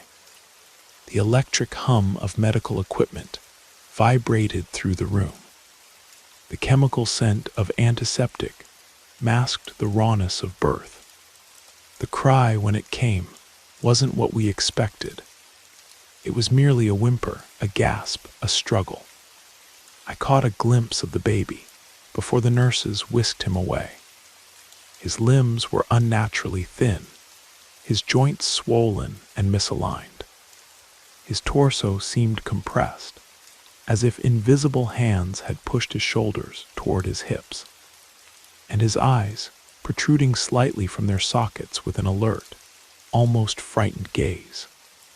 The doctors said they had never seen a genetic disorder quite like this. Months of ultrasounds and genetic testing showing a healthy boy, only for this to be the result. It was as if his DNA had scrambled itself during delivery. Lena and I grew distant. Conversations became scarce, as every moment now needed to be spent keeping him alive a little longer. The baby continued to breathe and feed, although through a tube. She loved Lucas fiercely. She devoted everything she had to him and I. I was in disbelief. I hoped to wake from the nightmare our life had become, that the specialists we consulted were wrong, and our healthy baby was still on his way somehow.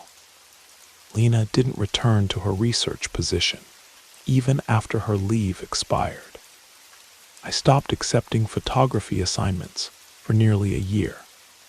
The offers completely dried up during that time, until I received an email with the subject line, "Photography Project in Nepal."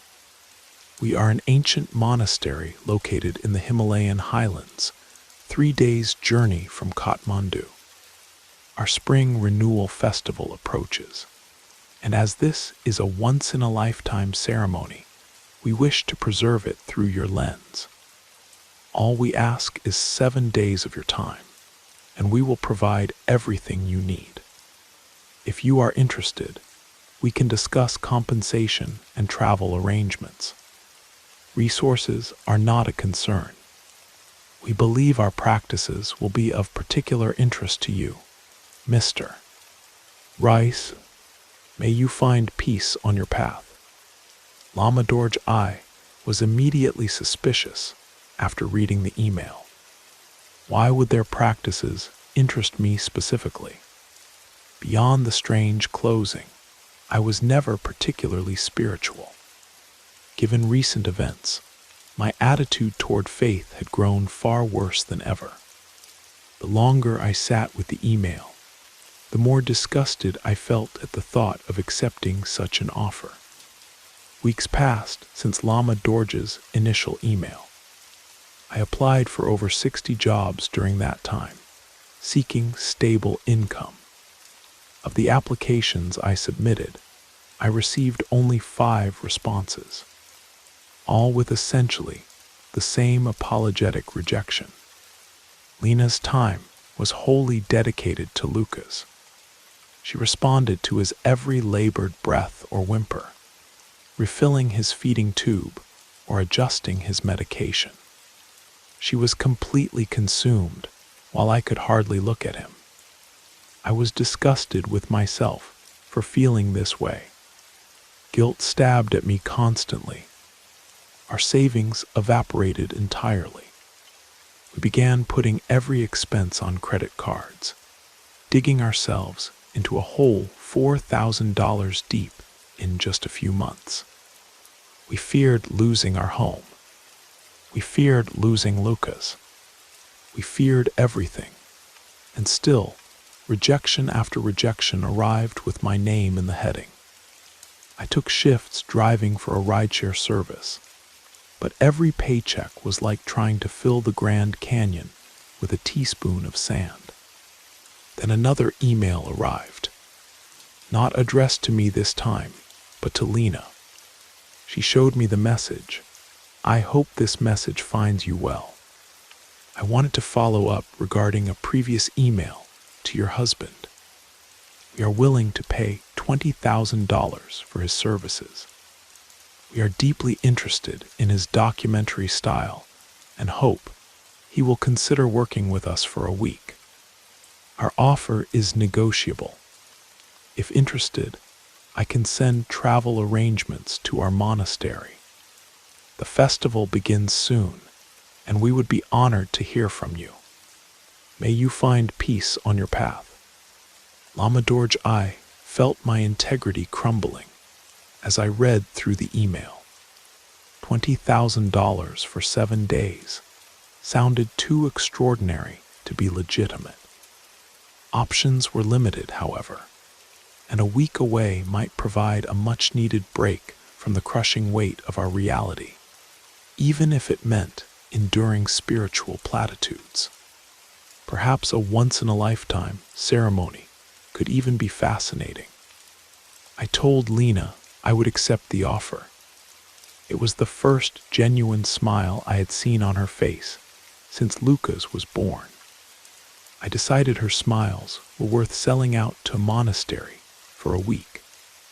I opened my laptop and replied to Lama Dorje, requesting travel arrangements.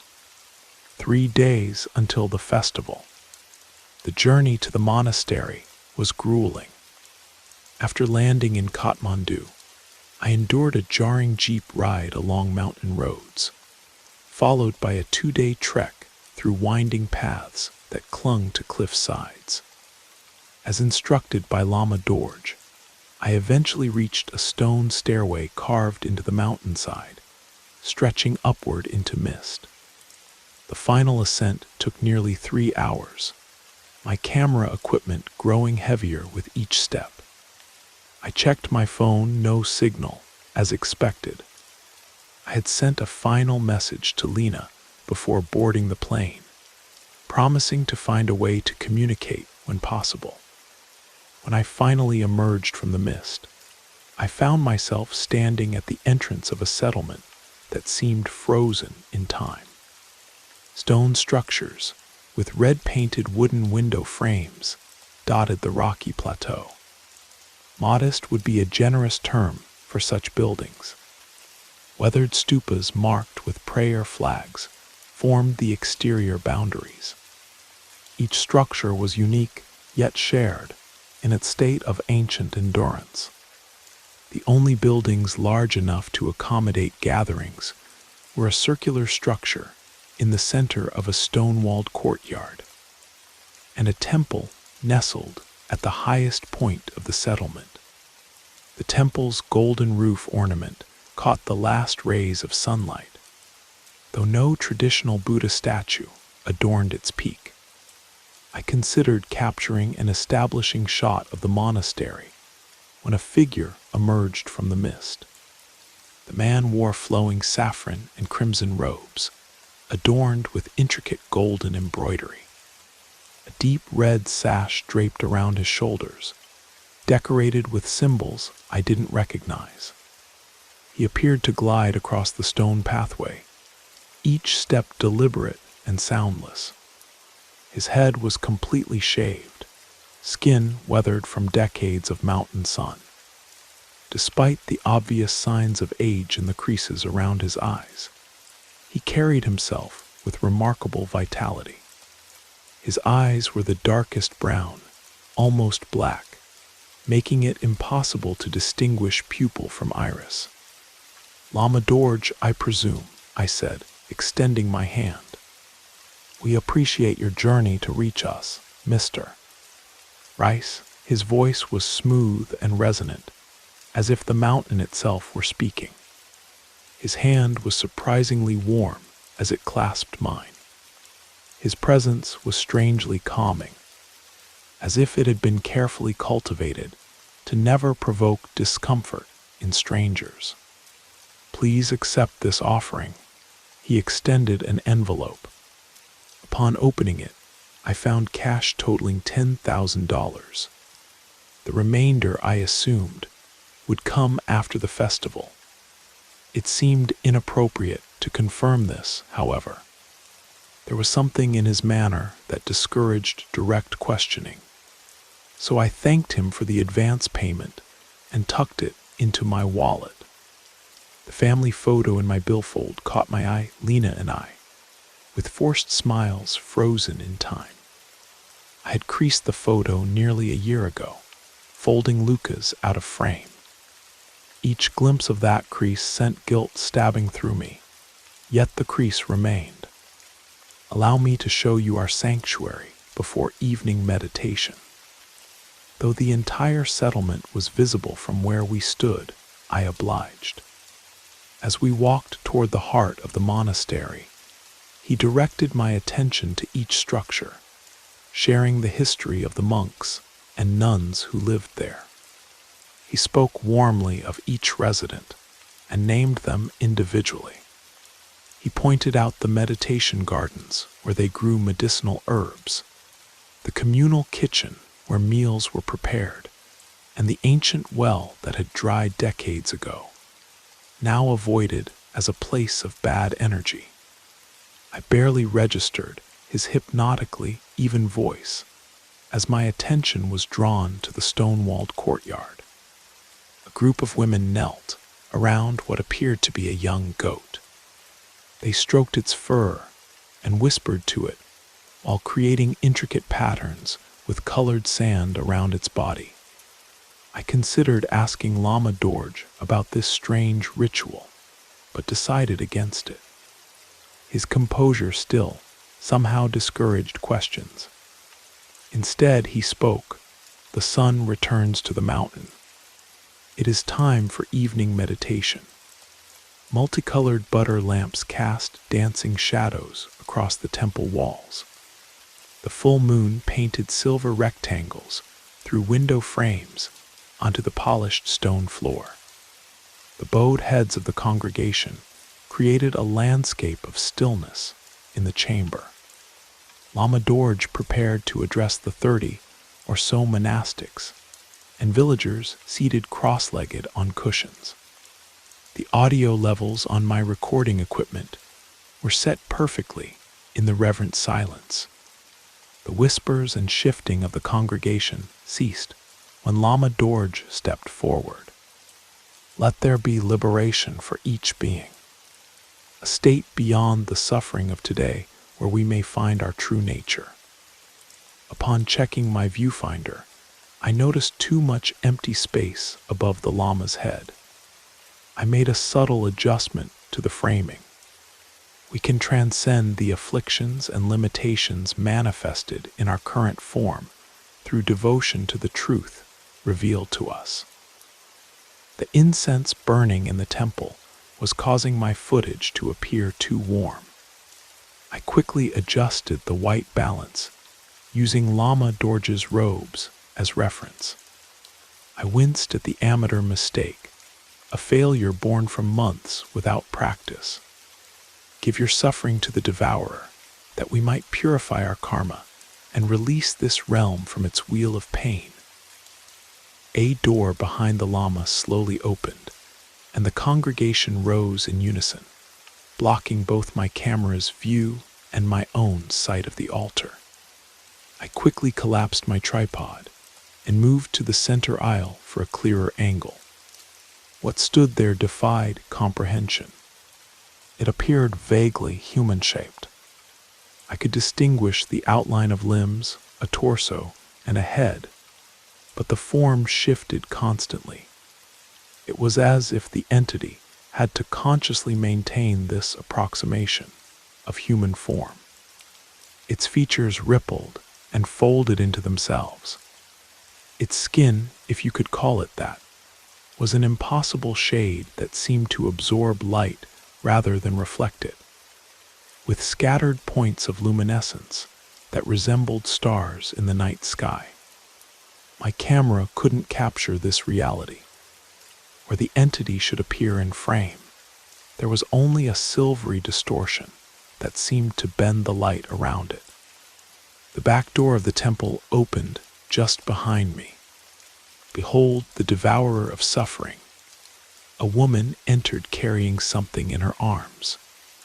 A small creature, partially hidden against her shoulder. A familiar whimper and labored breathing emanated from the bundle.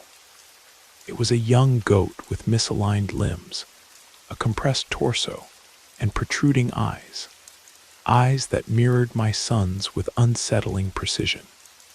The woman approached the altar and knelt before presenting the animal to the entity. Lama Dorje and the congregation began chanting in a language I didn't recognize.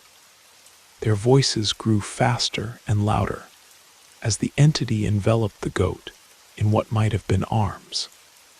An elderly man began to shake and cry out from where he stood, his voice drowned by the intensifying chants. The entity raised the suffering animal above what passed for its head, opened what could only be described as a void within itself, and consumed the deformed goat. The chanting ceased in perfect unison. Silent anticipation filled the room. My heart hammered against my ribs. After months of medical research and desperate consultations, I had finally found another creature with the same condition as my son, and now it was gone. I wanted to scream, to attack the thing that had just devoured my only chance at understanding Lucas's affliction. I restrained this impulse. Lama Dorje stepped forward beside the entity and raised his hands. It is transformed. Through perfect compassion, the crowd erupted into joyful exclamations and prayers in the unknown language. Tears streamed down the faces of the congregation as Lama Dorje lifted a young, perfectly healthy goat above his head. The ceremony ended abruptly. The congregation filed past me, and the entity slipped through the back door, leaving only Lama Dorje and me in the temple. He acknowledged my confusion, and with a simple gesture invited me to follow him. Rationally, I assumed this was an elaborate hoax at my expense. They must have somehow learned about my son's condition and created some sort of illusion. It seemed too real to be mere trickery, but there had to be an explanation. Once Lama Dorje disappeared through the doorway, I confronted the very real possibility of encountering that thing again. All I knew was that beyond that threshold lay answers, perhaps the only answers in the world. So I took a deep breath and followed. The door creaked softly as I pushed it open. The small chamber couldn't have been more than 8 feet in any direction. The walls were adorned with faded murals depicting beings in various states of transformation. A simple wooden desk held ancient-looking scrolls and a brass butter lamp. A faded cushion that had once been vibrant red sat beside a low table, bearing a single, well-worn book. Lama Dorje sat behind the desk, eyes closed, palms pressed together. He acknowledged my presence and motioned toward the cushion. I sat cautiously. "It never remains after the offering," he said quietly. He must have sensed my apprehension. The simple statement somehow eased my tension, releasing a flood of questions. What was wrong with the goat? How was it healed? Was any of this real? What was that entity? He sat in contemplative silence through my barrage of questions. His serene expression remained unchanged as my words filled the small room, until finally he spoke. "That was my daughter's prayer book before she passed. I once had many volumes filled with annotations and insights." This seemed an odd response given my questions. I glanced at the book without touching it. "You're looking at the last sacred text in this monastery." Open it. After a moment's hesitation, I carefully lifted the cover. I turned through the pages, each one bearing a single, carefully drawn X in black ink. With each page, the mark grew more forceful, tearing through the delicate paper in places, until there were only tears and holes in each remaining page. The answers I sought weren't contained in these texts. Nothing about a child's spirit trapped in a broken vessel. "Like your son," his words stunned me. So he did know about Lucas, but how? We had never shared details of his condition online. I had no connections to this part of the world, and had never mentioned my personal struggles to anyone who might know this man. But ultimately, he wasn't wrong. This place offered the only glimpse of hope I'd encountered since Lucas's birth. Without any other explanation for what I'd witnessed, I found myself believing. A long silence followed, broken by his gentle voice. "Let me show you where you will rest tonight." Darkness had fully claimed the mountain hours earlier. I knew accommodations would likely be sparse in such a remote, austere community. I followed Lama Dorje without a word.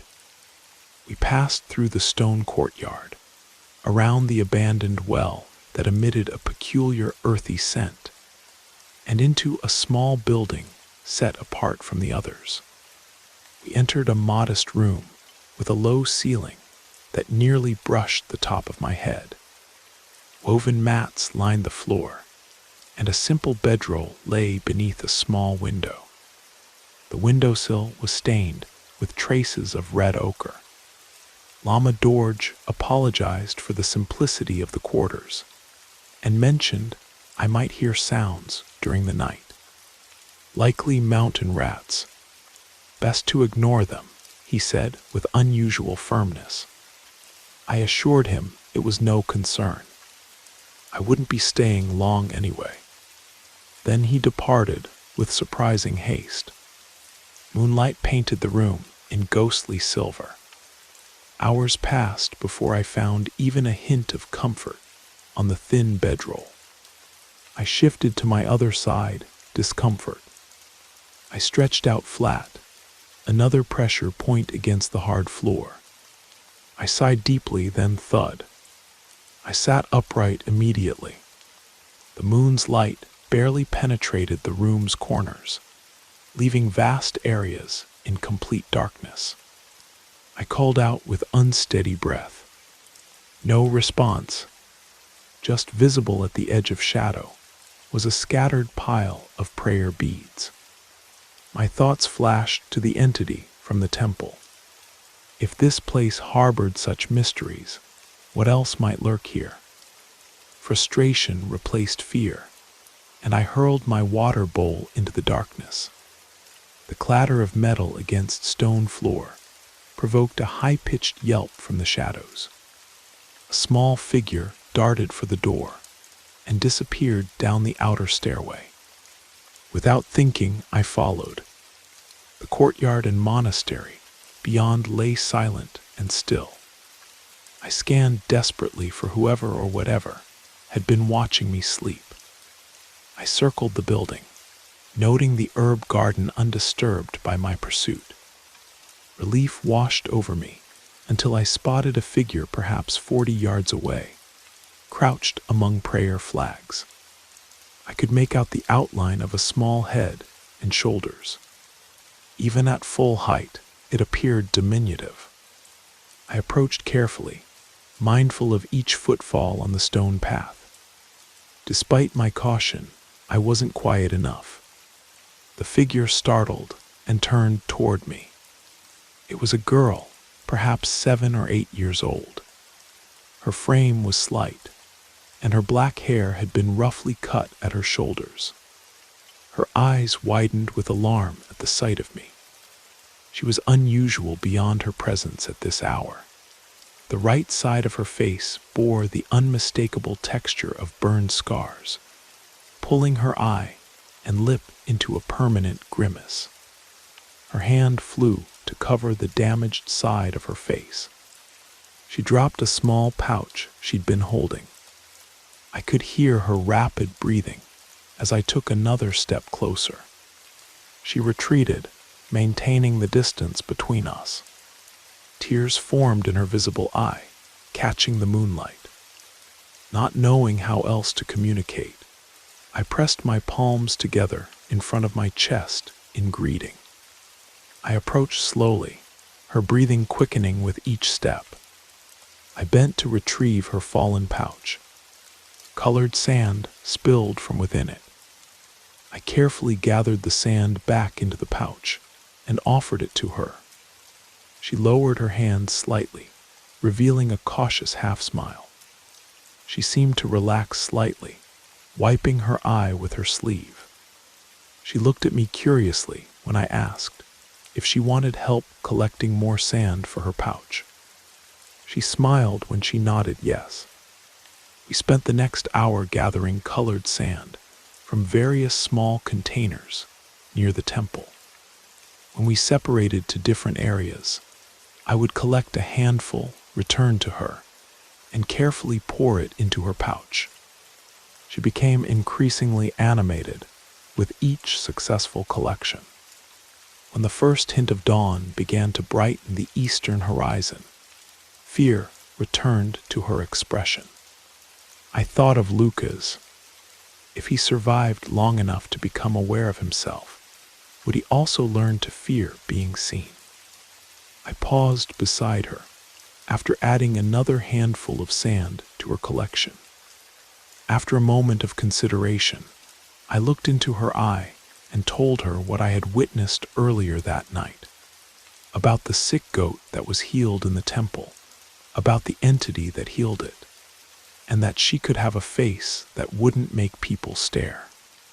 I expected her to be overjoyed at the news.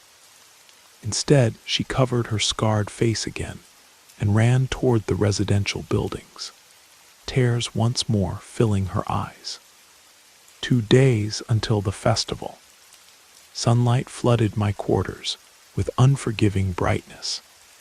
The previous night felt dreamlike, but my phone confirmed it had been just 3 hours since my encounter with the girl.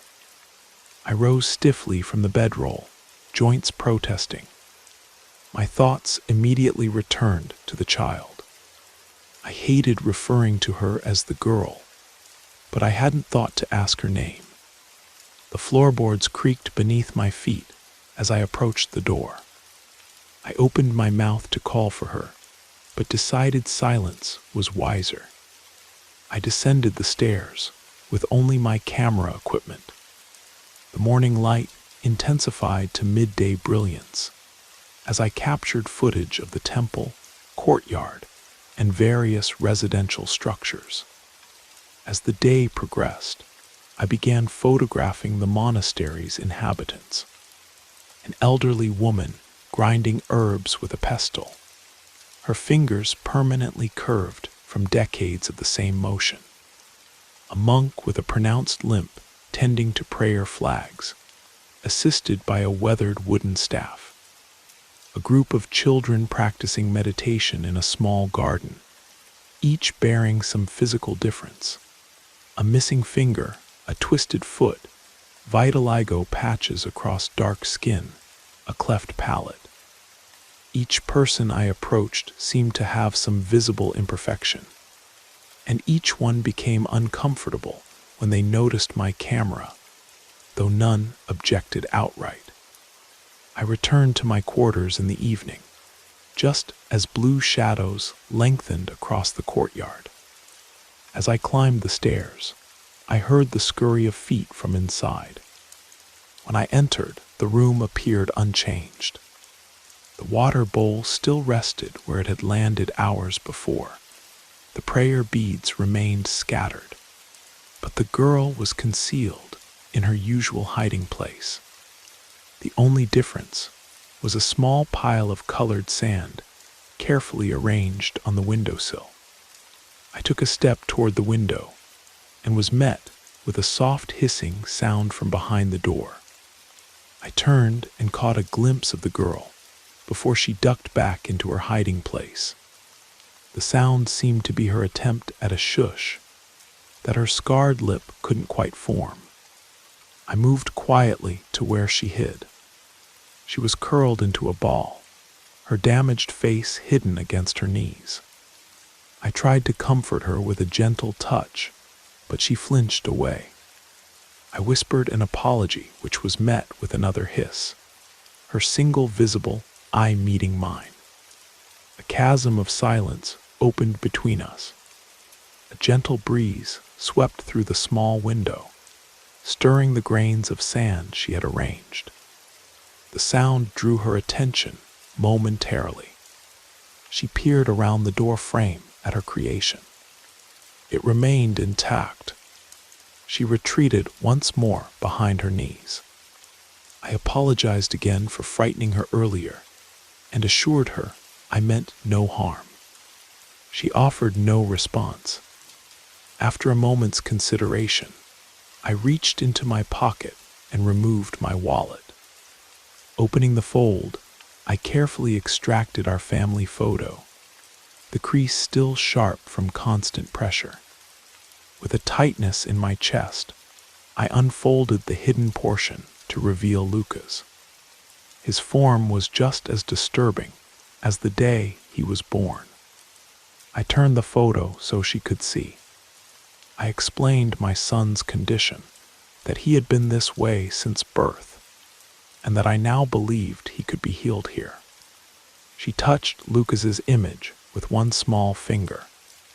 I couldn't interpret her expression, but I assured her she wasn't wrong to see the similarity between him and the goat from the ceremony. She seemed dissatisfied with my interpretation of her gesture. This time she circled his face gently with her fingertip and then tapped his chest. Oh, his name. His name is Lucas. The word emerged from me like a forgotten melody, suddenly remembered. Something kindled inside me. My son's name is Lucas. The girl's face remained partially hidden, but I could see the hint of a satisfied smile. I asked her name. She froze in thought before raising her free hand and making a flowing motion like water. I guessed several possibilities: river, stream, flow.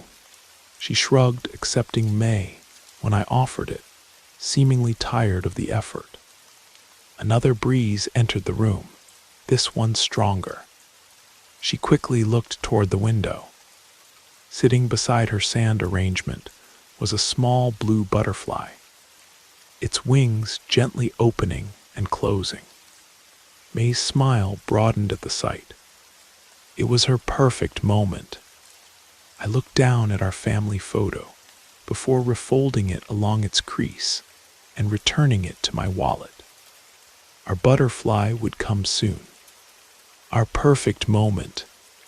The sun disappeared behind the mountains, and with it, my time with May temporarily ended.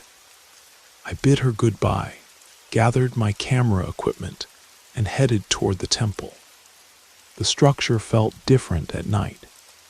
The shadows emphasized the weathered stone and ancient wooden beams. Butter lamps flickered through the windows, casting amber light across the courtyard stones. Lama Dorje's voice resonated through the temple walls. This place had offered me a taste of hope for the first time in over a year. But now something bitter tainted that feeling. I couldn't identify the source of my unease. Just before entering, I felt a tug at my sleeve.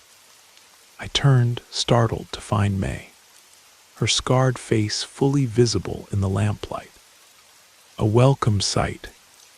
I asked what she was doing outside the temple. I told her she didn't need to follow me inside, that she was beautiful as she was. From within, the voices of the congregation swelled in unison. May raised her hands and pressed her palms together before pointing to mine. "I trust you," she said, her voice soft but clear. Together, we pushed open the temple doors. The bitter taste grew stronger. It stood at the altar, its features shifting like clouds across a night sky scattered with stars. May's small fingers wrapped around my wrist at the sight of it. The congregation fell silent as we entered. Each step we took down the center aisle brought more clarity to Lama Dorje's expression. Concern, fear, then panic flashed across his usually serene face. Doubt crept into my mind. I considered grabbing May and fleeing this place, but she was already beyond my reach. Her neck craned to look up at the entity, now towering above her. It seemed significantly taller than the previous night. The entity extended what appeared to be an arm that stretched unnaturally toward a small copper bowl on the altar. "Where is the offering?" Lama Dorje called out, his voice trembling. The entity extended the bowl toward May. One of its starry appendages dipped inside. Lama Dorje looked at her desperately, silently pleading, but she didn't notice. She looked at me instead. The bitter taste filled my mouth. The sweet hope vanished. Tears formed at the corners of my eyes, and still, with her gaze locked on mine, she pressed her palms together and turned toward the entity. Her eyes clouded over with a silvery film, and a smile spread across her face, both the scarred and unscarred sides moving in perfect symmetry. "I accept," she answered a question I hadn't heard. Lama Dorje rushed from the temple, shouldering past me. Words of protest died in my throat. She drank from the bowl, and the crowd murmured in approval. I could see in her expression that her joy intensified. She began humming a melody identical to what the women had sung to the goat. Then came the sickening sounds, bones shifting, joints realigning. Her spine compressed. Her eyes bulged from their sockets, all while her humming continued uninterrupted. The congregation resumed their alien chanting. Lucas, the goat, and now May shared the same living death. The entity engulfed her transformed body. Its appendages became tendrils of starlight, enveloping her completely and lifting her effortlessly. The chanting grew frenzied and deafening. I couldn't move. I couldn't think.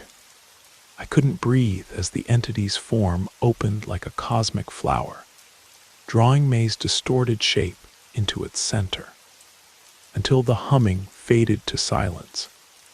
The crowd's chant again turned to hushed anticipation as they waited for rebirth. A girl with perfect symmetry and unmarred skin standing proudly at the altar. A girl transformed through perfect compassion. A girl who never appeared. The entity glided from the altar and through the back door, The temple remained silent until it was pierced by the distant sound of a child crying. The butter lamps burned down to puddles of melted ghee. The wooden floor settled after bearing the weight of the congregation. The altar stood empty. Hours passed before I found the strength to leave the temple. Clouds obscured the moon, leaving only the dim glow of scattered lamps to guide my way back to my quarters. The lonely, empty quarters. Tears threatened to spill from my eyes. I brushed them away with determination, forcing steel into my voice. One more day. After climbing the steep stairs to my room, I pushed open the door to find the familiar scene. A thin bedroll on the hard floor, prayer beads scattered. The small window with its arrangement of colored sand, untouched. A figure sat cross-legged in the center of the room. Excitement surged through me momentarily. The space was illuminated by a single butter lamp held by Lama Dorje, with no sign of May. His hands were clasped tightly in his lap. His lips moved as if in prayer, but no sound emerged. The once pristine saffron robes hanging from his shoulders were now stained with dirt and torn by brambles. Although this was my assigned space for another night, I felt like an intruder on his grief. I turned to retreat down the stairs when his voice stopped me. Her name was Tashi.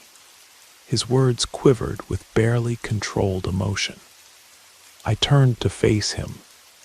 He pushed himself upright with visible effort. His eyes were swollen and bloodshot. Wiping his nose with his sleeve, he continued, "I'm sure you didn't know. She never spoke to anyone, but she listened. She always listened, and I believed with absolute certainty that she would listen again." He circled me slowly, his eyes fixed on the floor before him as he spoke. "What happened to her? Where is she?" My questions halted his movement. His lips curled inward, suppressing a flash of rage. The same rage simmered within me. He continued as if he hadn't heard me. "I told her to stay away from the temple, and she listened. I told her she was perfect exactly as she was, and she believed me with all her heart." He stopped directly in front of me, his gaze finally meeting mine. The calming presence he had projected when we first met had completely vanished. "Then you arrived." The words erupted from deep within him. He paused before continuing. "I warned her to avoid strangers, and she did. Until you. Now she wanted to enter the temple. She wanted to be changed. I told her she would." He looked toward the ceiling as if gravity might prevent his tears from falling. Defeated, he sank back to the floor. "I told her she would see her mother again." The words were barely audible. Silence stretched between us, broken only by our uneven breathing. "What happened to her?" I demanded more forcefully. He rose wearily, lamp in hand. "She lost her faith," he admitted. I watched as he moved toward the doorway. "Keep your faith, Mr. Rice. That is all I ask." His voice held a strange mixture of plea and threat. Then he and his light descended the stairs, leaving darkness in their wake. The day of the festival. Dawn assaulted my eyelids with merciless brightness. I rose reluctantly from the unforgiving floor. I glanced at my camera equipment stacked neatly in the corner, batteries glowing green as they charged. I knew I still had a job to complete, but how could I summon even a fragment of interest? I began to suspect I wasn't brought here to document their festival at all. I left my quarters empty-handed, descending the stairs and walking aimlessly. I circled the residential buildings. Every face I encountered wore a smile. Many of the younger monks and nuns meditated or tended gardens. Several residents nodded greetings, yet their voices remained mysteries until a woman called out to me, "Would you care for some tea?" I turned to see the elderly woman with curved fingers gesturing toward her doorway. I considered continuing my solitary wandering, but my throat felt increasingly parched, so I entered. The interior was modest, but meticulously clean. Woven rugs covered the stone floor, and butter lamps cast a warm glow from wall niches. I sat on a cushion while she heated water over a small brazier. I attempted small talk about the upcoming festival. "Oh yes, we are all so eager for tomorrow's crossing," she said. "Crossing? Is this not your permanent home?" "No, we've all just been temporary visitors. Most for about a month. Except for you. I remember when Lama Dorje finally contacted you. He tore his best robes climbing down to the village for a signal. My stomach churned. I tried to warn her that we needed to leave this place immediately, that none of us would survive if we remained, that our fate would mirror Tashi's. The sickening sound of her bones, reshaping, echoed in my memory. The woman's expression shifted, not to fear or concern as I had hoped, but to sympathy as she tapped her permanently curved fingers against her teacup. I was deeply saddened by what happened to the child, but we were all promised healing, and we have the faith to receive it. Evening descended with an atmosphere of heavy anticipation. People gathered in the stone courtyard for the beginning of the festival. Butter lamps hung from wooden poles, arranged in a circle, casting pools of golden light across the gathered community. The soft light illuminated faces filled with expectation, laughter, and joy as they moved in rhythmic dance to the sound of drums and bells. A monk with one withered arm played a haunting melody on a bamboo flute.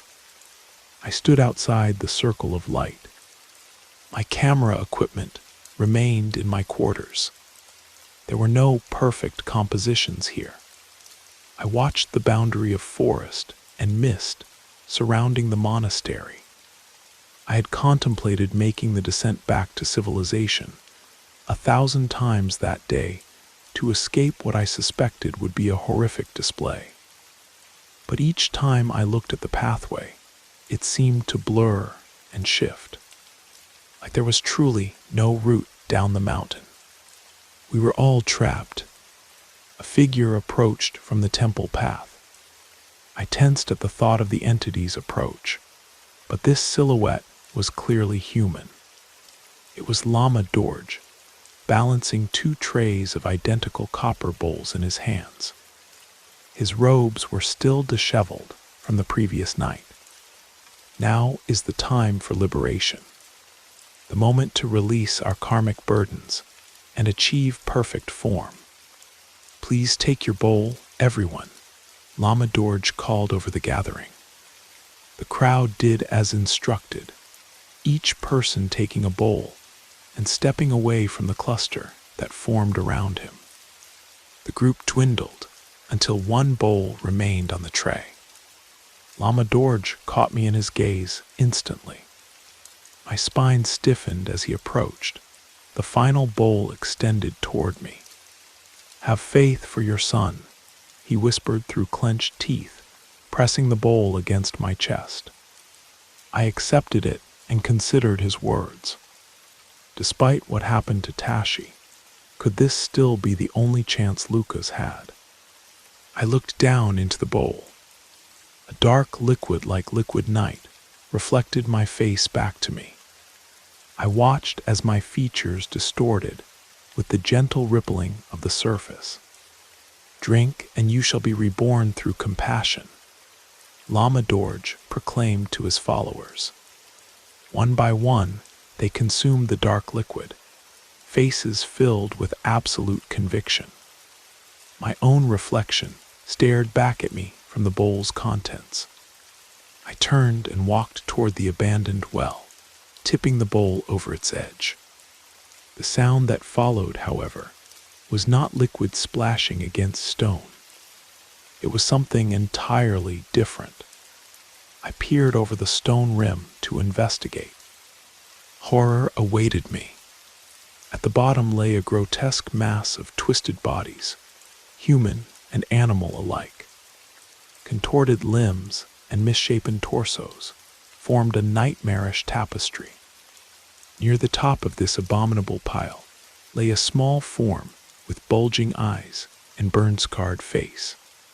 Skin pulled tight against bone, empty of life.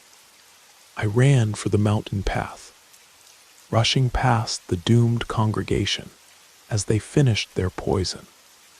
A haunting melody rose from the throats of the most eager, a prelude to the symphony of breaking bones that would follow. I gave myself no time for pity. The pathway was just yards away and growing closer. I pushed aside the overwhelming sensation of being trapped. Escape consumed my thoughts, even if I had to force my way through an invisible barrier.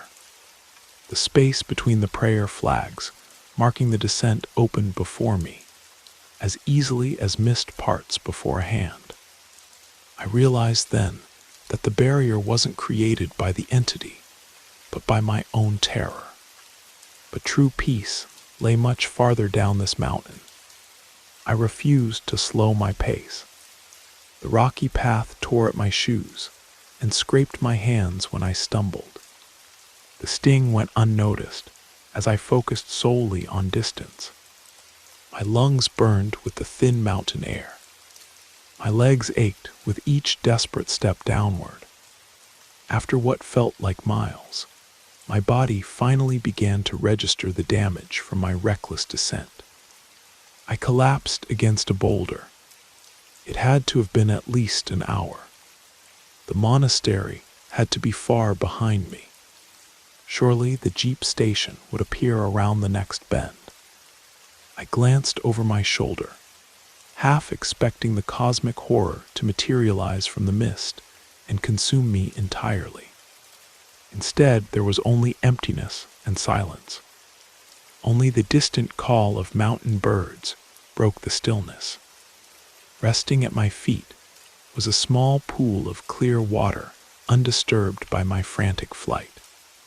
In my exhausted state, the sight of water was salvation. I cupped my hands and brought the cold mountain water to my face. A reinvigorating chill steadied my breathing and cleared my mind. Though tempted to drink, the small debris floating in the pool gave me pause. When the water stilled after my disturbance, the last light of a terrible day reflected my face back to me. The familiar features I'd seen all my life seemed somehow profound in this moment. I reached into my pocket and withdrew my wallet. I pulled our family photo from its protective sleeve. Lena and I, pretending happiness over a carefully folded blank space. Slowly, I unfolded the picture, banishing the emptiness and revealing Lucas to the image. One of the few times I had allowed him to be visible in our family portrait since it was taken. I could see his eyes, slightly protruding yet somehow perfect, reflected in the pool's surface. His thin, misaligned limbs that had never crawled or reached for toys. His compressed torso that struggled with each breath. An army of guilt advanced upon me, piercing spears of shame behind my eyes. My sorrow escaped in silent tears that rippled the pool's surface. My lips trembled with the weight of my failure. I returned the photo to my wallet, leaving our family whole. The crease remained, but the sight of the three of us together cooled the burning in my lungs, eased the pain in my legs, dulled the sting of my scraped hands, and for the first time since Lucas's birth, prevented the stab of shame in my heart. My journey downward continued with renewed determination. No longer was I merely fleeing the horrors of the monastery, but returning to my family. The thought of seeing them again brought unexpected joy. The air felt lighter, the birds' calls more melodic, the mountain path more navigable. After only a few minutes of walking, the forest opened to reveal a small plateau where jeeps awaited travelers. My rental vehicle stood exactly where I had left it. Home suddenly felt within reach. I searched for my keys when I noticed something on the far side of the clearing. I moved cautiously around a large boulder and froze at what lay before me. Lena's familiar blue backpack, with Lucas's special travel carrier resting beside it. The wall I thought existed only in my imagination now stood solidly before me, and I had no choice but to turn back. The mountain path seemed determined to prevent my return. Loose stones shifted underfoot, causing me to stumble repeatedly. Mist descended, obscuring the way forward. The pool where I had rested claimed my footing, sending me sprawling into its icy embrace. I pushed onward with no thought of retrieving my dropped belongings. Sharp rocks stabbed through my thin-soled shoes with each desperate step. Darkness enveloped the mountain, making navigation nearly impossible. The burn in my lungs intensified. Sweat chilled against my skin despite the cold. I had to be nearly there. What if in my panic I had taken a wrong turn? What if that thing was keeping me lost on this mountainside? Just as quickly as the doubts arose, they vanished. An opening appeared in the mist, revealing structures silhouetted against the night sky. The monastery's inhabitants were nowhere visible.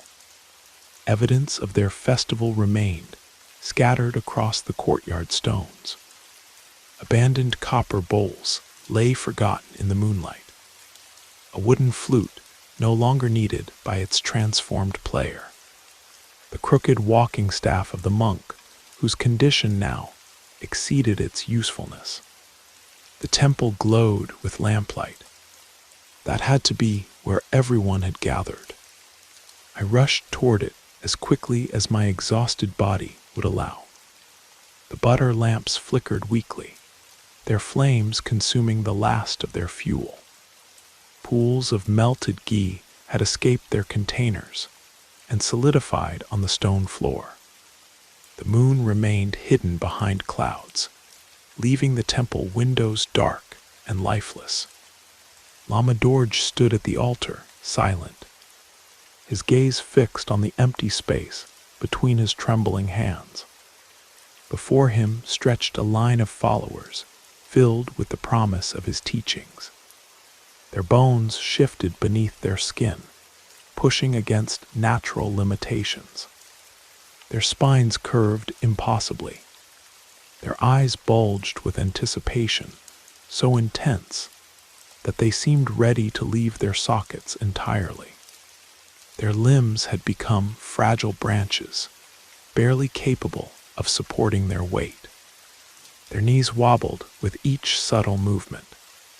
At the end of the line stood Lena, holding Lucas against her shoulder, their presence in such a place making me physically ill. I wasted no time with explanations. I told her everything about the goat with our son's condition, about the entity that claimed to heal it, about Tashi and the well filled with discarded vessels. I spoke with such frantic urgency that I must have seemed deranged. I studied her face during an unbearable silence that followed. Her eyes widened with wonder. "Everyone here looks like Lucas," she whispered with astonishment. "Yes, and we need to leave now," I said, turning her toward the exit. Her eyes remained fixed on the congregation of deformed people. Panic blazed through me as I tried desperately to break her fascination with the spectacle. I could feel her attention beginning to waver when a sound came from the altar. The back door opened, its frame filled with absolute darkness, a signal for Lama Dorje to begin the ceremony. His eyes and spirit remained downcast. Tonight is the night of crossing, the moment of transformation.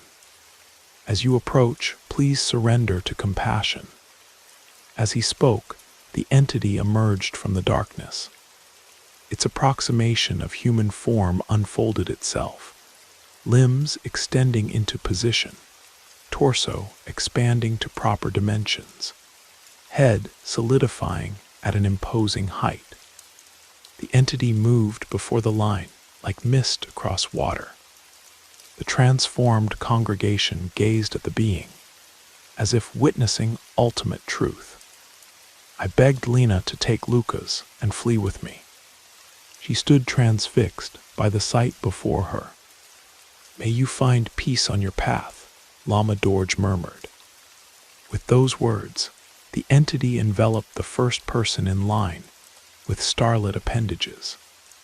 The elderly woman with permanently curved fingers hummed a melody through her misshapen smile, a smile of absolute serenity and anticipation. Despite her newly acquired deformities, her original condition remained visible. The entity's form opened like a cosmic flower to accept this offering. I turned to physically remove Lena from the temple when I felt it. A warmth kindled deep within me. The sensation purified all fear and horror from my consciousness. Every fragment of doubt and pain knotted within my soul dissolved instantly. I could feel reality aligning itself to perfect order. Then I heard from behind me the joyful exclamation of a promise fulfilled. I turned toward the altar. The butter lamps burned with renewed intensity. Their golden light banished the shadows that had dominated the chamber. The elderly woman who moments ago had been a twisted collection of misaligned limbs now stood beside the entity, dancing. Her once curved fingers extended fully as she clapped in perfect rhythm. Her joy was uncontainable, a tangible force that filled the room. Tears of happiness streamed down her face as she celebrated her rebirth. She moved with the grace of someone decades younger, her hands perfectly straight and functional. The sight was miraculous. Moments earlier, I had been prepared to flee this place, convinced it offered nothing but deception and horror. But in that instant, truth revealed itself to me with perfect clarity. One by one, each person entered the embrace of the entity and was consumed, and each one emerged from behind its cosmic form renewed. Twisted limbs straightened, missing digits regrew, disorders vanished completely. The temple resonated with laughter and grateful prayers. My gaze never left the proceedings. My face ached from smiling. This power beyond human understanding offered itself as healer, a divine transformation, erasing the suffering that life had unfairly distributed. And I was privileged to witness such profound compassion. The last adult to be transformed stepped from behind the entity to join the celebration. He was a young monk whose face had once been paralyzed on one side. Now both sides of his face expressed his elation with perfect symmetry. They were all healed, Each one had trusted in the promise they received, and each one was rewarded with renewal. The devourer of suffering stood triumphant before us. This being of pure compassion now turned its attention toward me. The connection of our awareness filled me with profound honor. I understood what it desired, and I wanted the same. I turned to Lena, who cradled Lucas in her arms. He was sleeping, unaware of the miracles unfolding around him. His eyelids failed to fully close over his protruding eyes. His neck bent at an unnatural angle. I could see the blue veins through his paper-thin skin, mapping roots over the sharp angles of his joints. Tears filled my eyes as I looked at him. I was proud of him, proud of his perseverance, proud of what he had endured. I looked up at Lena. Her expression conveyed what we both understood. She carefully offered Lucas to me. The imperfect vessel that housed our son's perfect spirit was ready for transformation. The temple's light seemed to intensify as I took Lucas into my arms. I moved with extreme care, each step measured to avoid disturbing his rest. The center aisle stretched endlessly before me. The celebration paused. The newly transformed congregation watched with compassionate smiles, ready to welcome him into their perfected community. They began a gentle chant in hushed, reverent tones. The foreign language sounded like music to my ears. Listening to their harmonious voices, I realized this must be the language of enlightenment itself. The realization washed over me like warm sunlight. The entity towered just feet away. Its fluid features stabilized momentarily as I approached. The closer we came, the more its human approximation seemed to dissolve at the edges, as if the container could no longer constrain what existed within. Perhaps it was merely the flickering lamplight, but the constant shifting of its features appeared to form an expression of infinite compassion. I stood before it, feeling unworthy yet accepted. The scent of incense and mountain wildflowers surrounded us. My eyes strained upward to meet its depthless gaze. The undulating void of its face formed the suggestion of benevolent features. Yet this mere suggestion contained more beauty than anything I had ever witnessed. My smile had transformed from conscious effort to natural expression of profound joy. It was as if love and compassion had materialized before me in their purest form. A melody arose within me unbidden. Humming came as naturally as breathing. I recognized the tune as one I had never heard before, except perhaps once from Tashi.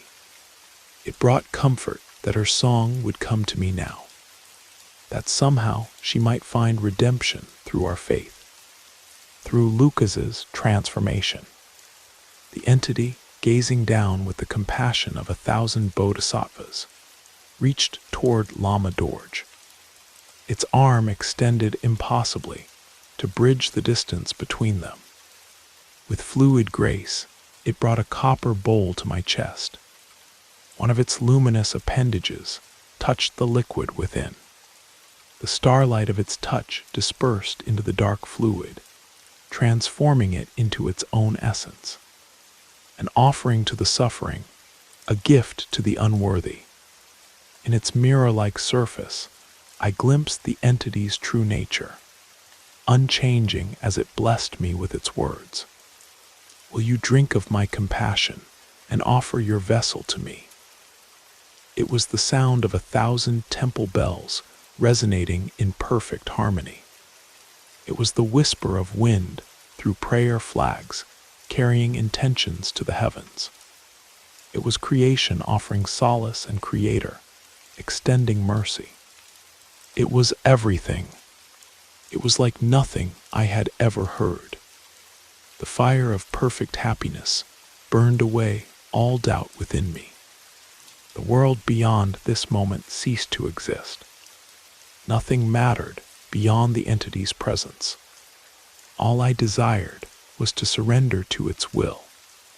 I wanted to devote everything I was to its perfect compassion. I accepted the bowl. It radiated cold like mountain snow against my palms. The butter lamps burned with pure white fire. The copper bowl gleamed with otherworldly brilliance.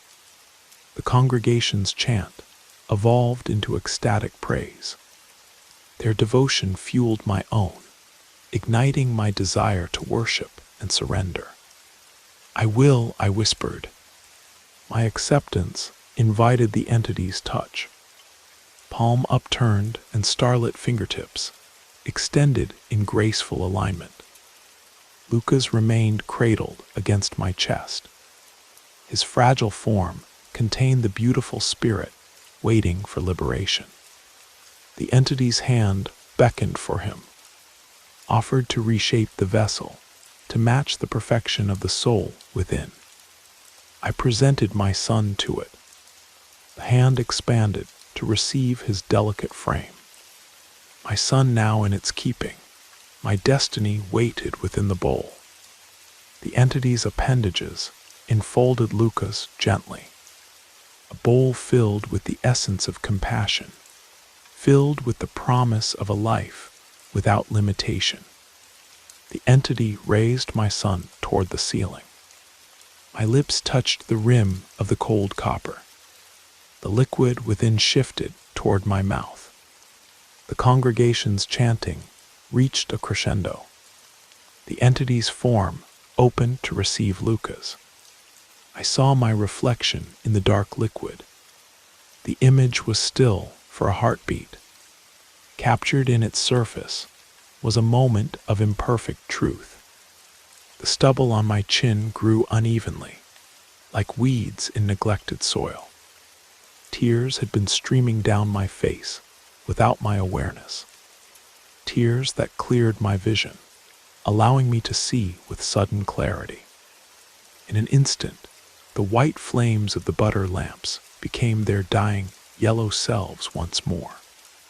The sweet scent of incense transformed to the stench of decay. And the compassionate healer I had prepared to offer my son to revealed itself as the monster I had glimpsed before. Without hesitation, I hurled the contents of the bowl at the entity. The liquid sizzled against its form, releasing acrid steam into the air. A sound like the mountain itself splitting open erupted from the depths of the creature, before its starlit shape collapsed into formless shadow and retreated through the back door. Lucas plummeted from above.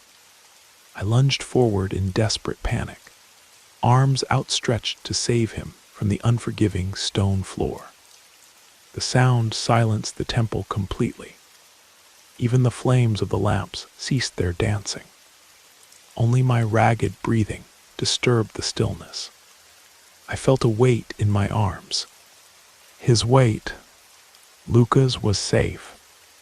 I clutched him against my chest, grateful beyond words for his safety. Lena rushed to us and wrapped her arms around us both, truly together for the first time.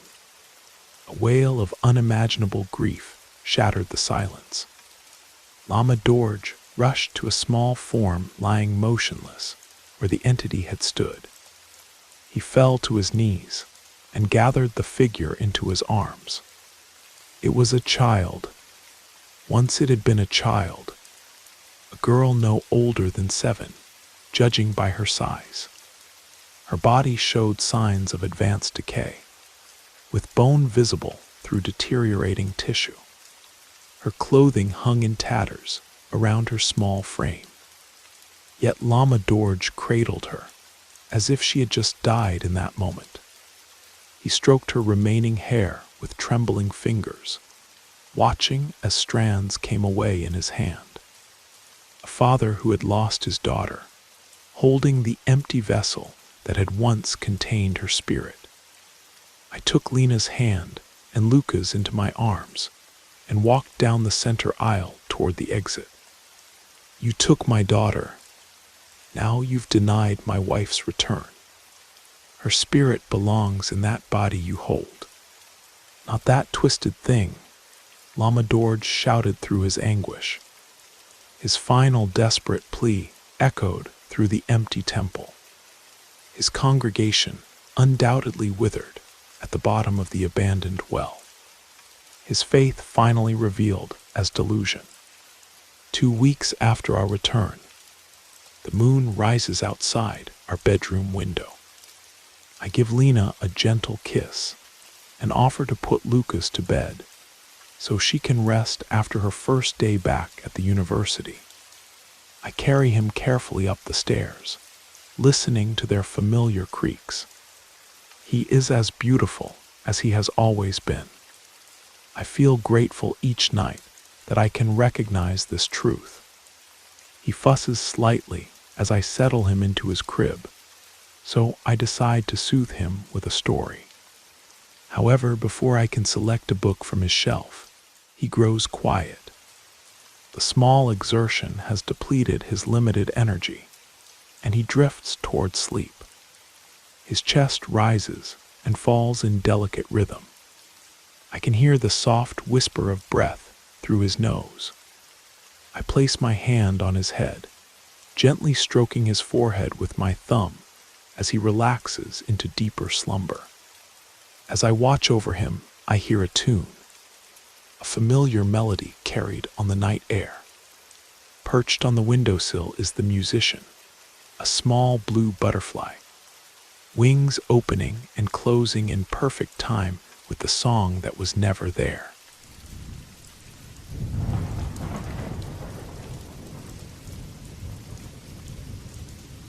What secrets lie hidden beneath the Earth's surface, in the vast network of underground lakes, rivers and caverns that honeycomb our planet's crust? Could ancient creatures, long believed extinct, still thrive in these lightless realms? Or might strange beings, as elusive as they are mysterious, inhabit these subterranean waters? There is definitely something down there. The question is, what? The underground waterways that thread through our planet's bedrock are as fascinating as they are enigmatic. Humans have long been drawn to these hidden aquatic realms that permeate the Earth's crust. They represent one of the last true frontiers of exploration on our planet, seeding our wildest dreams and fueling our darkest fears. We have barely scratched the surface of this mysterious underground world. In fact, more people have reached the summit of Mount Everest than have explored the deepest underground river systems. Despite centuries of cave exploration, 90% of Earth's underground water systems remain unmapped. Of the thousands of new species discovered each year, a significant portion emerge from these subterranean environments. This striking fact points to an ominous truth. There could be countless unknown creatures still lurking in those depths. For generations, cave explorers have reported terrifying encounters with various underground monsters, with perhaps the most infamous being the legendary giant cave serpent of the Piku Caves. In modern times, these accounts have largely been dismissed as tall tales told to frighten novice cavers or discourage illegal exploration. But you may be surprised to learn that sightings of so-called cave and underground lake monsters are as common today as they were in years past. Interest in this subject experienced a dramatic surge in 2016 when unusual seismic vibrations were detected deep within the Blue Hall cave system. by the International Underground Research Organization. The signal was so powerful, it was picked up by monitoring stations over 50 miles away. Scientists referred to it simply as the pulse, and initially suspected it must have been produced by some massive unknown creature moving through the cave system. By 2018, researchers had concluded it was merely the sound of an underground river carving out new passages. However, imaginations had already been captured, and people began taking stories of underground monsters more seriously. The legend of the giant cave serpent dates back thousands of years. Ancient Sanskrit texts mention a similar creature, but it was Professor Richard Waterman's 2012 book, Secrets of the Underground Rivers, that first described one in detail. Waterman wrote that according to local cave guides, it was large enough to swallow a small boat whole, and its body was long enough to block entire underground passages. These accounts were generally treated skeptically, and no serious scientist gave them much credence. However, in 2019, the story began shifting from folklore to scientific investigation. Dr. Margaret Stone examined mysterious scale-like impressions discovered in limestone deposits deep within the dark water caverns. Each impression was over 12 inches wide, far larger than any known cave-dwelling creature. She could only estimate the full size of whatever left these marks. But when she later discovered similar impressions in underwater caves in 3 different locations, she famously declared that the giant cave serpent might be more than just legend. In recent years, previously unknown species of cave-dwelling amphibians have been documented growing up to 6 feet in length. Some expert estimations suggest they could potentially reach sizes of 10 feet or more in the deepest, most isolated cave systems. It's remarkable that the first live specimens of these creatures were only photographed as recently as 2021. But could they really be responsible for the ancient legends? It seems unlikely. These amphibians have never been observed in the larger cave chambers. They prefer narrow fissures at depths of between 200 and 500 feet. While they may appear fearsome, they primarily hunt smaller prey and are relatively docile creatures. The giant cave serpent appears to have been an exaggeration of their size and nature. But what else might be down there? After all, the legend existed long before we discovered these giant amphibians. So one might question what actually inspired these tales. In 2020, a tracking device attached to experienced cave diver Michael Drake was found washed up in a cave outflow in the Piku system. This was just 2 weeks after, and only a mile away from where he had begun his exploration. Conservation officials analyzed the data stored in the device and discovered something disturbing. During those first 2 weeks, Drake had been methodically mapping the underwater passages, rarely exceeding depths of 300 feet.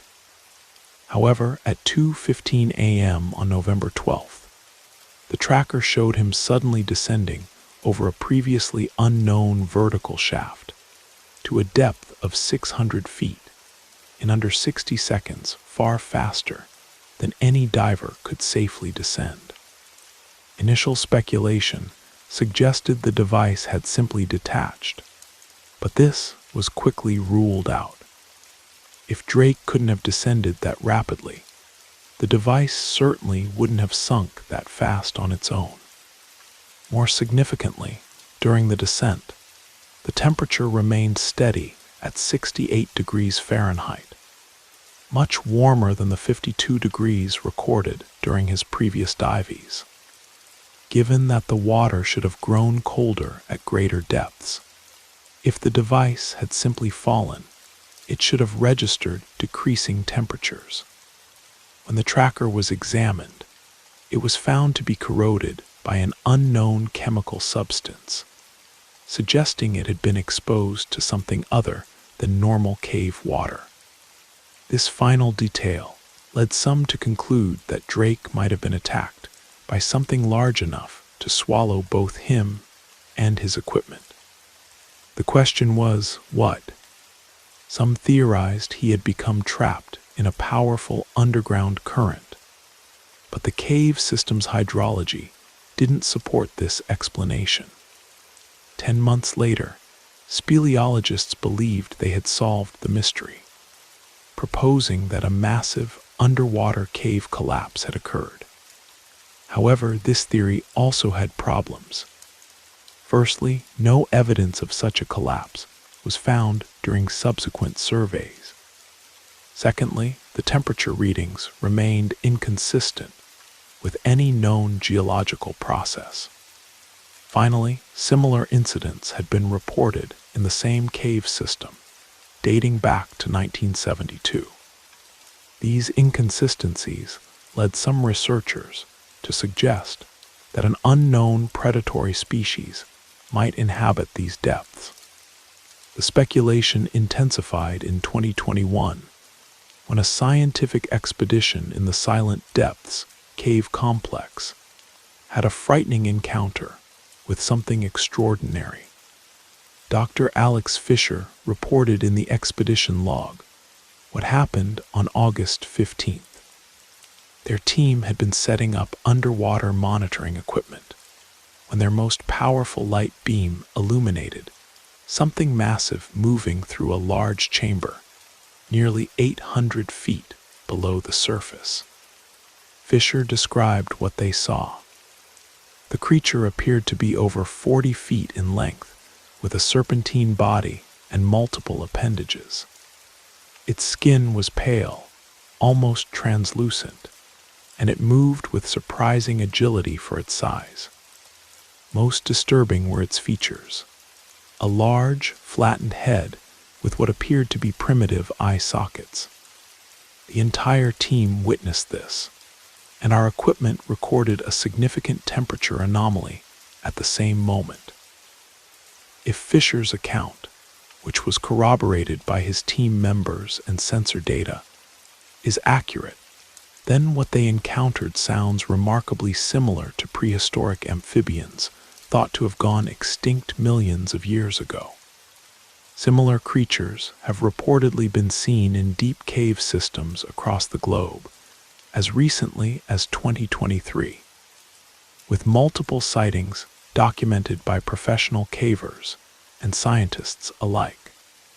The scientific community generally dismisses these reports as misidentification of known cave-dwelling species. However, this explanation seems inadequate given that many eyewitnesses describe creatures exceeding 30 feet in length, far larger than any known modern amphibian. But these alleged underground monsters aren't limited to prehistoric animals.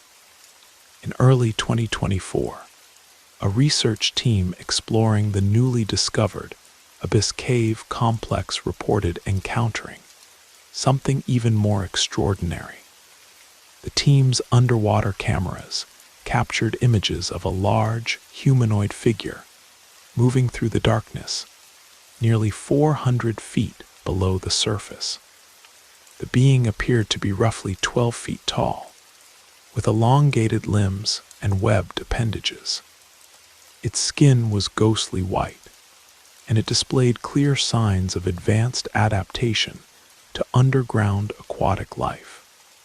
Because of its disturbing human-like characteristics, the research team designated it Echo Walker.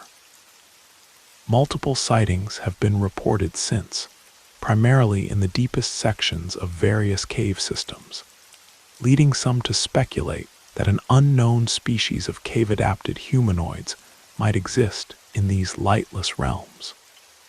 photographic evidence exists, but the extreme conditions and poor visibility in these environments mean that most footage is inconclusive. If the echo walkers do exist, some researchers suggest they could represent an entirely new branch of underground evolved vertebrates. Of course, such sightings aren't limited to remote cave systems. There are numerous underground rivers throughout the world, thought to harbor unknown creatures. One of the most compelling cases emerged recently beneath the Carpathian Mountains. A series of remarkable sonar readings taken in 2023 revealed something massive moving through the underground river network. The readings suggested an organism at least 30 feet in length, displaying movement patterns unlike any known cave-dwelling species. Within the same week, 3 separate research teams reported unusual disturbances in different sections of the underground river system.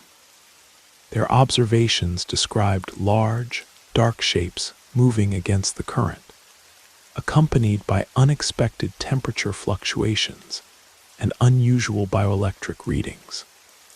Wildlife experts were particularly intrigued by these incidents, as the depth and isolation of these water systems make them ideal harbors for relict species, living fossils that might have survived unchanged for millions of years. So what are we to make of all these underground water monsters? Is there any truth to these sightings? Or should we dismiss them all as misidentification and imagination? While there isn't enough concrete evidence to prove the existence of any of these creatures, the vast network of unexplored cave systems remains so inaccessible and mysterious that they might as well be on another planet. We simply don't know what lurks in those lightless depths. We cannot deny that the potential existence of unknown creatures in our underground waters has captured human imagination. There appears to be much left to discover, and possibly much more to fear. The next time you stand near a cave entrance or underground spring, take a moment to consider what might be moving through the darkness beneath your feet.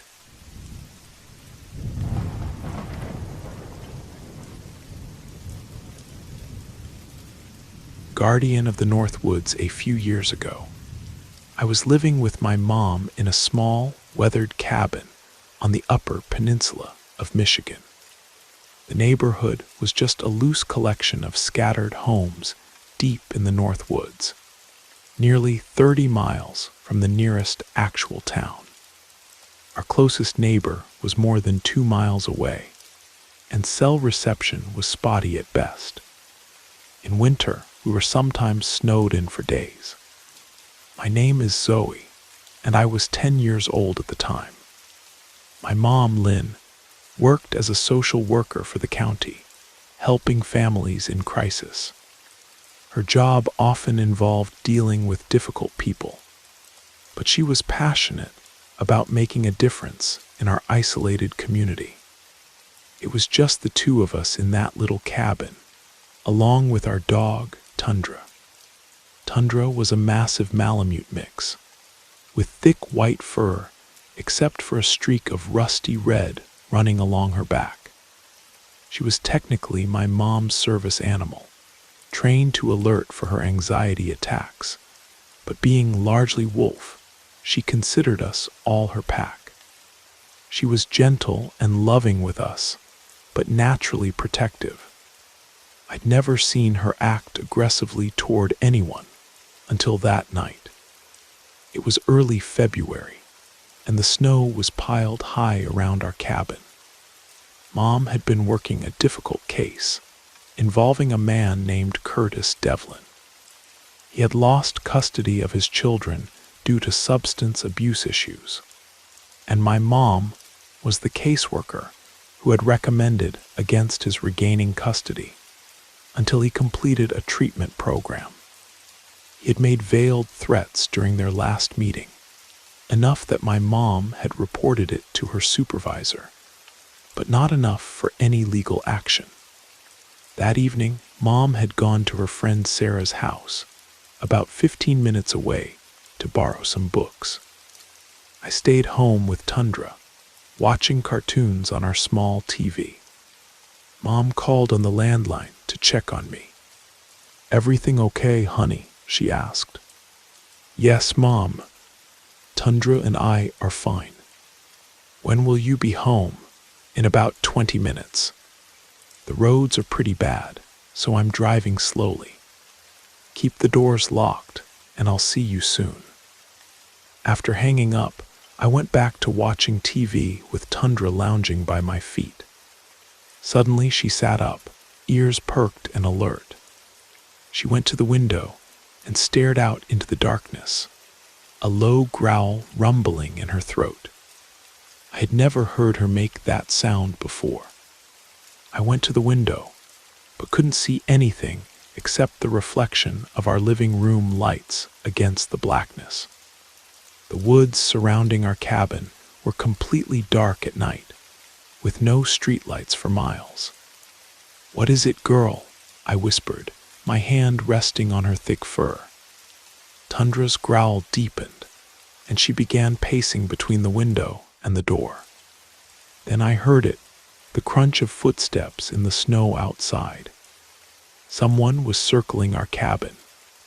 My heart pounding, I ran to the phone and dialed my mom's cell. No answer. She was probably in a dead zone. I tried Sarah's landline, but got a busy signal. With shaking hands, I called the only other number I knew by heart, the emergency line. 911, what's your emergency?" the dispatcher asked. "Someone's outside our house," I whispered. "My mom isn't home, and I'm alone with my dog." The dispatcher took our information, but warned me that the nearest deputy was at least 30 minutes away because of the snow. She told me to lock all the doors and stay on the line with her. Just as I was heading to double-check the back door, there was a loud smashing sound. Someone was trying to break in through the side door that led to our mudroom. Tundra exploded into a frenzy of barking, charging toward the noise. I dropped the phone and ran after her, terrified she might get hurt.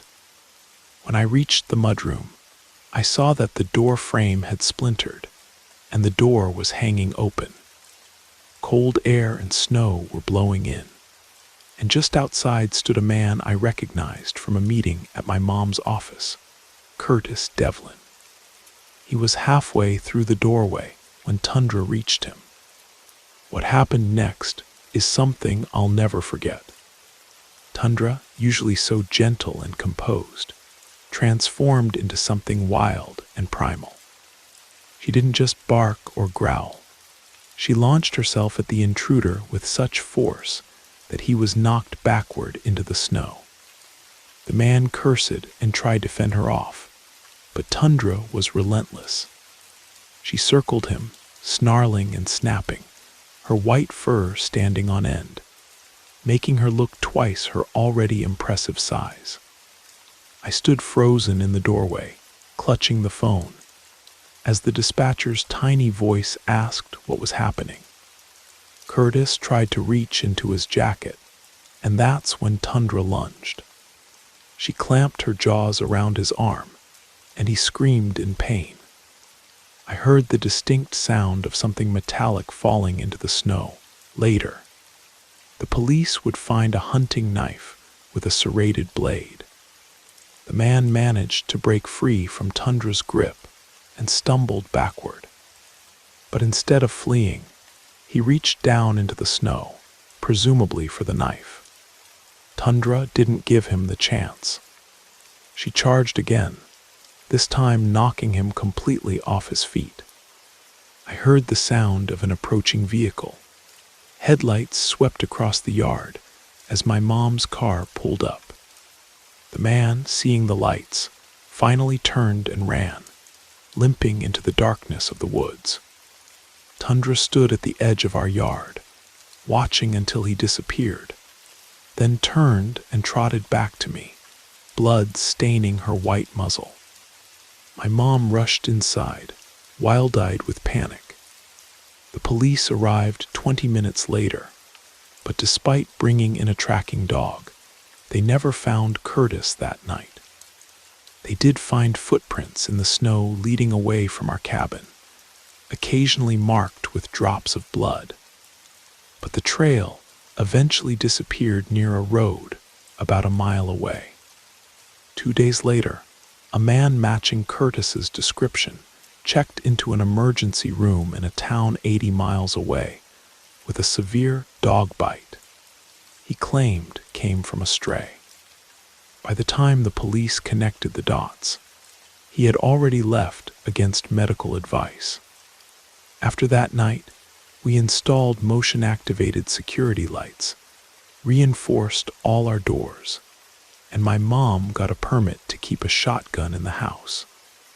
But our most reliable security system remained Tundra, who seemed to develop an even stronger protective instinct after the incident. She's 15 now, her once white face turned mostly gray, and her joints stiff with arthritis. She sleeps at the foot of my bed every night, even though I'm in college and only home during breaks. Sometimes I wake up to find her standing at my bedroom window, staring out into the darkness, as if she's still watching, still guarding. Curtis never returned to our town, but my mom heard through work channels that he moved to Wisconsin and eventually completed a rehabilitation program. I'd like to think he learned his lesson, not just about respecting legal boundaries, but about the fierce loyalty of a wolf dog protecting her family. When the time comes to say goodbye to Tundra, it will break my heart. But I'll always remember her, not just as the fluffy companion of my childhood, but as the guardian who stood between me and harm on that snowy night, without hesitation or fear. Some nights I still wake up thinking I hear footsteps in the snow outside, and I reach down to touch Tundra's fur, instantly comforted by her presence.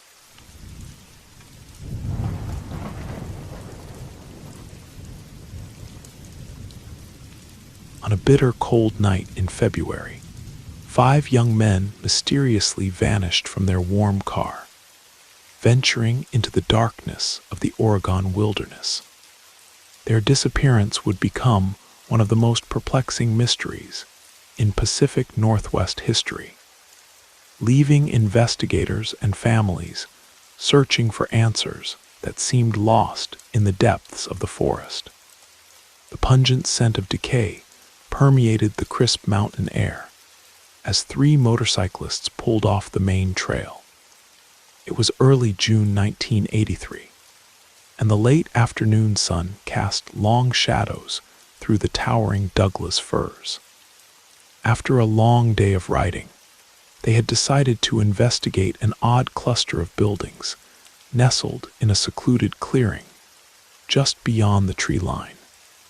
Before them stood a weather-worn meteorological station, a main building flanked by 4 smaller structures. Such stations weren't uncommon in this part of Oregon, positioned strategically across the wilderness for monitoring weather patterns and collecting atmospheric data. Most were regularly staffed, but this remote outpost had clearly been abandoned to the elements, or so they thought. The nauseating odor grew stronger as the riders removed their helmets. 2 of them recognized it immediately, the unmistakable smell of death. They initially assumed it was a dead animal decomposing in the summer heat, the stench enough to make one of them retch. They might have left right then, but the broken window in the main building caught their attention. Peering through the shattered glass revealed little at first, just some dusty workstations and weather monitoring equipment untouched for months. The door yielded easily to their push, unlocked and slightly ajar. What they discovered inside would haunt them forever. A body lay on a cot in the back room, covered with 8 thick blankets, swarming with flies. None of the riders could have known they had just stumbled upon the first piece of a tragic puzzle, one that would come to be known as the Oregon Mountain Mystery. This discovery would lead investigators down a winding path of confusion and heartbreak, with more questions than answers at every turn. The authorities, already en route, had a sinking suspicion about the identity of the deceased. Their fears were confirmed upon arrival. The body belonged to one of 5 young men who had vanished 4 months earlier, in the dead of winter. But the evidence before them defied logic. As the investigation unfolded, nearly every detail would seem to contradict the next, leaving them with a modern mystery as perplexing as any in the annals of American history. To understand this enigma, we must return to where it all began, the early evening of Friday, February 18th, 1983.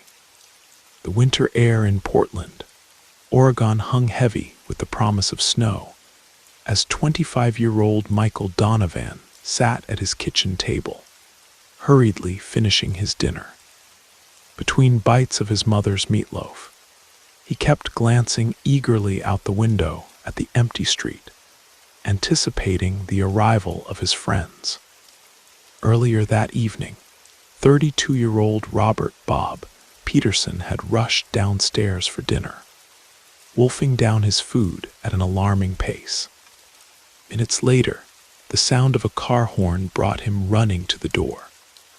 Despite his grandmother Martha's insistence that he take a coat, Peterson darted out into the cold night air. In the driveway sat a 1975 Plymouth Fury, with David Morrison, 29, behind the wheel. Alex Fisher, 24, occupied the passenger seat, while 27-year-old Peter O'Reilly sat in the back. Peterson jumped in, and they headed to pick up Donovan before setting out on their 2-hour journey to Portland State University. Each of them shared an intense passion for basketball, following both local games and professional matches whenever possible. They even played on their own team, the Portland Pioneers, and had a crucial game scheduled for the following day. It was the latest in a series of regional tournaments that could qualify them for the upcoming Special Olympics, promising a trip to Seattle if they secured victory. What made this case particularly poignant was that all 5 men faced various mental and developmental challenges. They were part of the Portland Rehabilitation Center's vocational program, where they learned trade skills while playing on the center's basketball team. Bob Peterson, the eldest, had the cognitive development of a young child, but possessed a warm, friendly nature that endeared him to everyone he met. His closest friend was Peter O'Reilly, who shared his childlike wonder and deep religious faith. Alex Fisher, though the shortest at 5 feet 9 inches, had a subtle charm that emerged when he felt comfortable. He and Peterson were inseparable, with the older man often acting as his protector and spokesperson. David Morrison had served in the Navy, but received a medical discharge. Though not diagnosed with any specific disability, those who knew him described him as having a slower processing speed than most. Still, he managed to obtain a driver's license and took great pride in his Plymouth Fury. Michael Donovan had also served in the military, stationed in South Korea.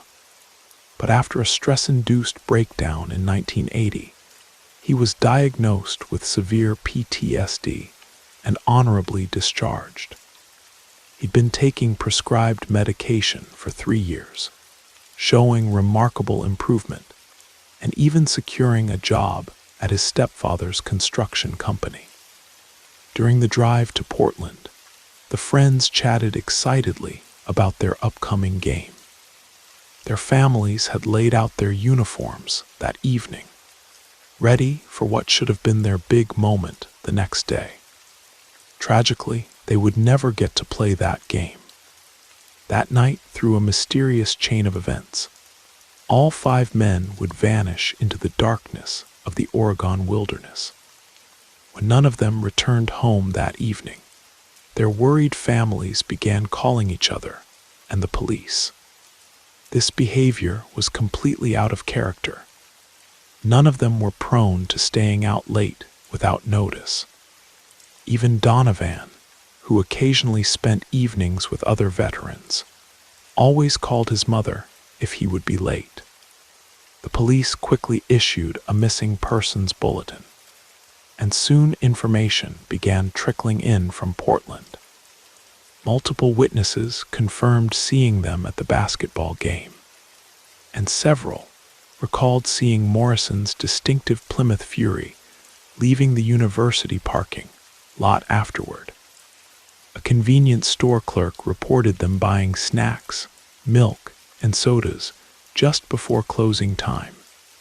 As the first snowflakes began to fall, police launched a widespread search, led by Portland Detective Marcus Reynolds, who had known Peterson since high school.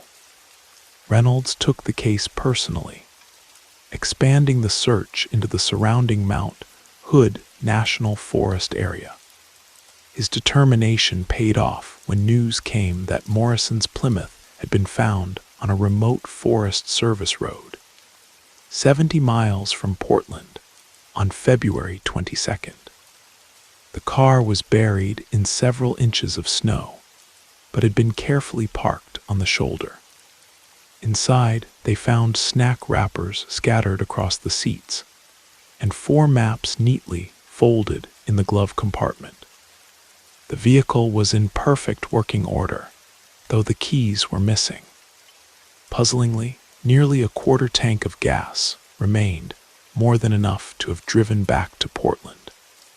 With mechanical failure and empty fuel tank ruled out, investigators wondered what had compelled 5 men to abandon a perfectly good vehicle on a freezing winter night. Further searches were hampered by continuing snowstorms, forcing authorities to postpone additional efforts until spring. For Reynolds, the investigation became an obsession.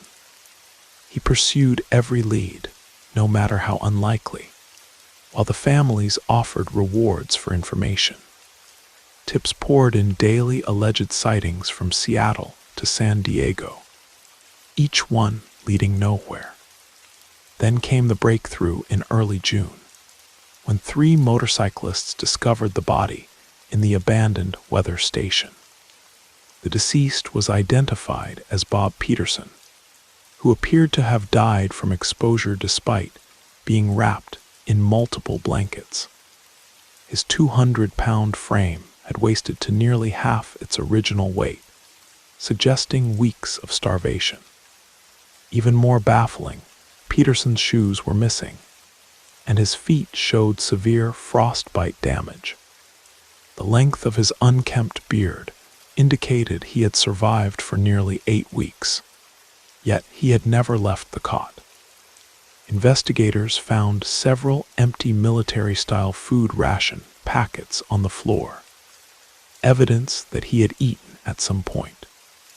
They also discovered an unlocked storage cabinet containing enough freeze-dried food to sustain several people for months, completely untouched.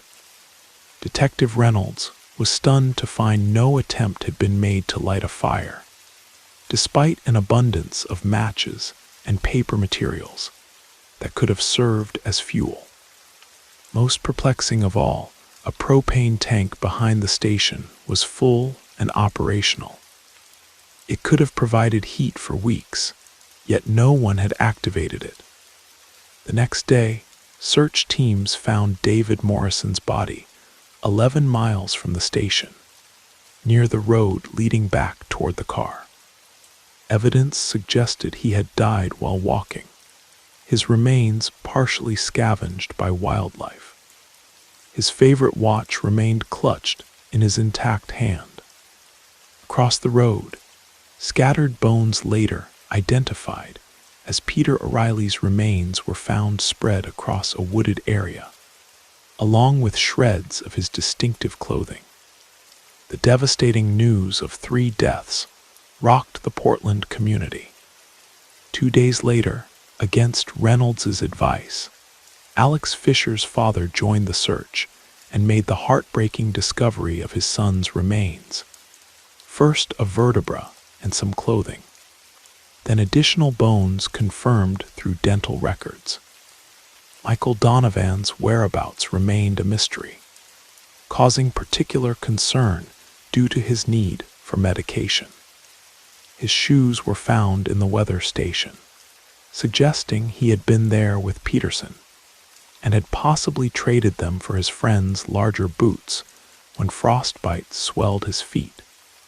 To this day, Donovan's body has never been found. Investigators theorized that the men had become lost while driving and abandoned their car as the snowstorm intensified. They apparently walked over 20 miles through treacherous mountain terrain before finding the weather station. Once inside, they searched for food and heat, but failed to locate the stored supplies or activate the propane system. With Peterson's condition deteriorating, Morrison, O'Reilly, and Fisher may have left to seek help, leaving Donovan to care for their friend. If they departed around the time the blizzard struck on February 22nd, it would have been their final mistake. If Donovan had indeed stayed behind, he might have later attempted to find his friends. A quarter-mile northwest of the station, searchers found 3 blankets and a corroded flashlight, suggesting he may have tried to bring warmth to his companions, but became lost in the attempt. The central question remained: why had they driven so far into the wilderness? The road was nowhere near the route between Portland and their homes. None of them had ever visited that area before, though Peterson and O'Reilly had once gone camping in a different part of the forest as children. Morrison's mother later suggested someone must have chased them up that mountain road, but she couldn't imagine who could have threatened 5 strong, capable men. A possible clue emerged when Detective Reynolds interviewed Joseph Walsh, who reported being stranded on the same road the night of February 18th. After his car got stuck and he suffered a mild heart attack, Walsh spent the night in his vehicle. Around 2 a.m, he heard strange whistling sounds and saw several men and a woman carrying what appeared to be a baby, illuminated by car headlights about 100 feet away. Walsh called out for help, but the figures rushed back to their vehicle and disappeared into the darkness. Later that night, he was awakened again by lights and whistling, but couldn't identify the source. When his car ran out of fuel at 5 a.m, Walsh was forced to walk 8 miles to a ranger station. Along the way, he passed Morrison's Plymouth, but thought nothing of it at the time. Walsh's account aligned with early reports of men allegedly confronting the 5 friends in the university parking lot. Several people at a local diner believed they had seen the group stop to make phone calls, but these leads led nowhere. In recent years, darker theories have emerged. In an online forum post from 2017, Someone claiming to be Fisher's sister-in-law shared previously unreported details. She believed the men had witnessed a violent altercation between a woman and several men at the basketball game.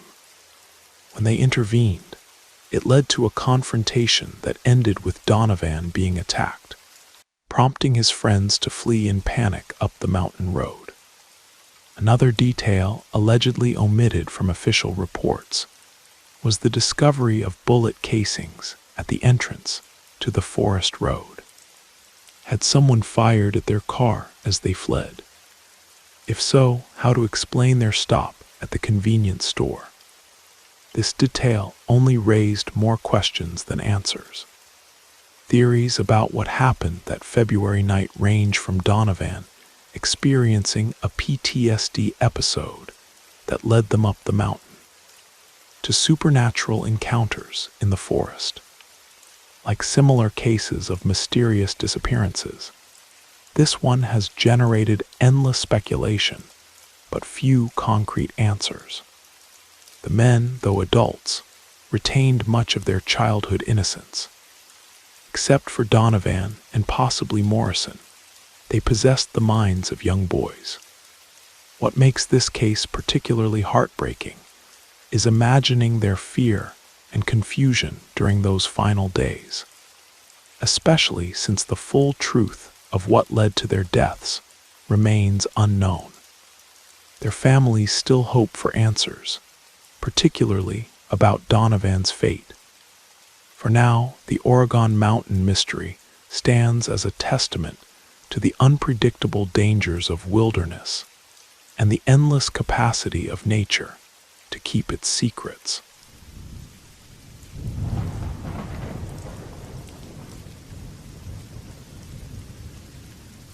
A few years ago, I moved into a cozy cottage in the rural outskirts of Pine Grove, Vermont.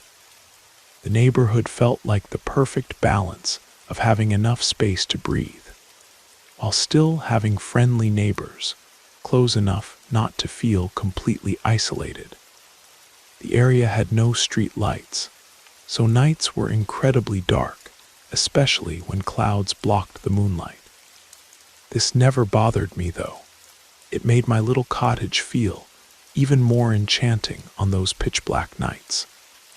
One evening in late January, I arrived home from my shift at the local library.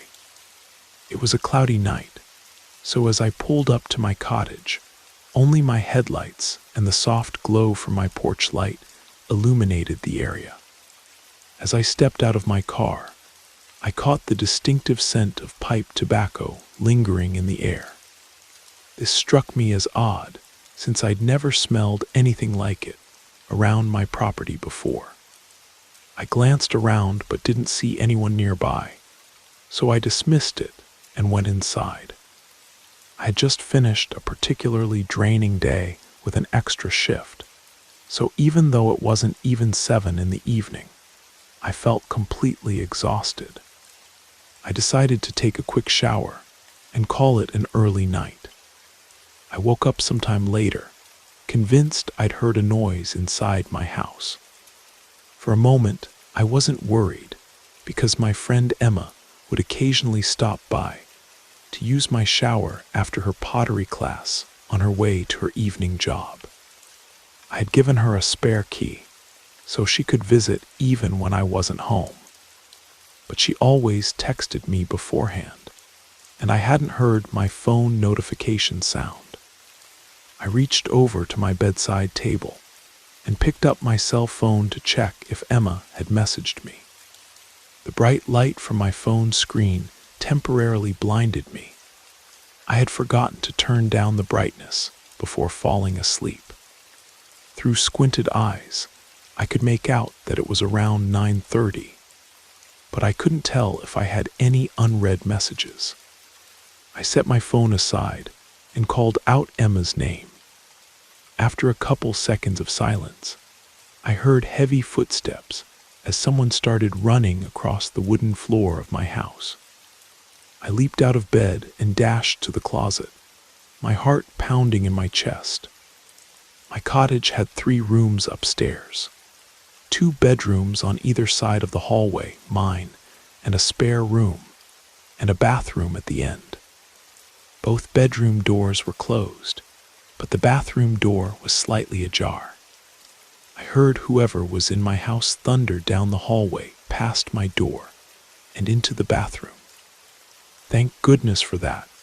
It gave me enough time to open the attic access in the ceiling of my closet and hoist myself up. My feet had barely made it inside the attic when my bedroom door burst open. I heard footsteps rush into my room and stop, presumably when they didn't see me there. The intruder ran back to the hallway and into the other bedroom, which just had boxes stacked in a corner, some exercise equipment, and a table where I painted my miniature models. The intruder must have decided that if someone were hiding, it would be in the main bedroom, because they charged back into my room and turned on the light. A moment later, the closet door was violently pulled open. I was crouched in my attic, just a foot or so away from the access panel, ready to try to stop them if they started to climb up. From my vantage point, all I could see was from about their knees down. They were wearing dirty blue jeans with frayed cuffs and worn work boots. After a few seconds of looking in the closet, they stepped away. I heard a loud crash come from my room, followed by a scream of frustration and rage. That scream was the most unsettling part of the incident for me. It reminded me far too much of my ex-boyfriend, who would scream in a similar way when he lost his temper. He would eventually be committed to a psychiatric facility for several mental health issues that resulted in erratic and violent behavior. The intruder ran back down the stairs. I heard crashes and bangs as things were thrown around and furniture was knocked over. I remained crouched in the attic. I had left my cell phone when I ran for the closet, and I wasn't certain I could climb down without the intruder hearing me. After what seemed like forever, the noises stopped. I started counting slowly. When I reached 1,000, I decided it was safe enough to climb down and call the police. The first thing I noticed when I exited the closet was that the intruder had flipped my bed over, presumably in an attempt to find me. That explained the loud noise I had heard after he stepped away from the closet. I couldn't find my cell phone, so I went to the landline by the bed and called the police. I waited in my room until I heard them call out from downstairs. The first floor was a mess, but I had expected that. Chairs had been knocked over, the sofa had been flipped, and all the books, pictures, and decorative items I had on my shelves were strewn across the floor. The cupboards in the kitchen had been opened, and all the boxed and canned foods had been thrown to the ground. As far as I could tell, the only thing missing was a single knife from the wooden block in my kitchen. The police checked the house from top to bottom and found that the side door had been forced open with something like a crowbar. They also found a few pipe tobacco remnants along my fence line, along with some foil and an empty pen tube, which the police said people often use to smoke synthetic drugs. They speculated that the intruder had been watching my house for a while. I realized that must have been who was smoking outside when I got home. The officers collected the evidence and suggested I stay with family or friends that night and get the door fixed as soon as possible. I opted to just not sleep. I moved a shelf to block the broken door and spent the next couple of hours cleaning up. I would often go to the window with a flashlight and shine it along the fence line where the police found the tobacco remnants and foil. But I didn't see anything. The next day, I called to have the door fixed and motion-activated lights installed at the back and sides of my house. I ran a phone cable up into the attic and added a landline extension there. I never wanted to be stuck up there without a phone again. Nothing else happened at that house, though I lived there another 3 years without incident. One more precaution I took was practicing getting out of my bed, going to my closet, and climbing into the attic as quickly and quietly as possible. When I moved to my current home, I kept up the habit, except now I go to a crawl space at the back of the closet instead of an attic. I try not to think about what would have happened if I had been a bit slower getting to the attic, or if the intruder hadn't gone into the bathroom at the end of the hall.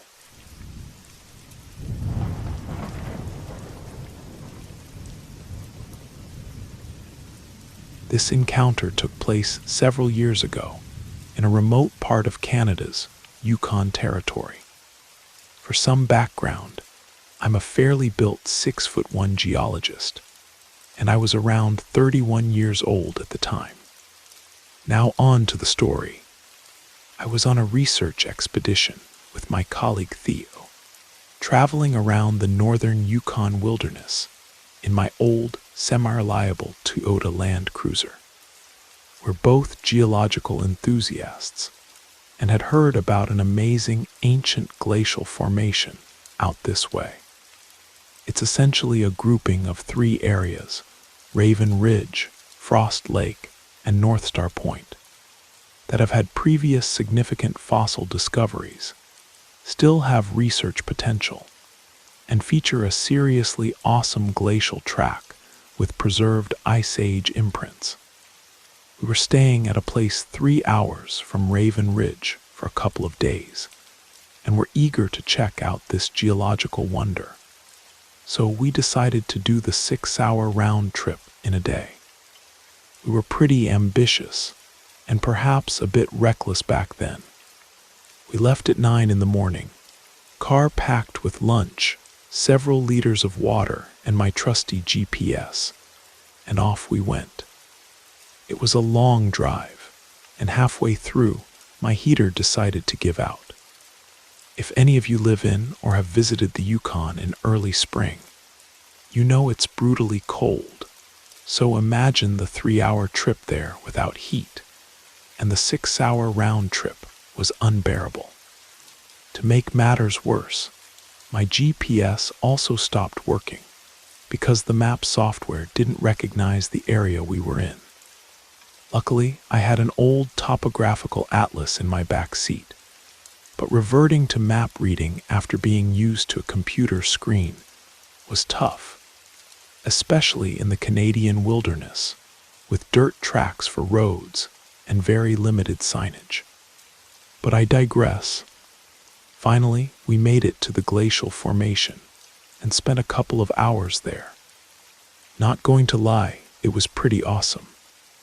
Then we decided to make the trip back as it was starting to get late, and we didn't want to drive back in the dark. As we were about to leave, a grizzled old guy who appeared to be an employee of the research station and was dressed all in thick khaki and fur-lined clothing asked us where we were from and where we were heading. I gave him a skeptical look while I was vague with the details, but Theo told him the name of the town where we were staying. He took a real liking to Theo and laughed when he heard about our lengthy journey. Apparently, we had taken the long route, and there was a much quicker way to get back that would shave about an hour off the trip. We eagerly accepted the directions he gave us. Nobody has time for an extra hour in a heaterless frozen vehicle. All verbal, which we wrote down. Off we went, thinking how lucky we were to have met this old guy who gave us some valuable intel on a shortcut home. Though I couldn't deny, there was definitely a creepy vibe coming off him. Based on the directions he gave us, We wound along several roads in an area I had never been in, and eventually ended up on a narrow dirt road. We were supposed to reach an intersection after about half an hour, take a right, and continue on that road until we hit a main highway that would take us back. After an hour and a half of driving on this dirt trail, though, we still hadn't reached the intersection. I was starting to freak out, thinking we missed the turn, but Theo was completely relaxed and was sure we'd get there eventually. I think he thought I was driving too slowly, but there are huge moose out there, and those things are seriously dangerous if you hit one. We had been traveling for a while. It was getting later in the day, and the fuel in the tank was down to quarter full. There were no houses, other roads, or cars in sight, and I was really uncomfortable with where this was headed. The middle of nowhere, in a remote area of the Yukon wilderness. There weren't even any trees nearby, just this dirt road and desolate snowy tundra as far as the eye could see. I stopped the car and told Theo to get the binoculars from the back to see if he could spot a landmark. Yes, I carried binoculars in my car, still do. He obliged and could just make out a structure-like building in the distance, so we decided to head for that. We figured it could be a ranger station, and maybe the people would be nice enough to give us some fuel to top us up and some better directions out of there. As we neared the structure, it became clear that it was not a ranger station at all. We pulled up out front and saw that it was an old gas station, burned to a shell from the inside out. It still had 3 black partial walls, so we couldn't see all the way in. It looked like someone had been there recently, because there were animal bones strung up all over the place, and a moose skull at the entrance to the station. Some of the animal bones even had moss or horsehair woven into them, and were arranged like decorations. Then we saw a hand-painted sign staked into the ground with the words, "Northern Light Station," in faded red letters. My alarm bells were ringing loud and clear. I nudged Theo to say, "Let's get out of here," but he was distracted by something in the distance. It was a car coming in the direction we had just come from. It would have been only 10 minutes behind us the entire time we were driving, but I hadn't seen it once. It was kicking up a ton of snow and dust, indicating it was coming towards us fast. It was at this point that we both heard a creepy scratching sound coming from the burned-out gas station, like someone was scratching at the wall from the inside. I moved a little closer to try and see what it was, and there was a person peeking at us from a hole in the damaged wall. Then a childlike voice, obviously a grown man imitating a little girl, giggled and said, "Are you here to play with me, Theo?" And I looked at each other and bolted back to the safety of the Land Cruiser. Just as I was about to reverse out, the other car stopped just behind mine with the high beams on. I couldn't see the driver, but they were in my way, so I couldn't reverse from where I was stationed. I had no choice but to drive forward and turn around that way, nearly missing the Northern Light Station sign as we were turning to leave. The driver started blaring the horn, just hammering it for no reason at all. I sped off back in the direction we came, and the other car didn't follow. It was getting to twilight at this stage, and pretty dangerous to be on these country roads once it was dark because of the moose situation. But we felt a bit better as we managed to navigate our way back to where we came from, the geological formation, and even started joking about what happened. The person in the other car was probably just honking at us to get our attention to help with directions or something. I pulled into the parking lot and went to the front desk area of the company that runs the research station. I explained that we had gotten lost on our way back to the town we were staying at, and the lady there was kind enough to give us just enough fuel for the ride back. I couldn't help myself and mentioned to her that her coworker was a real jerk for giving us those weird directions. We figured there was no way we messed up the advice he'd given us. She gave me a weird look and asked me to describe the guy. I did, and her face went funny. She said, "That man does not work here. I saw him talking with the researchers today, and my boss had to ask him to leave. He kept trying to get the details of where people were staying and telling them that he had vacancies at his place and they could stay there." "The Northern Lights station," she nodded, her face pale. We never found out what was happening at that burned-out gas station, or who the old man really was. But to this day, I triple-check my travel routes and never take shortcuts from strangers.